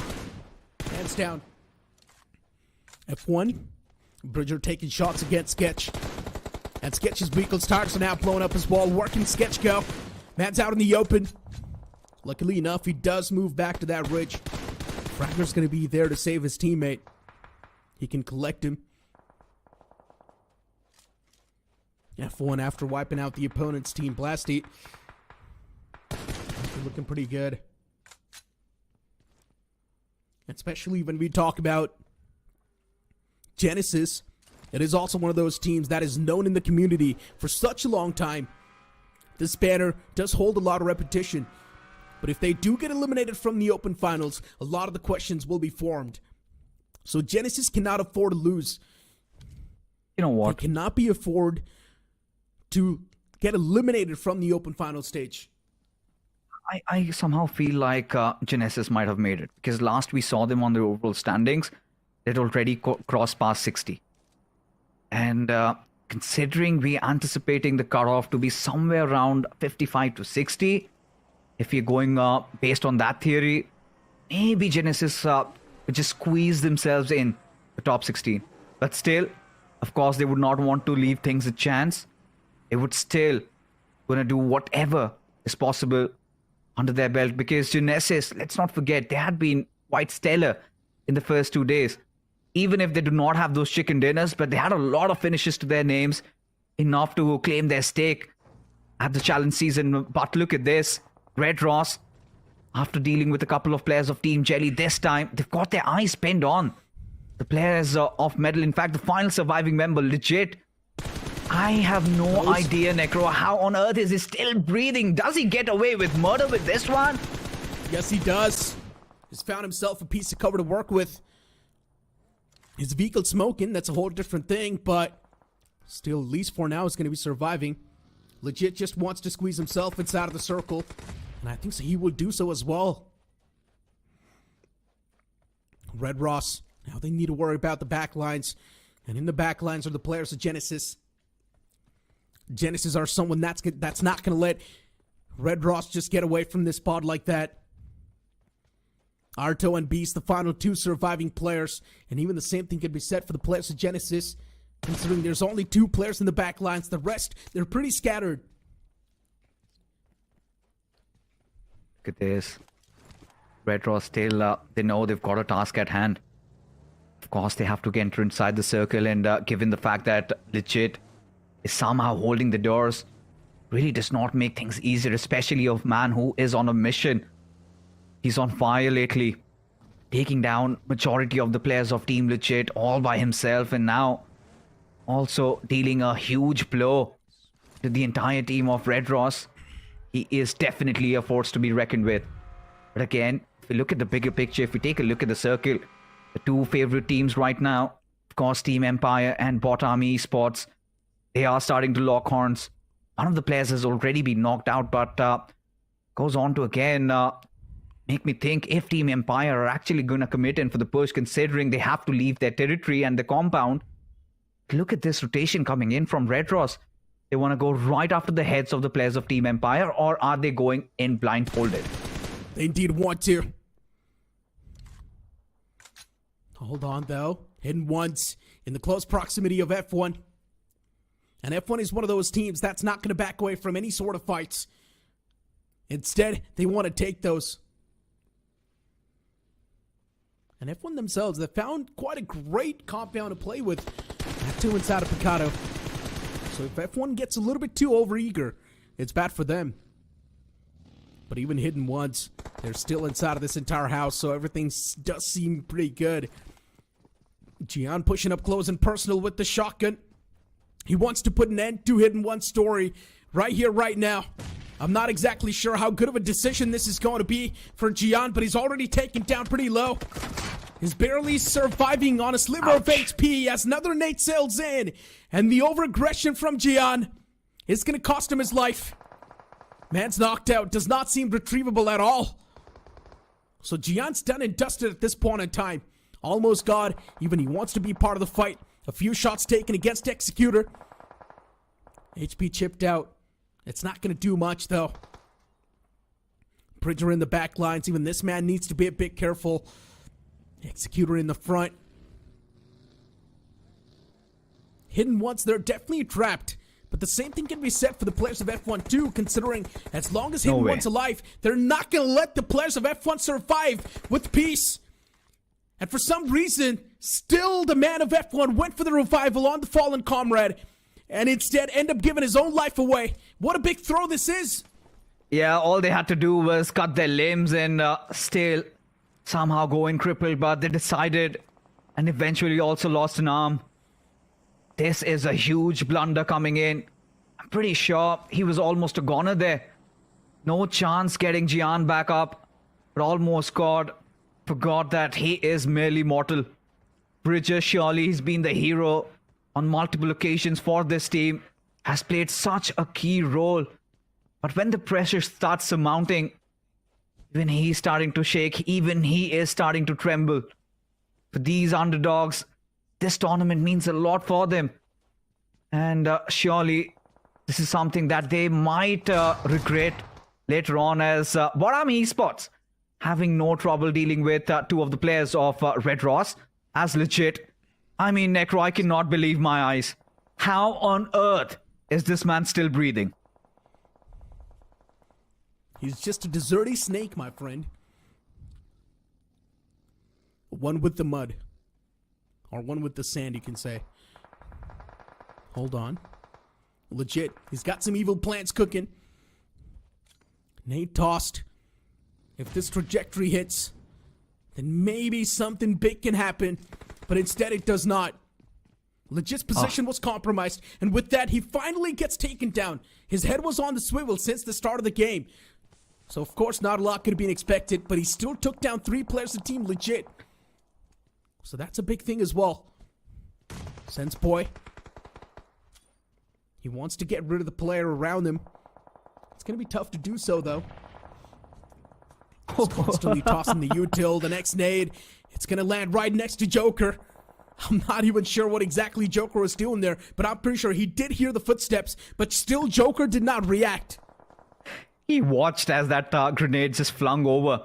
And at that moment, he knew it was done. But the big question is, have M40 dug in enough? Have they gone deeper in order to ensure that they have also qualified as GENxFM? Had a great time so far. Madrek, the final player surviving, still does not want to go without a fight as he makes good work of the players of Genesis. Acting a spoil sport, a valiant effort nonetheless. Almost taking down the other one as well. As Future Star still alive in this game, but Rockley giving his position away as Devotee. Finally aware that there is somebody lurking around him. As now Future Stars, they decide to somehow rendezvous, somehow take this fight against BotArmyEsports, but they also know this is going to be such an arduous task for them. As BotArmyEsports, they've got so much of cover to play around with Rockley. Bear in mind, has a nice flank angle. Of course, that smoke comes out from Devotee. A good measure ensuring that he does not get taken from the sidelines as Rockley. He wants to reunite with his friends. FS, they've got the numbers to work with, at least as of now. As Devotee, he's just getting chipped. Courtesy to all those grenades, but Devotee, he's had enough. Throws in that grenade, gets the knock, but gets traded right after as Scary Jord. He also comes into aid as Henry, still fighting, still somehow trying to keep his team alive. Genesis, even they want to be part of this fight. Even they want to be someone who do steal a few elimination points away from this entire fight. But it's not going to be too easy. Still, it's BotArmy on the receiving end of things, and BotArmy can anytime flip the odds. They need to be a little bit more cautious. Sidelines, they need to be cleared as well, considering Monty, he's going to be one of those players from the side of BotArmy who can play the X Factor. He's separated from the pack, and that's exactly what I was saying. He finds Sketch, and he instantly hands out the death blow as well. Now Monty is starting to put a lot of work against the players of Genesis. He's got the alpha angle to play with, and he's cooking hard. The 2 players from BotArmyEsports up close and personal against Future Stars, but the utilities of BotArmyEsports are starting to hurt. And Future Star, they need to create some sort of a distance between each other. Henry spams inside of that smoke, and he finds the knock with the shotgun. Beautiful stuff. Still 3 more players standing up close and personal against Future Star. As Monty on the off angle, he's making a lot of work happen against the players of Genesis single-handedly, and he's manhandling them. He certainly is, but look at this. Things looking so much difficult for the players of Future Stars. As they have been cornered, the vehicles being blown open, and now the only ray of hope for them could be Genesis if Shiro strikes back. Of course, did rattle down the players of BotArmyEsports with a lot of bullets over there, but Monty always keeping him at bay. Finally, he takes a strike at their direction, but look at that. Future Stars, they also fire back at Shiro's direction. Now Shiro, having no means of escape, the only surviving member as Rockley is down on his knees. Reflex against all the odds. There he falls as well as BotArmyEsports on to another chicken dinner. A glorious one at that. 12 finishes already collected. Looking forward towards that 13 as Shiro gets another knock and a finish. eventually buying out, but still does leave no decisions changed, nothing changed as BotArmyEsports still. Shiro had 6 grenades. If he wanted, he could have tossed them out anywhere. Even against the man who was pushing up close and personal, which was Monty, who had the off angle to play with. But still, for some reason, Shiro did not do anything. He decided to hold on to those 6 nades and just keep it to himself. Well, he could have tried and do something, but hey, I guess somewhere down the line, Shiro himself knew that he's not going to be able to come through as the victor anyways. So just try and do as much damage as possible. But BotArmyEsports, valiant effort, or maybe you can't say great positioning from their side, considering with the way they were able to position Monty on the off angle, and Monty was single-handedly taking down the players of Genesis. Man, I mean, you could not have asked for a better positioning from Monty. It was an absolute delight to watch BotArmyEsports, especially as an entire team. Every single player knew their roles, had it all defined. They knew how to keep the teams at bay. Monty on one side, he was dealing with Shiro. He had kept him from entering inside the circle. Then you had the others also applying so much pressure onto it, the players of Future Stars. There was not even a moment where we could say maybe Future Stars got themselves back into this game. But now, putting BotArmyEsports aside, yes, we're going to see more of them. They have easily sailed through. They've easily qualified, might have also entered into the top 3. But now let's come back to matters at hand. For -40, are their days done? Even for Genesis, you had a little doubt in your heads. And I think that is exactly the reason why even Shiro survived till the very end. Getting a second position finish, trying to steal another finish point out of their opponent. I feel like they might have just edged through. But then we have to talk about the likes of Legit. We have to talk about so many of the others that bowed out. But you know what? My favorite player, who it was, had to be Legit from Medal Esports. Man, that boy refused to die. The only surviving player from the side of Medal Esports. And he also took down the team that took down his team. So yeah, definitely, he has to be the best playmaker for Medal Esports in that certain game. But Prince, with this DMR, he was able to dish out a lot of damage against the foes, right? And it's not the first time we've seen Prince use such weapons. Even in the past, in one of the Erangel games, he was using M16A4 on single tap. So it was definitely quite a weird weapon choice. But hey, something that Prince loves to use, huh? I think it really comes down to that extra little damage you get with that MK, and of course that stability. That gun is pretty stable. If you can be good with your taps, we've seen a lot of players mastering that. And I think, a little bit of a change is something that we would really welcome. I think I love the fact that people are now starting to wield MK12. I'm pretty sure he must have found an M4 or maybe a Scarrel, but still opting to go with that weapon. That is a breath of fresh air. But, Legit, coming back to him, not only that did he just wipe out Team Legit, the entirety of them, but also hurt RedxRoss quite a lot, taking down 2 of their players and still, making their lives hell. Did not really let them enter in head on. They had to rotate all the way around, and whilst, RedxRoss were even dealt with, this man, he was still breathing. But then there was another team, Necro, that we need to talk about, Hidden Ones, because I was checking the finish feed and we could see Executioner. He survived for quite some time. But do you think merely those survival points would be enough for Hidden Ones to make the cut? I don't exactly remember where Hidden Ones was positioned before the last time when we saw the overall standings. I don't exactly remember how many points they had, so it's really tough for me to say if they've qualified or not. But yeah, Executor was definitely trying his best to survive.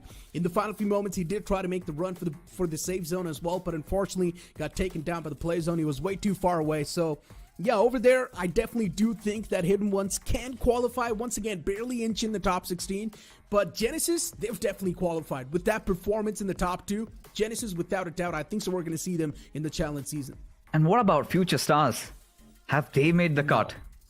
No. That's going to be... They were way too far back. Because day 1 and day 2, Future Star was nowhere to be seen. And then on day 3, an okay performance. But just on one day, if you're performing in one game, it's really not going to count at all. The match MVP is going to be Monty Bay, considering that off angle from Monty. He was able to rack up a lot of eliminations, so he got 6 finishes and the finish contribution of 50% in his team, and also the map impact of 10%. I'm loving this new BotArmyEsports, whatever we are getting to see. And yes, of course, a counter argument would definitely come in. Yes, they're still yet to be tested, but so far, so good for BotArmyEsports, considering how they played in day one and their transition and how quickly they adapted themselves in day 2 and 3 and soaring high. I'm pretty sure they might have entered in top 3 also, getting 2 chicken dinners today. As a matter of fact, but going all out, best companion, yeah, of course, great. We appreciate that. Congratulations, Monty and Lucifer. But yes, even for RedxRoss, nothing too much to worry about. Now, coming back, we've got Diesel. Now, this is a team that you were really vouching that they might have made through.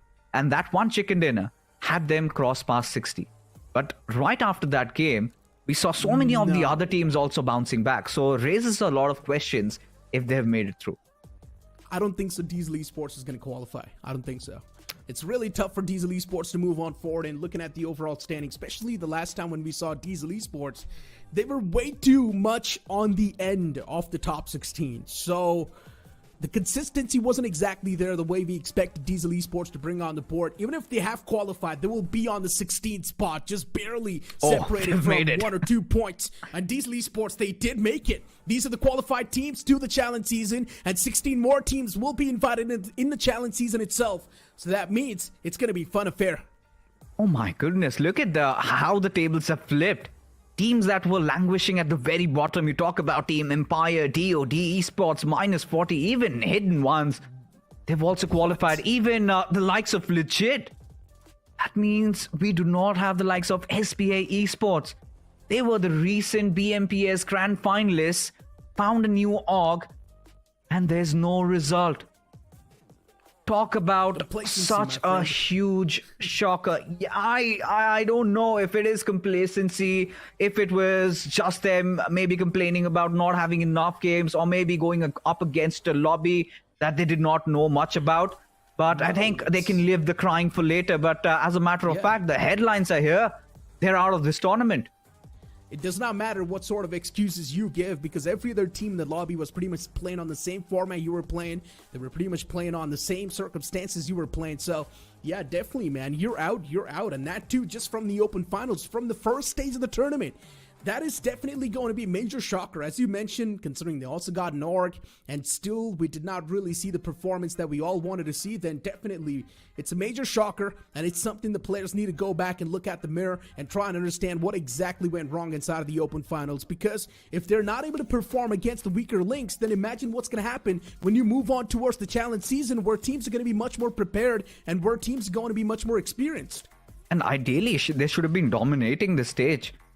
You've had the likes of Gujarat Tigers, Team Chelly. I mean, these are the ones that never saw the day of the grand finals. They were really never the favorites, and it was all about the hustle story, right? Getting your heads back right, making sure whatever errors you were making, you need to work on it. And look at Team Jelly, look at Gujarat Tigers. Day number 1, Gujarat Tigers had a horrendous day. Yeah. And day number 2, they recovered. And there were so many others, even when we take a look at the others, even when you look at the underdogs, I think DOD, they've been in the scene for quite some time.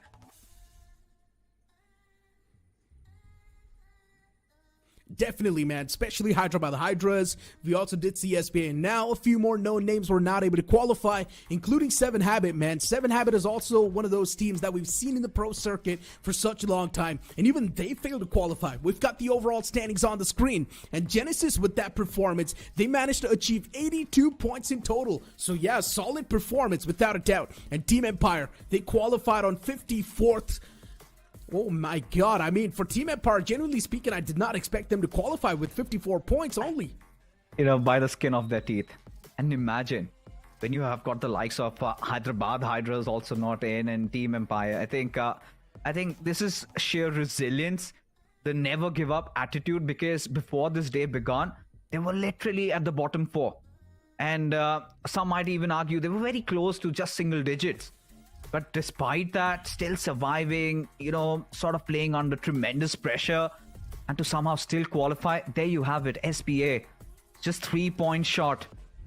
And then you've got the likes of Eternity, Asla, Team Blasty. But, you know, I want to talk about Eternity a little bit, because day number 1, I think, you know, we both were talking so highly for this team. And suddenly day number 2 comes in. Was it the complacency that took over? Because they were found missing in the lobby, and in day number 3, there was not much for them to really salvage. I don't exactly think so. It was the complacency. Eternity performing on day 1, understandable. But on day 2, the competition just got a bit more tougher. And it did not feel like Eternity did their homework properly. And that's one of the main reasons why they choked in day 2. You speak of day 3, Eternity was constantly going for the drop clashes, even though they tried to change their drop location. That means they just did not do their research. They did not know where teams like to drop. And that's one of the main reasons why Eternity choked day 2 and day 3. I think the same goes for SPA Esports also. I think we were ranting about it literally, if you remember, in that penultimate game yesterday, that SPA Esports just had a drop collision fight, and in Sanhok, that is again going to happen. And they take it. I don't know if they were being too cocky or they were just too stubborn, whatever the case was, they were clapped back. It was BotArmyEsports that quite easily wiped them out inside of Ruins. And I do not know if they finally came back to their senses, but now that they go over, watch the VODs and review their games, they must be cussing themselves. Yeah. And imagine even how do they answer back to their orgs. Like just recently, when times are so tough, they did find a banner, and now they failed to qualify in what could be one of the biggest tournaments of this year. Exactly. I'm loving this bot army though, Fixes. Oh yeah. I mean, we have been watching this banner perform in the official tournaments too. They do qualify and always from the open qualifiers. And still, they do not really manage to make it till the late stages. But this new BotArmyEsports, it does feel like they've sort of reignited a new hope in our hearts. And maybe we might just see them in the challenge finals as well. Anything can happen. BotArmyEsports, maybe they can't choke in the challenge season when they're going to face off against some of the T1 teams that are going to get a direct invite. Anything can happen. There's a lot of the question marks that are still running through my head. Hyderabad Hydras, one of the top contenders, not qualifying. Even that's quite of a big bummer and a shocker for us. You know, after this tournament, I feel like we're going to have some more major switcheroos going on. But I don't know what lies ahead for Hyderabad Hydras. But one thing I know for sure, folks, is that the open finals are finally over. We've gotten our top 16 teams, and they would be going up against 16 invited teams. And that is going to happen next week. So till then, it is me, Fixes, and Necro bidding our adieus. You all have a great Christmas and a happy New Year. So we're just gonna do our thing. Ain't never do the broken thing. We're gonna bring you down. If you think you'll stop somehow, just let us do our thing. This ain't never do the Belgos thing.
It's